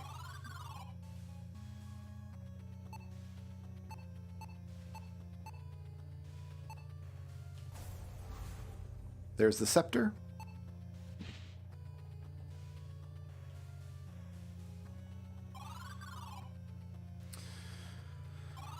Okay, go into this room.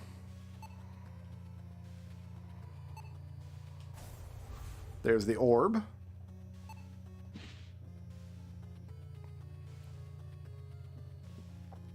So if you So you do need to have played Shadowgate. If you haven't played the original game, some of these clues will make sense. Some of them like refer to a closet, an entryway. Worst case scenario, you can just kind of wander around and cast the spell in every room.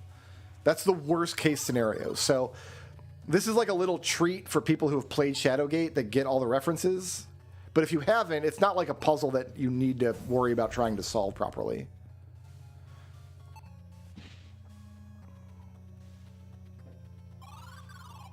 Like, I don't think you can get stuck here. It's pretty obvious what needs to be done.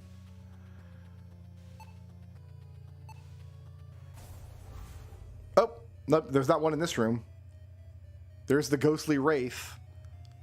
So in Shadowgate, you kill the wraith by using a magic torch, and I don't have a magic torch.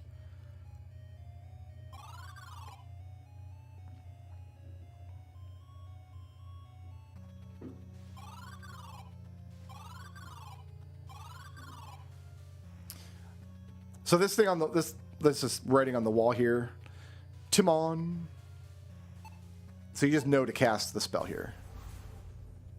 And there's a bottle of wine. So this isn't that's not a reference to the original Shadowgate. That's just a fun thing. All right, so we want to leave the den. This is the arrow room.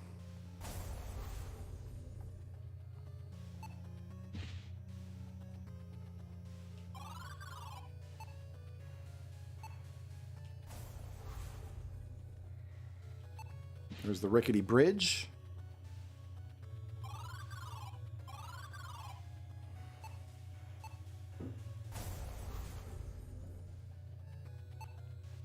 We can finally take that tome that kills you in the original game.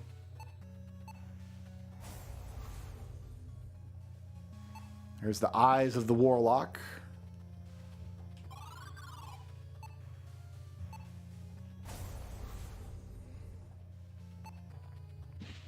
The sword and the sling, which in the original game, you use both of those on the same monster.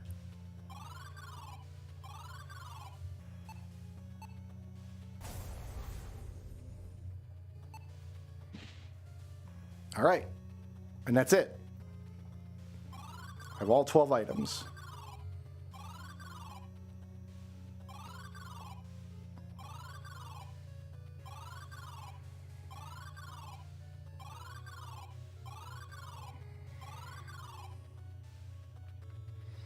Can I use this on this broken mirror?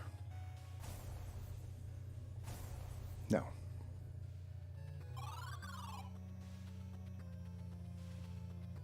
Your mind is flooded from visions of an event long ago. A booming voice speaks, Talamar, for your crimes of delving into the dark arts, we condemn you to imprisonment. You hear a soft chuckle and a deep voice responds, It is good to see all of you gathered here like the fools you are. Suddenly, the sounds of chains snapping and a hiss of lightning echo through the chamber as the prisoner rises to his feet. The figure in the center channels immense energies and summons unfathomably powerful magics. You see bodies ripped apart and flesh destroyed before the might of Talamar. You rub your eyes as the vision passes from your mind. The immense display of power you witness leaves you shaken. Odin speaks slowly. This is why Lakmir fears the return of Talamar. The world cannot endure the might of such an evil. We approach the end, Hel. Tread carefully. All right, we've stepped out through a gazebo. There's no going back. There absolutely is going back because there's a a warp stone here. A battle between hero and monster once took place.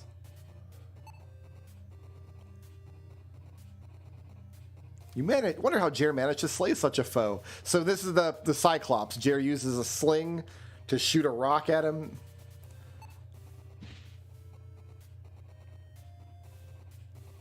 And then shove a sword through his back. So there's like gears in the wall here.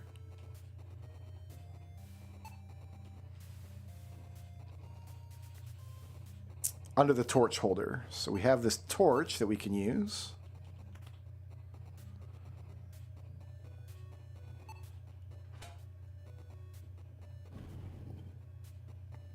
Aha, a doorway. All right, we go in here. Here's the red gem that's fallen and crumbled. The red shards.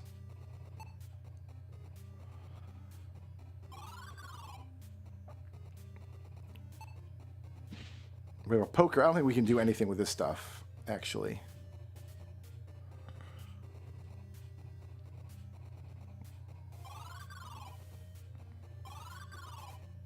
So this is a room that's only in Shadowgate 2012, I think.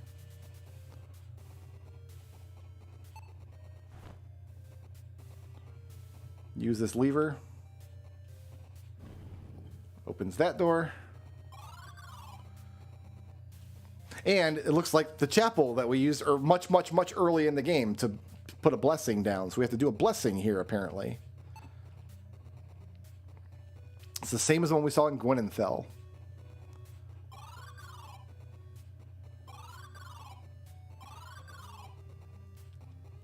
So there's a hole in the floor because Jer had to burn that. So we can't get upstairs. That's all over. Oh, do we use the poker here? Maybe? Yeah, we use the poker to...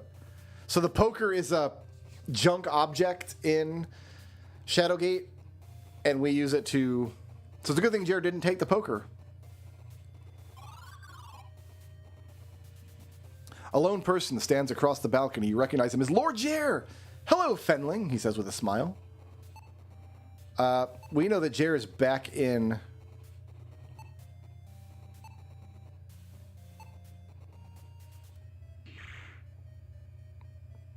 Jer rushes across the bed, stabs... Oh, yeah, okay. Don't notice the dagger until he withdraws it and plunges it to your chest. That's too bad.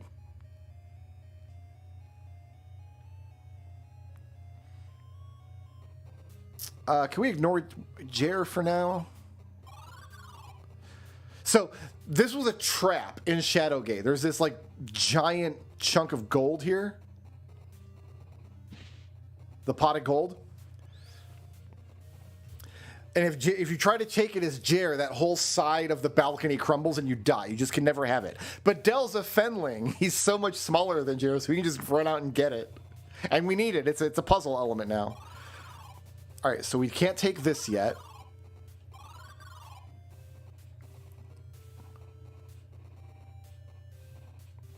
Feel like we're being watched. I think this just kills you, right? No.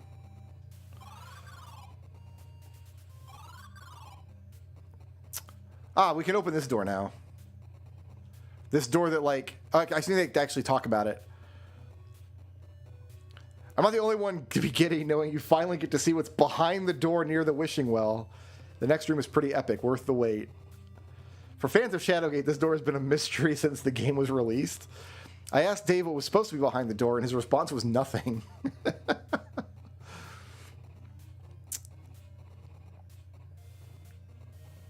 So yeah, you open the door just by smacking it. Put our heel into the door. So Jer actually went down the well, but we're going to go through the door.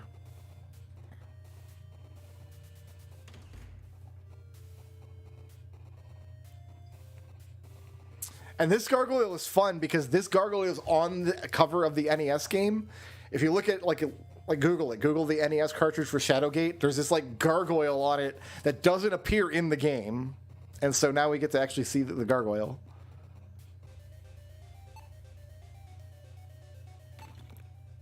Oh, I don't have what I need to defeat the gargoyle. Oh, we're just dead then.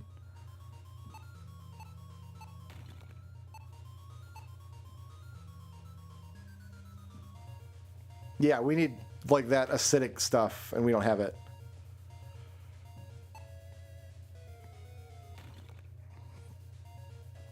Hit it with a scythe.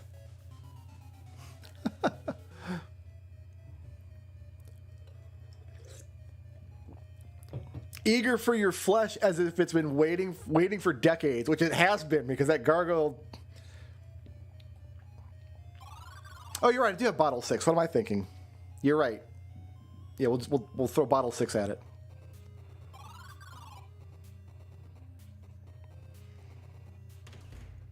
Oh, you know what? No, I was thinking we had to do some, like, alchemy stuff to make the...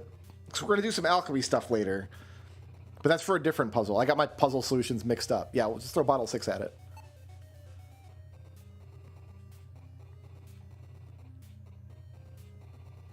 The creature screams in agony as his body bubbles and swells. The gargoyle looks like it's going to explode. Disgusting.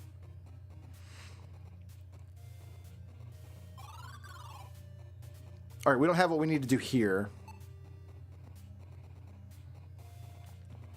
Set of instructions to warden off a powerful prisoner. Be warned, sealed beyond is the rogue druid, bound by runes etched into his prison until the end of all time. Be wary of the druid and do not speak with him. He is powerful and cunning beyond measure. Should the runes fail, he will escape and bring untold ruin to the world. Unlock this armory and withdraw a celestial stone. Be prepared to fight. Do not falter, Lakmir.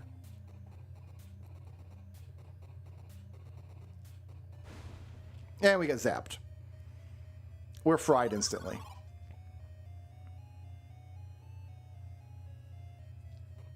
All right, so we've done everything we can in Castle Shadowgate.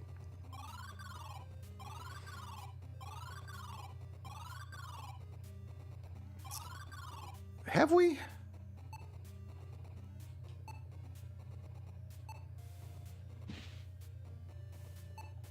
Do I just shoot you? No, I do not.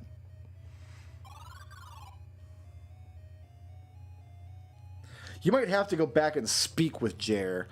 Because if you talk to Jer at any point during the game, he tells you something like, people are saying they've seen me in my armor, but that's not me.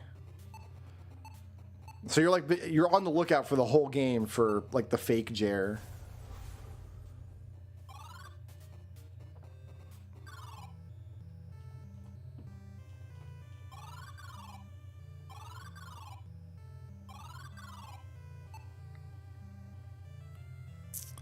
Expressing your feel that you can't do it alone. He thinks quietly, I was no one, not even a good soldier, when Lakmir sent me alone to Shadowgate. Know that I do not meet you by chance. I command you, be strong. Trust that your will and wit will see you prevail.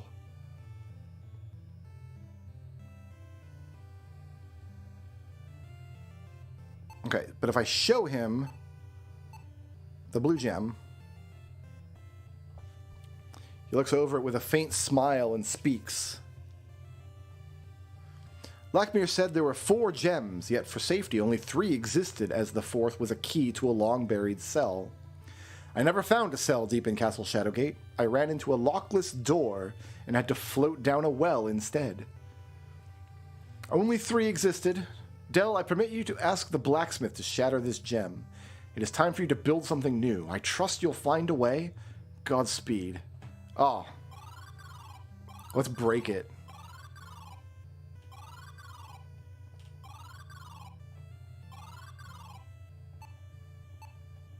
Oh, not the horn. That'll petrify him.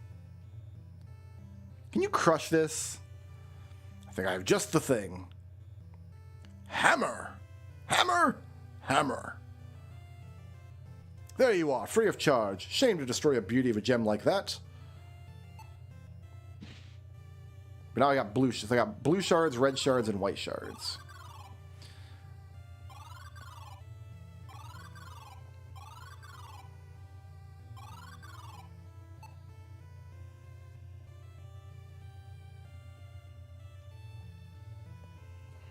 All right.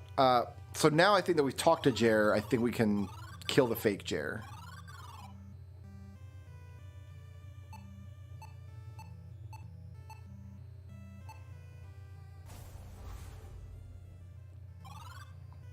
Go to the back of Castle Shadowgate.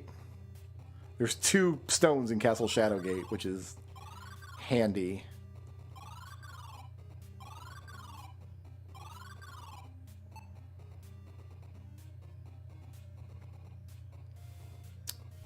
Something about him bothers you.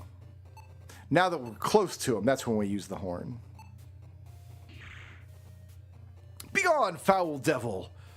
You plunge the tip of the horn into Jer's neck. Inhuman shriek. It's a mimic! That's a doppelganger, not a mimic. An empty suit of armor is left behind. So, I can take this. I can take this.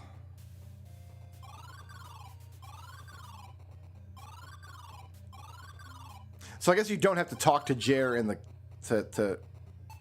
in the castle to trigger that. You just have to talk to the fake Jer. But now that we have his stolen armor back,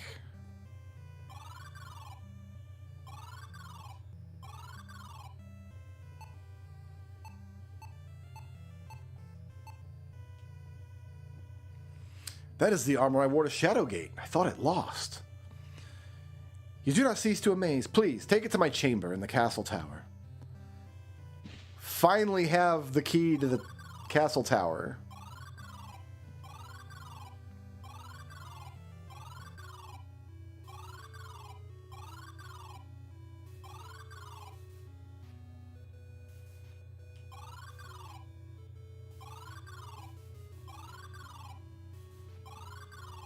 Feels like forever ago we were in here.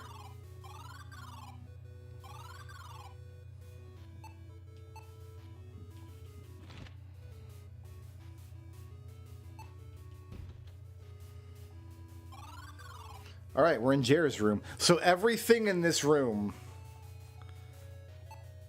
there's the silver horn, or the platinum horn, the magic glasses, his heavy cloak, there's his hammer, which I think you only use to break a mirror. You never fight with it. The top was singed. I don't know if they ever used the helmet, but there's the shield. It shows signs of exposure to extreme heat. All of his scrolls that he collected. A torch. His magic gauntlets.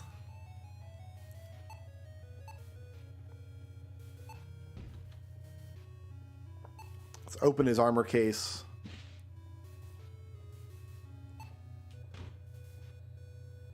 Look at the beautiful display. It's the Staff of Ages. If you try to take the Staff of Ages, you die. You got to wrap it up in an empty sack.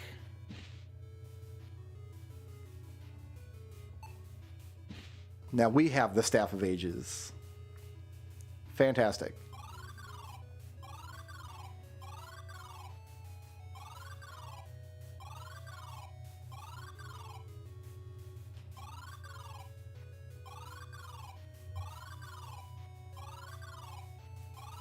Oh, too far.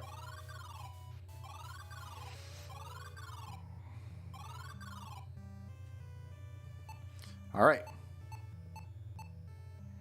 What are we going to do with the bread and cheese? Ugh.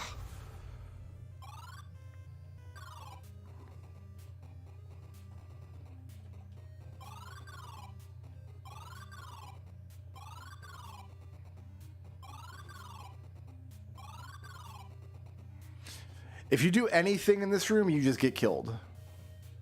Like, you can't take any of the objects. You have a ring, but if you put it in the wall... Oh, I guess not. That is the solution in Shadowgate, is you put the ring in the wall. But this, I think, anything you do in here just gets you killed.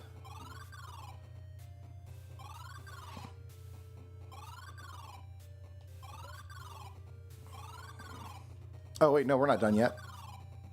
There's more stuff to do.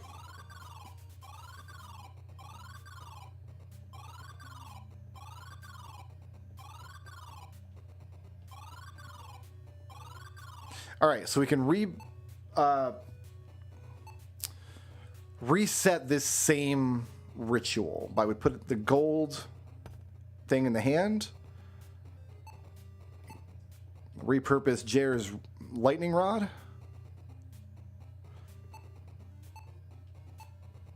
and put the thing we want to magic in this hole here.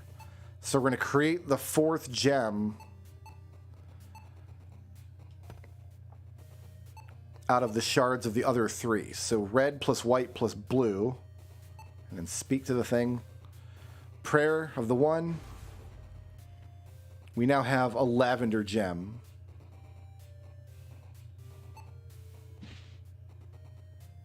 Fantastic.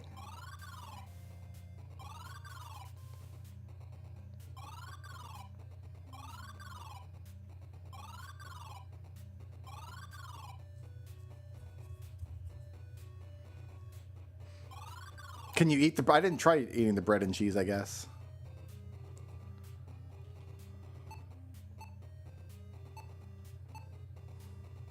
Oh, yeah. Tastes surprisingly good. Oh, excellent. We had a snack. Love it. All right.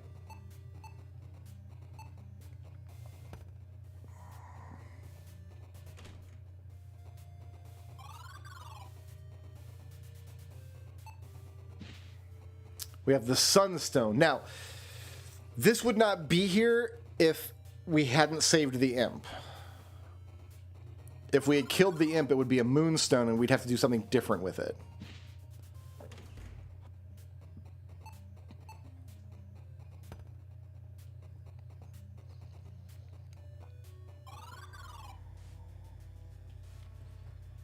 So we have a stone bridge, malevolent atmosphere.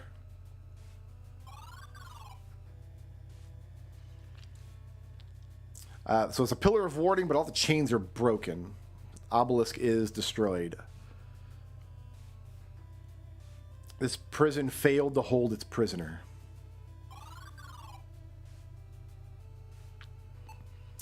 And we're going to put the ring here. Yeah.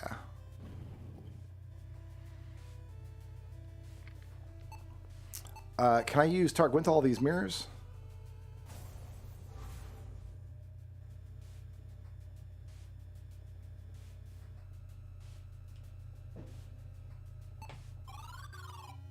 That's how you get into the... Okay, yeah, that's how you get into this guy's room. So this is like an optional room. What all's in here, actually? Green scales on the floor.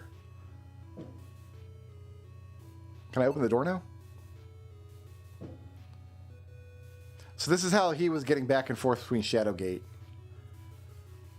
The conduit requires two parts. First, a singular weapon, a stone which harnesses the power of the infinite night sky. So we can't get that stone because we saved the imp. The skull of a demon infused with the soul of a sorcerer. That's a relic that would be hidden in town in the curio shop if we killed the imp. No living being may enter the demon realm. Thus, obtaining a skull is impossible. The result of this would not be death, but beyond it, an oblivion, a total and complete cessation of our existence.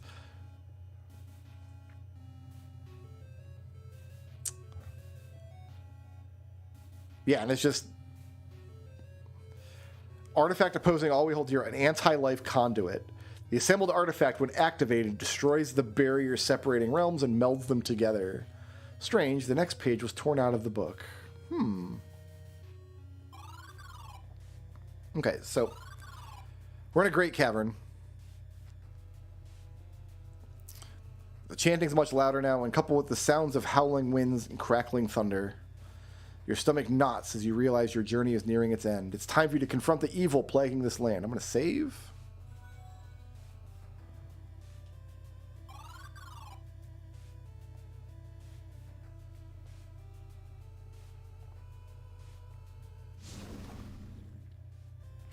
Climb the stone stairs and witness the horrifying scene within the cavern.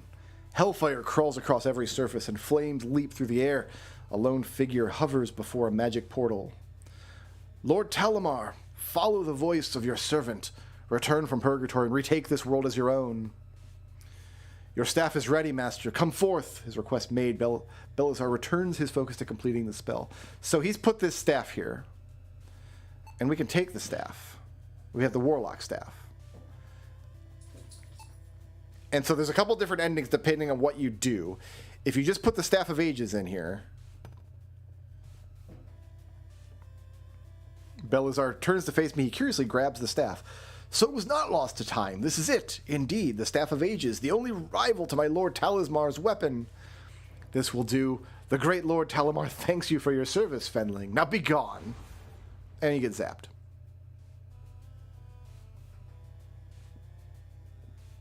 This world is ready for you, Lord Talamar. So that's the first of four endings. The Staff of Ages. Your attempt to defeat Belazar with the Staff of Ages was misguided. By delivering the weapon, you served to complete his scheme. You were a fool. Fool of a Took. It was a tragic mistake before you realized, but a moment before you were annihilated by the sorcerer's dark magic. It would soon become evident that your death was a mercy.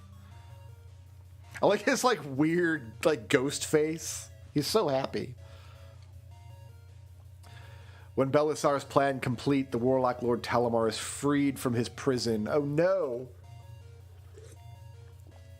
Armies fall and cities burn as his corruption spreads across the land. Your friends, your loved ones, no one survives his malice. Kal Torlin plunges into an era of darkness. Talamar's long-awaited plan to subjugate the world is complete thanks to you.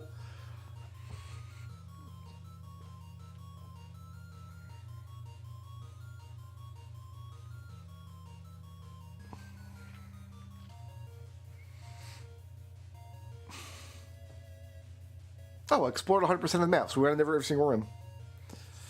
So that was ending C.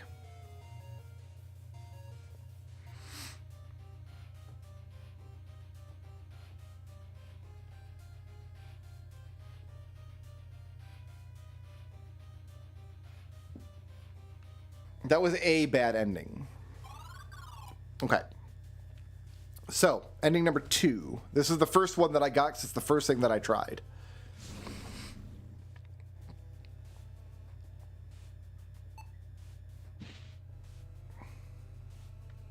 Because we killed that harpy with a standard and it turned into a wooden pole. And I'm carrying this pole through the whole game. I'm like, that's kind of like a staff. So my thinking is, I'll put the pole in there and it won't have any magic power at all. And then the summoning will just fail. So if we just put the pole in the place...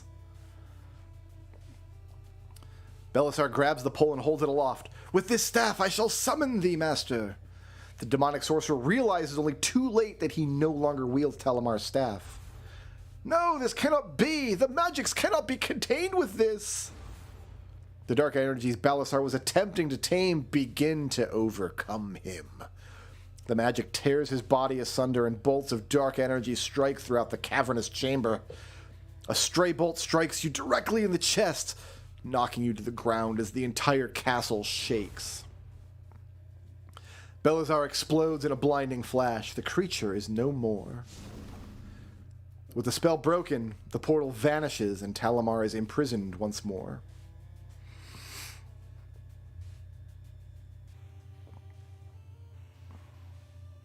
The day is won and Kal Torlin is saved, but at a great cost. Oh, my dragon friend is so sad. You succumb to your wounds and collapse. Your vision blurs, but not before you recognize a familiar sight. As the chamber begins to collapse, the dragon approaches. You try to wave, but your arm won't move. Looks like it's broken. Your breath becomes ragged and your vision fades.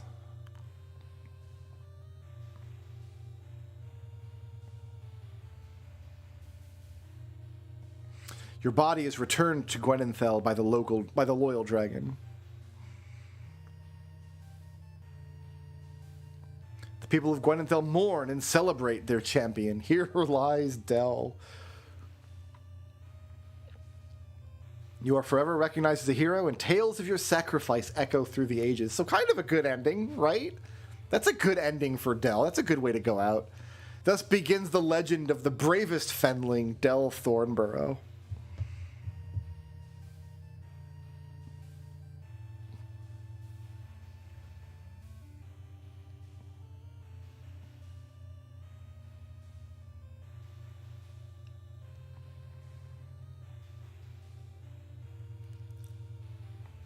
So that's ending A.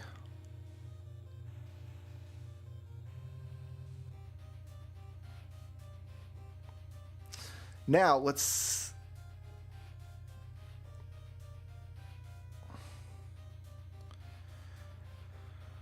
I'm not sure which of these files... Oh, you know what? Probably neither of them. Let's open this old file.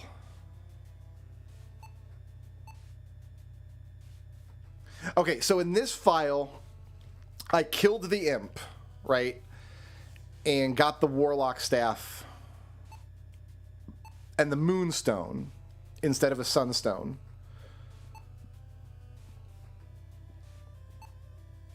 And you get this sensor is another item that you get. So we put the sensor on the Warlock staff. Oh, no, we don't. What do we do with the sensor? Put it on the Staff of Ages?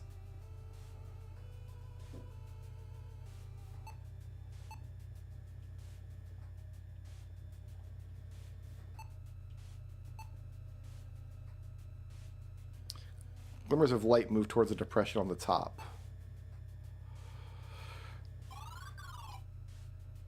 Oh, right. Okay, we have to do this.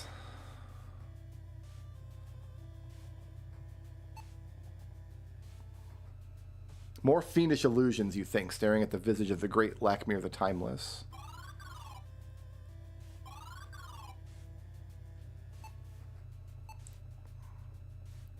We have to destroy this somehow.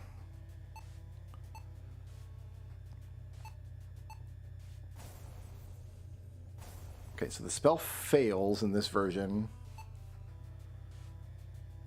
Magic Lens? No. This is the item I'm thinking it is. It's a skull hanging from ropes. Yeah. It exudes an evil presence.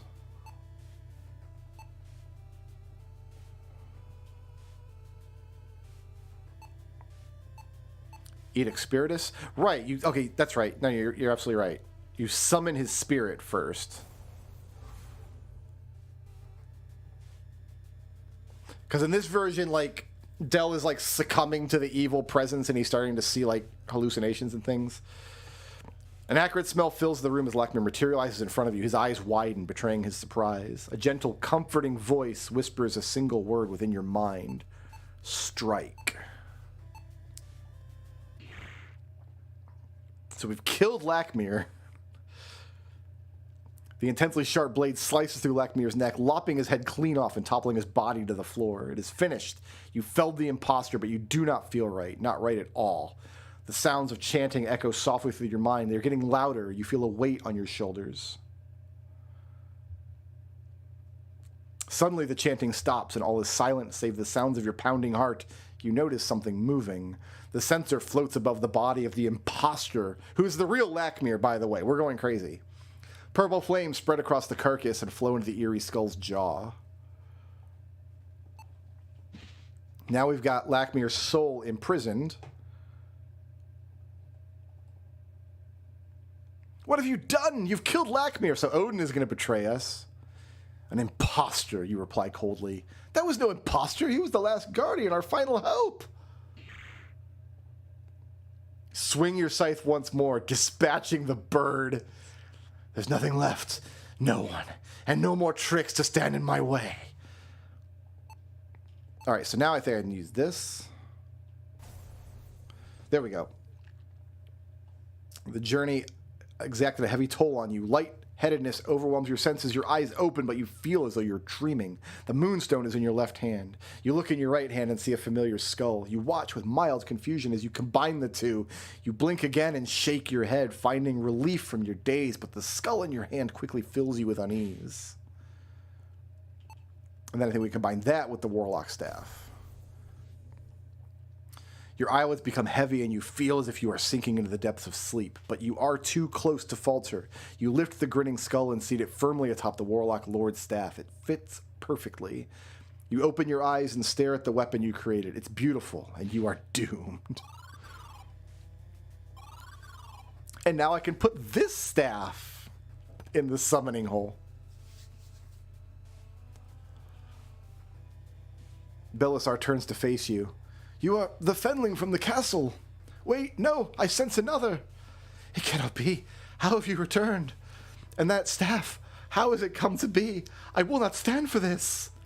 It is soon the return of Talamar. I will not let you stand in my way. You will die again. The Void Staff unleashes all of its dark powers under the sorcerer. That this Fenling of all creatures acted as your vessel, it is comedy. Though not by my hand, this world is still doomed. Belisar is torn asunder by the dark magics. The visage of the Warlock Lord appears in the portal. His return to Kal Torlin is imminent. A lilting voice carries across the cavern. What a gift you have brought me, Fenling. You played your part well. Now die. But you do not hear the threat. A voice whispers in your mind, your work is done, Fenling, and you close your eyes. As your eyes open, you see your arms holding the staff high, channeling its energy in the portal and into Talamar. We're zapping him!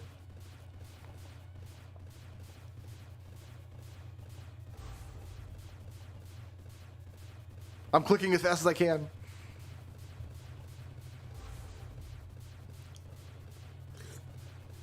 This is high octane action here.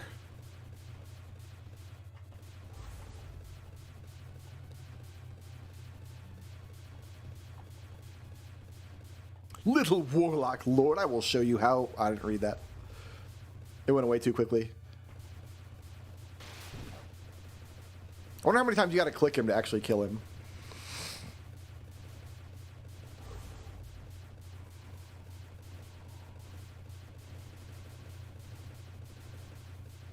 It is time, Fenling, witness the death of Talamar. If the censor skull is a reference to something, I don't know what it is. It might be a reference to some other obscure Mac Venture thing. I don't know what it is.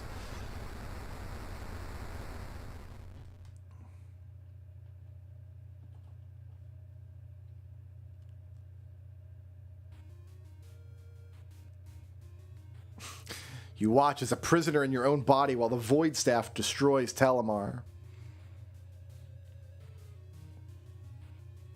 With this action, Lakmir, Belazar, and the Warlock Lord have been obliterated. So I think the idea is that the Phantom from the mansion inhabits your body and wants to do this. No murderers remain. Because we never, in this timeline, we never destroyed the Phantom. It's not hinged on whether or not the Imp lives or dies. It's hinged on whether you manage to completely destroy the Phantom. Fenling, you served your purpose as a puppet, but there is one more task, a toll to exact, retribution. Your body turns and begins walking. For hours, it travels across Cal Torlin. A tide of death follows in your wake.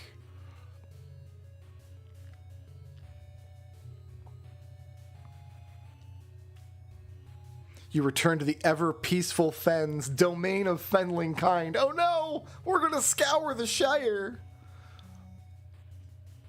The Phantom speaks to you one last time. All who stood idle and allowed the cowardly 12 to slaughter my brethren will share my sorrow.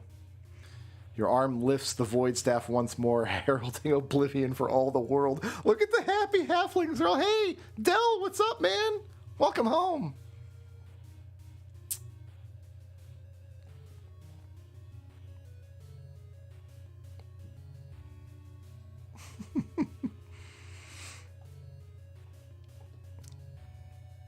So those are the 3 bad endings. Who's the Phantom from the mansion? I don't, maybe a future Mac Venture game. I don't know. Someone's super evil and super dead. Okay, so let's go back to our save.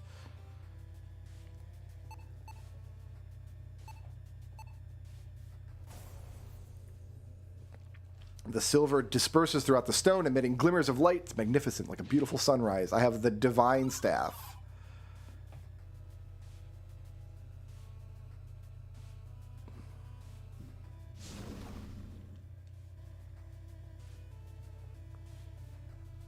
So this time we take the Warlock Staff.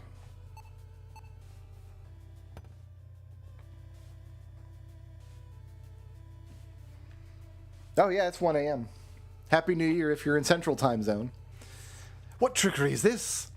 Belzar's gas remains fixated on the staff. There cannot be a power that rivals even my master's, and yet this is beyond even he. A bolt of brilliant light shoots from the Divine Staff and into the demonic being. No, my master's destiny! Balthazar is obliterated by the Divine Staff, leaving only the portal that acts as Talamar's door into this world. What a gift you have brought me! He wants the Divine Staff, but searing pain crosses your face and palms as the staff unleashes its power. You feel your skin being torn to shreds. Now time to make your final stand. I'm clicking a lot.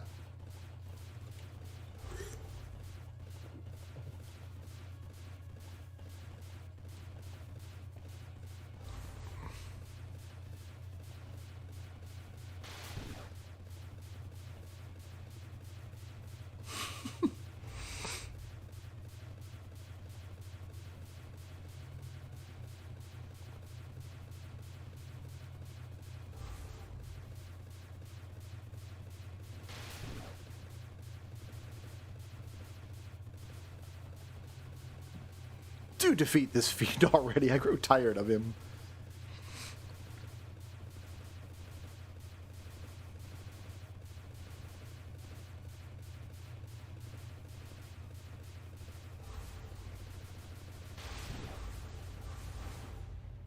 All right, we got the Warlock Lord.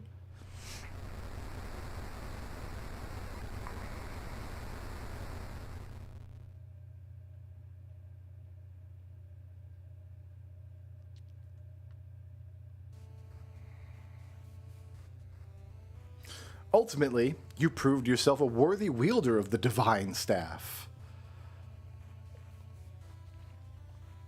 With its power, you have destroyed Belazar and have undone his evil machinations.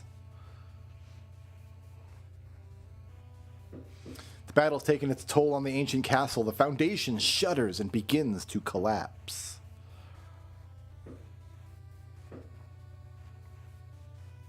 As rubble falls all around you and all hope seems lost, you see a familiar sight. Gandalf has sent the eagles to retrieve me.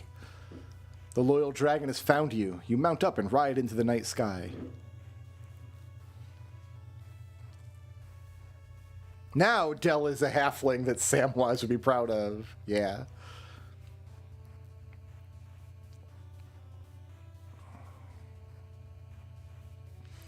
You are received as a hero. King Arande proclaims you as protector of Cal Torlin. With Talamar vanquished for good and all the riches you could ever want, you leave the throne room to begin a life of peace. But the bards will need new legends to sing of and new tales to tell, and although this quest is over, more adventures await. I hope so. I hope they keep making these. I want more of these. Make Deja Vu 3. Make something else with Uninvited. Make something completely new in a totally new setting. Do remake Spectacle or something. I don't know. And that's ending B. So we've seen all 4 endings, and that's it for Beyond Shadowgate. So I was planning to do this in my Christmas video this year. I was planning to do a Beyond Shadowgate and then show all 4 of the endings. And as the year wore on, I realized I had to do my Fiesta run for Final Fantasy V. So I'm like, all right, that's going to take many hours. So I'm going to try to do the Fiesta run. And if for whatever reason that video doesn't render out, or if it crashes when it tries to render, I'll fall back and I can Beyond. This is something I could have recorded December 23rd and still got up in time if I had to. But I'm glad I got to do both. And I really also want to share Lorelei and the Laser Eyes. I don't know if I can do that right now, though, because so many people haven't played it. It's still such a new game. But Beyond Shadowgate, excellent. I hope they get to make a million more of these. And that's it. That's it for me, guys. I want to thank everybody for hanging out with me on New Year's Eve. Here's to 2025 that we can all enjoy. I don't really want to do another shot of that vodka. I've had enough. Peace out, guys. Sleep well.